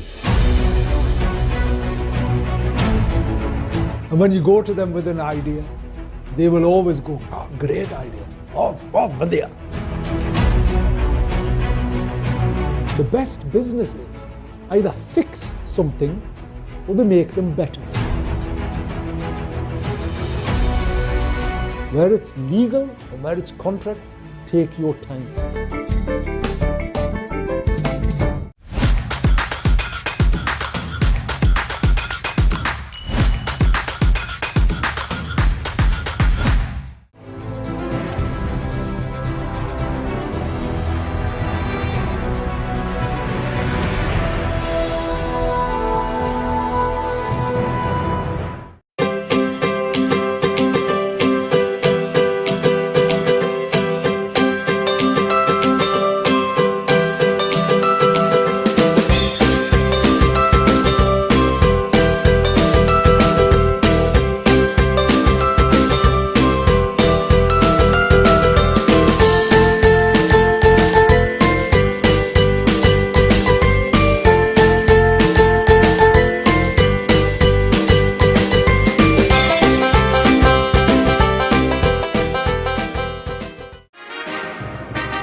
अस्सलाम वालेकुम नाजरीन, आप देख रहे हैं programme दी current affairs. मैं हूं एहसन शहजाद। नाजरीन, आज हम बात करेंगे महंगाई के हवाले से। जब से इलेक्शन हुआ है और मरीम नवाज और वज़ीर आज़म शहबाज शरीफ नारा लगाया है कि महंगाई कम हो चुकी है, और इस टाइम महंगाई कितनी कम हुई है इसके ऊपर बात करेंगे आज। महंगाई की शरह कम होकर 2 साल की कम तरीन सतह पर आ गई है, ये गवर्नमेंट कहती है, पंजाब हुकूमत कहती है। मगर किसी भी आप होटल में चले जाएं, खाना खाएं वहाँ पे, तो आपको महंगाई कम नज़र नहीं आती। दाल की प्लेट अगर आप लेते हैं 200 से ऊपर रेट है, दाल की कीमत है वो। आगे बढ़ते हैं। सोने की कीमत में 5000 से ज़ायद का इजाफा, फ़ी तोला कीमत आवाम की पहुँच से दूर हो गई। हुकूमत ने बस नारे ही नारे हैं, खोखले नारे हुकूमत के। इसके ऊपर बात करेंगे। सोने की कीमत आसमान के ऊपर है। अब शादियों का सीज़न है और ख़ानदान बेचारा क्या करेगा। 1 साल के दौरान कर्ज 8.34 खरब रुपए बढ़ गया। वजारत ख़जाना ने अपनी रिपोर्ट जारी कर दी गई है। इतना कर्ज लिया, 8.34 खरब रुपए लिया। चीनी की कीमतों को पर लग गए, 1 हफ्ते में 4 रुपए फ़ी किलो मज़ीद महंगी हो गई है। इसके ऊपर भी बात करेंगे आज। और आज हमारे प्रोग्राम में मौजूद हैं मरकज़ी सदर किराना स्टोर लाहौर ताहिर भट्ट साहब। इनसे बात करेंगे। ताजिर हैं, मार्केट में बैठते हैं और ताजरों की आवाज़ बनते हैं। और ताजर किस हुकूमत में खुश थे और कौन सी ऐसी गवर्नमेंट थी जिसने ताजरों को फ़ायदा पहुंचाया। तो अब जो हालात बने हुए हैं, मुल्क की मैशत आप देख लें कहाँ पे है, महंगाई कहाँ पे है, ताजर इस टाइम किस तरह जी रहा है और मार्केट ताजरों की कैसे चल रही है लाहौर की। तो आज ताजिर से ही बात करते हैं। मरकज़ी सदर हैं लाहौर के। सर, क्या कहेंगे महंगाई के हवाले से? सबसे पहले बात करते हैं चीनी की, जो 1 हफ्ते में 4 रुपए इजाफा हुआ है और आगे भी चीनी बढ़ेगी, कीमतें बढ़ चुकी हैं। गरीब आदमी कहाँ पे जाएगा? बिस्मिल्लाहिर्रहमानिर्रहीम। कोई 2 माह पहले मैंने चीनी का ये जो सिग्नल था दे दिया था। मैंने कहा कि ये चंद सट्टेबाज लोग जो चीनी की मूवमेंट बनाएंगे। 2 माह पहले मैंने एक प्रोग्राम किया तो उसमें मैंने कह दिया था चीनी जब इन्होंने एक्सपोर्ट करनी थी ना, ये मिल वालों ने और दूसरे एक्सपोर्टरों ने, उन्होंने वज़ीर आज़म शहबाज शरीफ साहब से वादा किया था हम चीनी का रेट नहीं बढ़ाएंगे। शहबाज शरीफ ने वादा किया था कि चीनी का रेट नहीं बढ़ाएंगे। हाँ जी, इन्होंने ये एक्सपोर्टर ने वादा किया था कि 1.5 लाख टन चीनी आप एक्सपोर्ट कर दें। यानी कि ताजरों ने यानी कि वादा किया था शहबाज शरीफ से। ताजरों ने किया, हाँ, एक्सपोर्टर ने किया, एक्सपोर्टर ने किया जी, और मिल वालों ने कि चीनी हमारे पास सरप्लस है, हम अगर 1.5 लाख टन चीनी बेच देंगे तो इसमें इश्यू कोई नहीं आएगा, रेट वही रहेगा। हाँ, ये वादा किया था। ठीक है। ہماری سمجھ کے باہر ہے. یہ 5ویں ایکسرسائز ہوئی ہے پاکستان میں چینی کی ایکسپورٹ کرنے کے بعد جو بڑھتی ہے چینی. ہم کہتے ہیں کہ اگر چینی سرپلس ہے تو اسے کم کیا جائے تاکہ غریب آدمی جو چینی جس کا دار و مدار چینی آٹا گھی پہ ہے اس کو فائدہ ہو. بالکل. چینی یہ 2 ماہ میں انہوں نے جو ہے نا بروکروں نے اور مل والوں نے سٹا کھیلا جس کی وجہ سے چینی تیز ہوگی. ہم بارہا پوائنٹ آؤٹ کیا جناب یہ دیکھیں چینی بڑھ رہی ہے انہیں روکیں.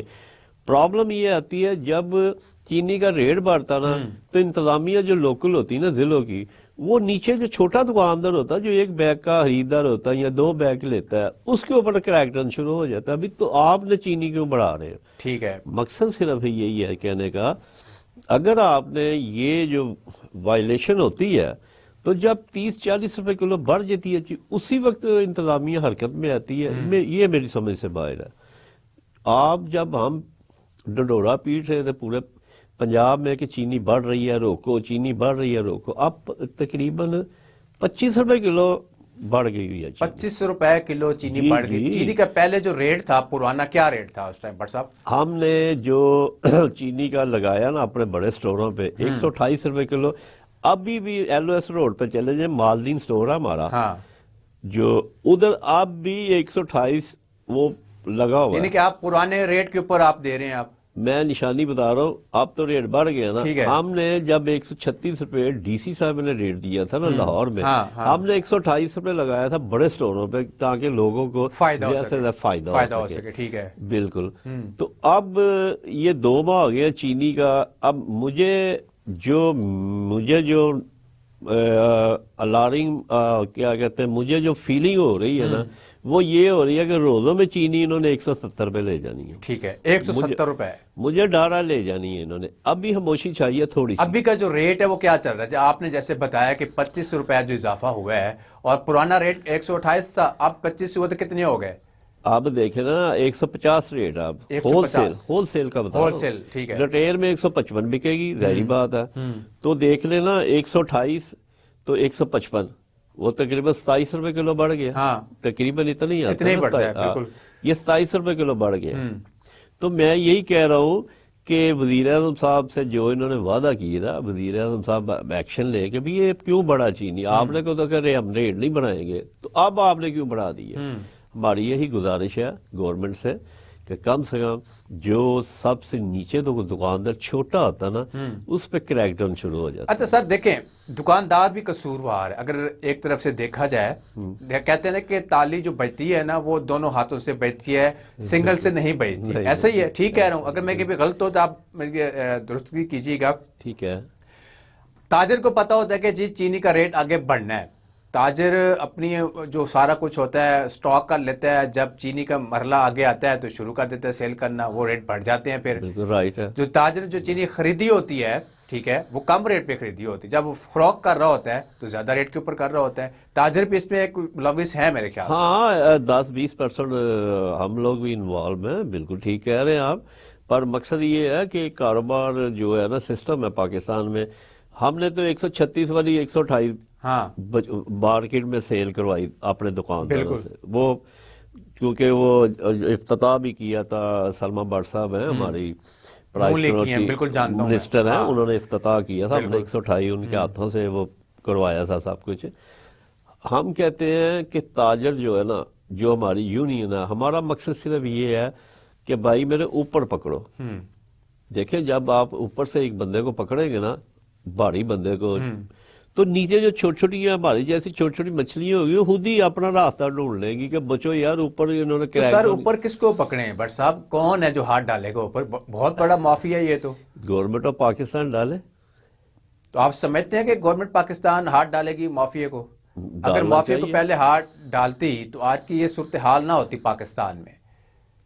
دیکھیں بات سنیں ریاست جو ہے نا ریاست سے طاقتور کوئی انسان نہیں ہے. اگر ریاست اپنی طاقت دکھائے گی یہ ایکسرسائز 1.5-2 سال پہلے بھی ہوئی ہے. 200 روپے چینی جب گئی ہے تو پھر 130-32 روپے چینی آئی ہے. 28 روپے بھی آئی ہے. 126 روپے بھی نیچے آئی ہے چینی. تو ریاست اپنا جب کردار دکھاتی ہے نا تو ہر چیز کو وہ کنٹرول کر لیتی. دیکھیں نا ریاست اپنا کردار کب دکھائے گی؟ جب عوام مر جائے گی. عوام آلریڈی پہلے دکھانا چاہیے نا. वही मैं कह रहा हूँ ना, देखें आपने बताया कि एक हफ्ते में 4 रुपए इजाफा हुआ, फिर आगे इकट्ठा ही 25 रुपए इकट्ठा इजाफा हुआ, नहीं, ठीक है। नहीं, तो ये अब फिर तो गवर्नमेंट सोई हुई, पता ही नहीं इनको क्या हो रहा है फिर तो। नहीं, जागना चाहिए ना। देखिए ये पब्लिक का मामला है, ये फिर कौन जगाएगा? ताजरों का काम है जगाना ना फिर तो। जगा तो रहे हैं हम लोग, अब कैसे करें? अब 2 माह पहले ही अपना वो ढोल बजा रहे हैं, भाई पकड़ लो इन्हें, पकड़ लो इन्हें। तो अब हम तो जितनी हमारी ताकत है हम वो तो कर रहे हैं, उसका सद्देबाप तो कर रहे हैं जितनी हमारी ताकत है। अभी आपने ये व्हाट्सएप कहा कि अब रमजान आगे स्टार्ट होने वाला खैर से, और 70 रुपए तक ये चीनी फी किलो बिल्कुल जाएगी। 170 में। इसकी क्या वजह है इसकी? हाँ, ये तो कम होनी चाहिए थी, अभी तो रमजान में आपने- पैकेज देना चाहिए था फिर तो। नहीं नहीं, अभी तो आपने खुद ही कहा है कि कौन पकड़ेगा। हाँ, तो हम जो आगे जो खतरा है ना वो मैं बता रहा हूँ 170 रुपये है। तो आप क्योंकि लोगों की वजह से हम लोग की आवाज़ ऊपर जाती है, क्योंकि ज़ाहिर बात है, तो पहले प्रिंट मीडिया था, अब डिजिटल मीडिया हो गया, तो इसलिए हमारा जो आवाज़ आप लोगों ने आगे करनी है ना, तो वो तो अपना फर्ज अदा कर रहे हैं। हमारा फर्ज ये है हम बताना कि देखें ये चीज़ का रेट बढ़ रहा है, इन्हें पकड़े। अब घी है वो भी यही पोजीशन है, वो नीचे नहीं कर रहे। क्यों नहीं नीचे कर रहे? ये गवर्नमेंट को चाहिए ना। जब घी वाले जब रेट बढ़ता था मार्केट में, आलमी मंडी में, तो इधर 10 रुपए किलो पड़ जाता था। अब रेट नीचे आ रहा है, ये कम से कम अब तो नीचे करे ना। तो इनका जो पूल है वो तोड़ना चाहिए गवर्नमेंट को, इन्हें बुला के इन्हें कहा भी ये रमजान वाला रेट ये होना चाहिए। अगर चीनी की जगह बट साहब गुड़ इस्तेमाल किया जाए तो मेरे ख्याल में एक बचत हो ही जाएगी आवाम की। नहीं, हमारी इतनी एजुकेशन नहीं है हमारी पब्लिक की। 80% लोग अनपढ़ हैं, वो कैसे समझाएंगे? वो कहते हैं हमने खानी चीनी है भाई। ये तो होता है कि वो आप ये छोटे छोटे इदारे होने चाहिए जहाँ वो क्या कहते हैं एजुकेट करना चाहिए लोगों को। जैसे आप हैं, टीवी चैनल वाले हैं, ये बताएं यार गुड़ इस्तेमाल करो, ये करो। एक तो वो सस्ता है, तो 100 में 80 90 200 रुपए किलो है, तो वो इस्तेमाल भी थोड़ा होता है। तो हाँ, थोड़ा सा डालें, सारी चाय नमकीन सॉरी मीठी हो जाती है, सारा कुछ हो हाँ, जाता हाँ, है। बिल्कुल। चीनी के आप 5 चम्मच डालेंगे तब जाके मीठा असल होता है। चीनी शुगर उसकी ना, शुगर केन की नहीं ना, ये तो मुख्तलिफ चीज़ों की बनती है ना। चीनी चुकंदर की बना लेते हैं, और ये जो क्या कहते हैं ये शलजम है उसकी बना लेते हैं चीनी, मुख्तलिफ चीज़ों की बनाते हैं ये। आपका भी गवर्नमेंट से ताल्लुक है, आप बता रहे थे कि चेयरमैन भी हैं अपने इलाके के, इसके ऊपर भी बात करेंगे कि आप आगे आवाज़ क्यों नहीं पहुंचाते। ब्रेक का टाइम है, बट साहब नाज़रीन शामिल करते हैं ब्रेक, हमारे साथ रहिएगा।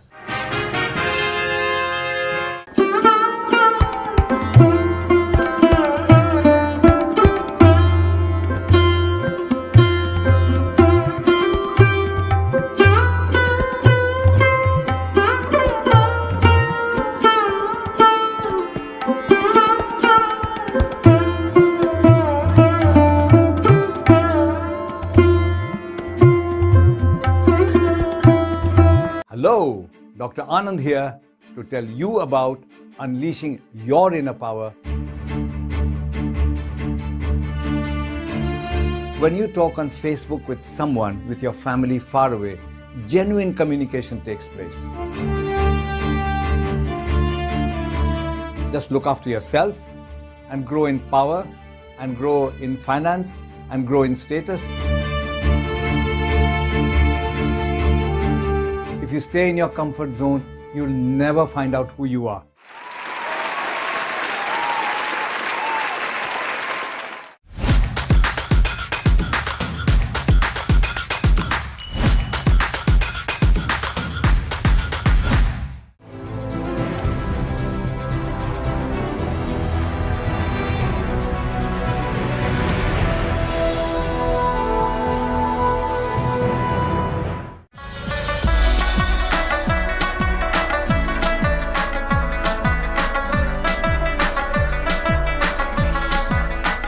सूरज के बदलते हुए तेवर के साथ मुल्क भर की तरह हवेली लखा और गिरदो नवा में भी गर्मी की शिद्दत में बेपनाह इजाफा हो गया।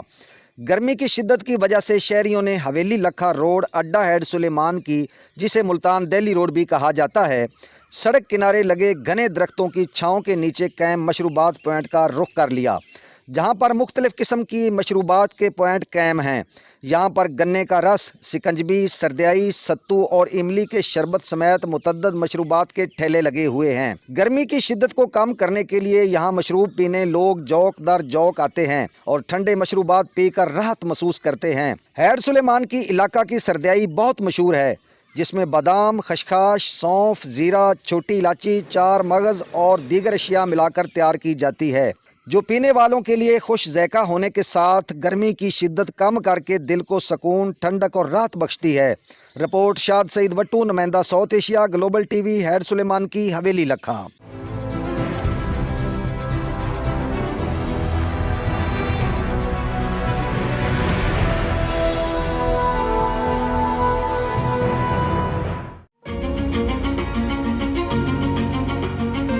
Hello, I'm Robin Ashby. I'm a city councillor, I'm an advisor. I have done a lot of things in my life.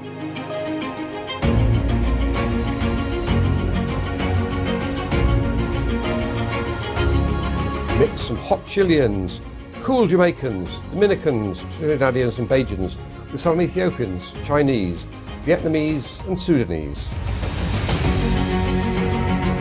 There were 282,000 people who came here to study. We can absolutely understand that first generation come here and they're in a strange land where they have to learn new customs and it's cold as well.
Welcome back नाज़रीन। Break से पहले हम बात कर रहे थे चीनी और गुड़ की। अगर आवाम गुड़ इस्तेमाल करे तो बचत बहुत ज़्यादा हो जाएगी। बट साहब, आप भी चेयरमैन हैं अपने इलाके के और आपका ताल्लुक भी जो है वो नून लीग से ही है और आप बड़ी बड़ी मीटिंग्स में बैठते रहते हैं सबके साथ, तो आप आगे बात क्यों नहीं बढ़ाते इनके साथ? क्यों नहीं कहते कि यार तेरी महंगाई है, आवाम मर रही है, तो थोड़ा सा रहम करे आवाम के ऊपर?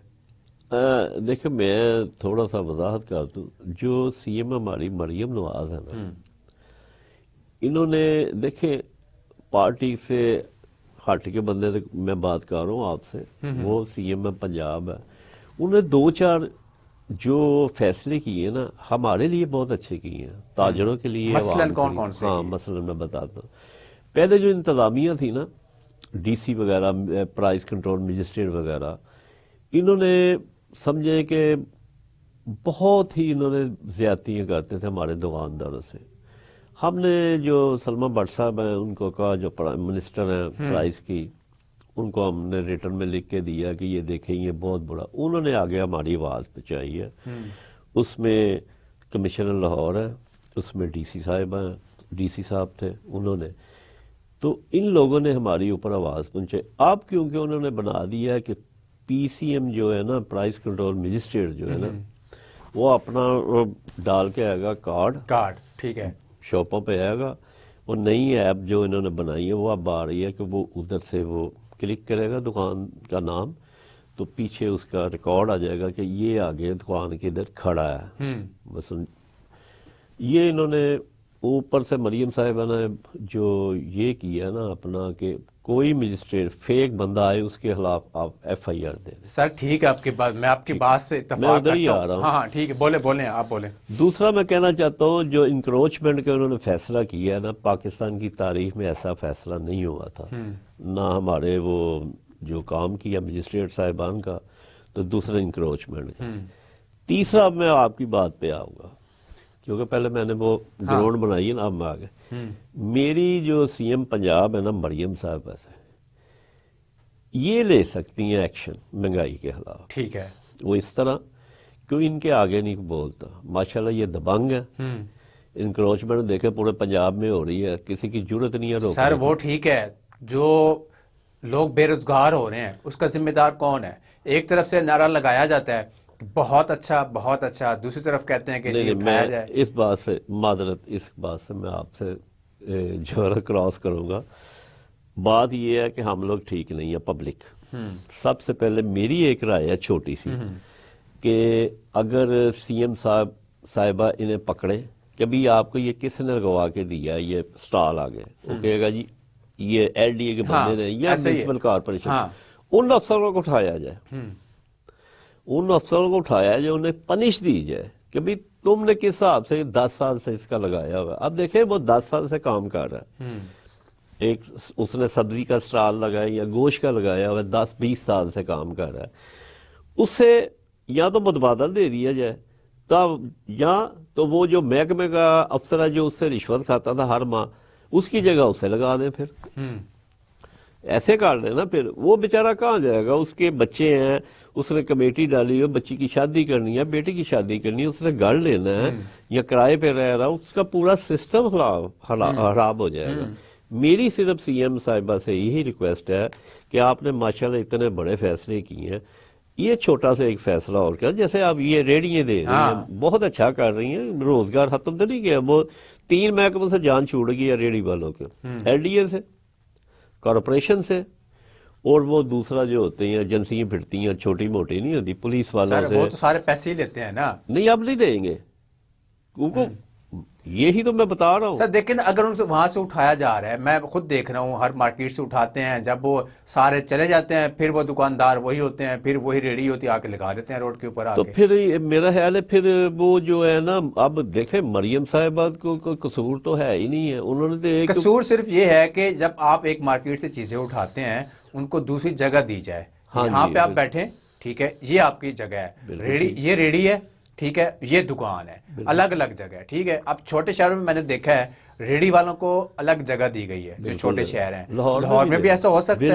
ہے، الگ جگہ دے دیں آپ ان کو، اتنی جگہ پڑی ہوئی ہیں. آپ چبرجی دیکھ لیں، گلشنہ بھی دیکھ لیں، شادمان دیکھ لیں، اور ادھر ٹھوکر میں دیکھ لیں، ریڑیاں دی ہیں انہوں نے. میں وہی تو کہہ رہا ہوں کہ اس میں 3 محکمے ختم ہو جائیں گے، وہ ان کی رشوت مک جائے گی. یہ سی ایم صاحبہ نے جو کام کر رہی ہیں نا، اب دیکھیں نا سی ایم صاحب نے ٹاؤن تو نہیں دیکھنا نا، وہ جو افسر ہیں جو انہوں نے بٹھائے ہوئے ہیں، جو اسسٹنٹ کمشنر ہیں یا ڈی سی صاحب ہیں یا وہ ٹاؤن کے وہ جو ہیں ہیڈ، انہیں چاہیے نا آگے امپلیمنٹ کرانا چاہیے. اب مریم صاحب نے تو آرڈر دے دیا کہ بھئی ان کو ریڑیاں دے دیں، وہ مل گئی، کام تو ہو رہا ہے، پر مقصد یہ ہے کہ آگے امپلیمنٹ انہوں نے کروانا، انہوں نے کروانا افسروں نے. ٹھیک ہے. بٹ صاحب آپ نے ذکر کیا مہنگائی کا کہ بڑی کام کر رہی ہے مریم نواز صاحبہ، یہ کر رہی ہے وہ کر رہی ہے.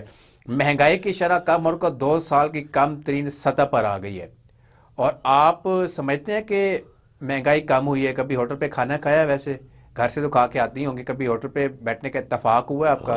اور دال کا ریٹ کیا ہے؟ دیکھیں یہ میں پوائنٹ آؤٹ کر دوں آپ کو، یہ جو ہمارے چبرجی میں ایک خان بابا ہے، ان کی دال کا ریٹ 1000 روپیہ ہے. 1000 روپے کی پلیٹ دیسی گھی کی؟ دیسی گھی کی. آپ سمجھتے ہیں وہ دیسی گھی ہوگا؟ ہاں جی، وہ ایک گلاس ہے، برانڈیڈ ہے بندہ. تو جو سائڈوں پہ ہے، آپ دال کی پلیٹ کو چنے لے لیں، آپ وہ 350 روپے کی پلیٹ ہے. تو پھر آپ کی تو مریم نواز صاحبہ جھوٹھی ہے پھر تو. نہیں، یہ دیکھیں میری بات سنیں، یہ تو انتظامیہ کو چاہیے نا ریٹ لسٹ سے ہوٹل والوں کو، یار اس ریٹ پہ آپ بیچیں. اب دیکھیں نا بوتل ایک پانی کی ہے بازار سے مل رہی ہے 50 روپے کی یا 70 روپے کی بڑی بوتل، تو ہوٹل میں ہمیں مل رہی ہے 150 روپے کی. تو वो इंतजामिया को चाहिए ना, उन्हें लिस्ट दें, रेट लिस्ट दें ना उनको। तो ताजिर को किन मुश्किलात का सामना है फिर जब मार्केट में बैठते हैं, कस्टमर आता है, जाहिर सी बात है फिर बहस भी होती है, वो कहते हैं इतने की चीज़ नहीं थी, आज इतने की चीज़ है, तो आप लोगों को किन मुश्किलात का सामना करना पड़ रहा है? अब मैं बताता हूँ आपको, ये कोई 1-2 माह से जो इन्होंने गोडाउन चेक किए ना होलसेलरों के, उसकी वजह से जो इजनास है ना, जैसे दाल चना है, हाँ, ये नीचे आई है, माशतुली वो नीचे आई है, मसूर की दाल वो नीचे आई है। मेरा सिर्फ यही है कि आप जो रमज़ान आ रहा है ना, इसमें एक आप सर्कल लगा दें, भाई इसके ऊपर रेट नहीं किसी ने बेचना, होलसेलर को पाबंद कर दें। अगर होलसेलर इस रेट पे नहीं देगा, होलसेलर मार्केट को पकड़े और उनका रिकॉर्ड लें कि भाई तेरे पास कितना माल पड़ा हुआ है, 200 तोड़ा है, 2 लाख तोड़ा है, 3 लाख तोड़ा, हमें इस रेट पे माल चाहिए। अगर ये मरियम साहब करवा देना कि मसलन बड़े बड़े जो होलसेलर हैं, इम्पोर्टर हैं, उनका गोदाम चेक कर लें बस। तो समझते हैं कि करेंगे चेक ये? हाँ करवाएंगे, ये मरियम करवाएंगी, हमें उम्मीद है इस पे बहुत ज्यादा। इन्होंने एक ये हमारे मुल्क में एक ये भी अलमिया है ना कि जब टीम जा रही होती पहले फोन हो जाता है कि सर आप साइड पे हो जाएं, बंद करके साइड पे हो जाएं आप, अगले बंदा पहले होशियार हो जाता है। नहीं, जब घंटी आप पहले ही कर देंगे तो अगले बंदे का क्या फायदा होगा? नहीं, ये हमारी 3, 4, 5 एजेंसी हैं जो काम करती हैं इसमें, तो वो उन्हें पता होता है कि वो जो मर्जी कर लें।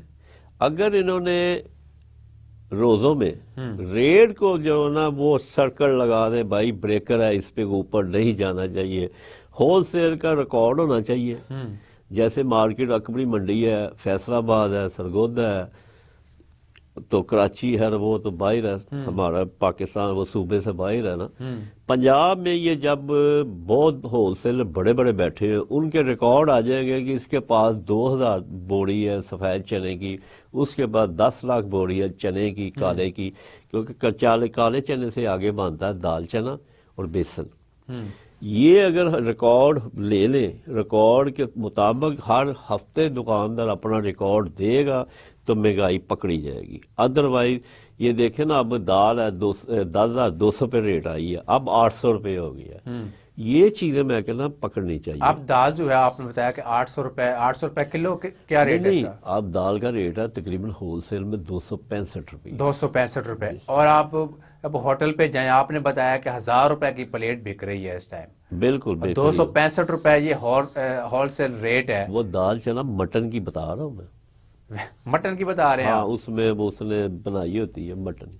तो वैसे क्या दाल का रेट है नॉर्मल? वैसे तो 200 रुपए की मिल जाती है आम जो अपना अंदरून शहरों में। हाँ, 200 रुपए की जब मिलती है, 200 रुपए के पीछे से किलो आ रही है, तो उसमें क्या बनने का फिर? नहीं तो आप ये चिकन देख लें, चिकन 550 रेट है, तो होटलों में 2200-2300 रुपए किलो खाते हैं कि नहीं खाते? वो तो हमजा शहबाज की रेट है सारा। तो नहीं, हमजा शहबाज नहीं, अब कई आ गए हैं लोग इस काम में, वो अकेला वो तो नहीं है, कई आ गए हैं बंदे। ज्यादा सप्लाई तो इनकी ही होती है ना? नहीं, ये तो ऐसे वो आप और मैं जो मर्जी कह दूं, आप जो मर्जी कह दे, ये नहीं होता। हकीकत जो है ना, वो लोगों ने बहुत बड़े इसके ना लगा लिए हैं अपना चिकन के ना, बहुत बड़े। ठीक है। अच्छा भट्ट साहब, बात आगे भी कंटिन्यू रखेंगे। महंगाई का जमाना है, जो ताजिर है, आप लोग हैं, आप लोग कितना मुतासर हो रहे हैं इस टाइम महंगाई की वजह से?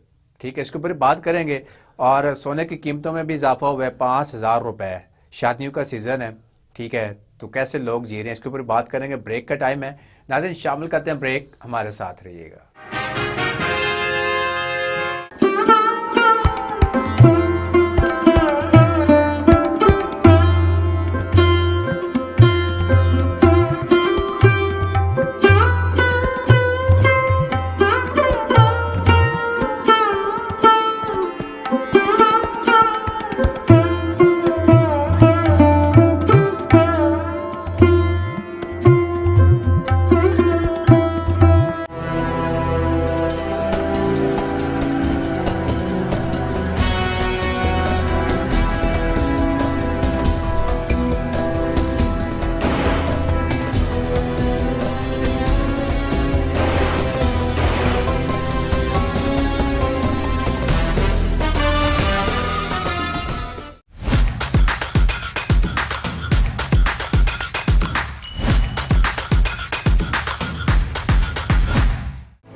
वेलकम बैक नाज़रीन। ब्रेक से पहले हम बात कर रहे थे महंगाई के हवाले से, और इतना जो दौर चल रहा है इस टाइम महंगाई का, ताजिर कितना मुतासिर हुआ है। बट साहब, ये इस दौर में, महंगाई के दौर में ताजिर जो है वो कितना मुतासिर हुआ है? आप लोग कितने मुतासिर हो? बड़ी मार्केटों में आप लोग बैठे हुए हैं, आप लोगों को कितना बोझ पड़ा है इसके ऊपर? हाँ, ये बड़ी अच्छी बात की है जी आपने। ये कोई 5-6 साल से हम ताजिर पिस रहे हैं। पहले अगर कोई चीज़ हम लेते थे ना, एक मिसाल है रूह अफ़ज़ा की ले लें, पेटी, वो हम बेचते थे 1200-1300 की। अब उसका रेट हो गया 5,000 रुपये। इतना बड़ा। तो वो जो हमारी कैपेसिटी थी ना, हम जब 50 पेटी ले लेते, अब आ गए हैं 10 पेटी के ऊपर। पैसे नहीं है, क्या करें, कहाँ से लाएं पैसे? प्रॉफिट हमारा वही है। वो 25-30 रुपये लेस करते हैं लोगों को, एक बोतल वाले को, 2 बोतलों वाले को। मुतासर ताजिर इतना मुतासर हो गया है, खासकर रिटेलर हो से, उनकी जो है ना रास वो खाती है, वो खुद ही खा रहे हैं। प्रॉफिट है नहीं। वो जब लेते 2 पेटियां वो लेते थे, अब आ गए दर्जनों पे आ गए, 1 दर्जन 2 दर्जन साबुन वगैरह वो दुकानें लोग छोड़ रहे हैं। तो सर, ताजिर जब दुकानें छोड़ेंगे तो आप कहते हैं ना कि पंजाबी कहते हैं कि ना ताजिर रीढ़ दी हड्डी होती है, ठीक है? बिल्कुल सही। तो जब आप लोग पीछे हट जाएंगे तो फिर कैसे ये निज़ाम चलेगा पाकिस्तान का? पाकिस्तान का निज़ाम अल्लाह की मेहरबानी चल ही रहा है। बहरहाल जो ग्रॉस रूट पे छोटा ताजर है, मैं उसकी बात कर रहा हूँ, वो बहुत मुतासर हो गया, बहुत ही मुतासर। देखना, पहले 1 लाख से दुकान वो बढ़ लेता था अपनी, आज उसका पोजीशन ये है वो 5-6 लाख भी हो ना, नहीं बढ़ सकता। ये क्योंकि ये 5-6 साल से महंगाई तेज हुई है, ये आज नहीं हुई। ये 5-6 साल से जब 120 से डॉलर गया 180-85 रुपये, अब 285 या 82-83 रेट चल रहा है डॉलर का। महंगाई तभी नीचे आएगी, तभी लोग खुश होंगे जब डॉलर 200 तोड़ेगा बस। यानी कि डॉलर तो अभी भी आसमान के ऊपर है, क्योंकि देखें हमारी बहुत सी चीज़ें बाहर से आती हैं, खाने पीने की, ऑयल आता है, इजनास आती हैं, बहुत सी ये वो चीज़ें हैं जो बेसिक सहूलत है हमारे लोगों की, आम बंदे की। दाल है, चावल है, चावल हमारा पाकिस्तान का है, पर वो भी महंगा है। सिर्फ ये है कि ये सब महंगाई का ये जो है ना, ये बातें ही हैं। जब डॉलर नीचे टूटेगा ना 200 रुपया, तो फिर इंशाअल्लाह ताला तेल भी नीचे आएगा, खुर्दनी तेल, आपकी ये इजनास भी नीचे आएंगी। तो ये तो जब माल ज़्यादा आ जाते हैं या फसल हमारी इधर अच्छी क्रॉप होती है तो फिर रेट कम होते हैं। यही बात है, बड़ी क्रॉप होगी चावल की या दाल की, तो काले चने या सफ़ेद चने। बहुत शुक्रिया भट्ट साहब प्रोग्राम में आने के लिए। नाज़रीन, आपने भट्ट साहब की बातें सुनी और एक ही मुतालबा कर रहे हैं वज़ीर आला पंजाब से, मरीम नवाज से, कि महंगाई के ऊपर थोड़ा सा तवज्जो दें, महंगाई को कम करें, जो गरीब आवाम है उनको सहूलत दें। और शहबाज शरीफ साहब से भी मुतालबा कर रहे हैं कि आप भी महंगाई के ऊपर तवज्जो दें, आवाम को सहूलियात दें, क्योंकि इलेक्शन से पहले आप लोगों ने कहा था कि आवाम को सहूलियात देंगे, और अभी तक आवाम जो है वो महंगाई की चक्की में पिस रही है।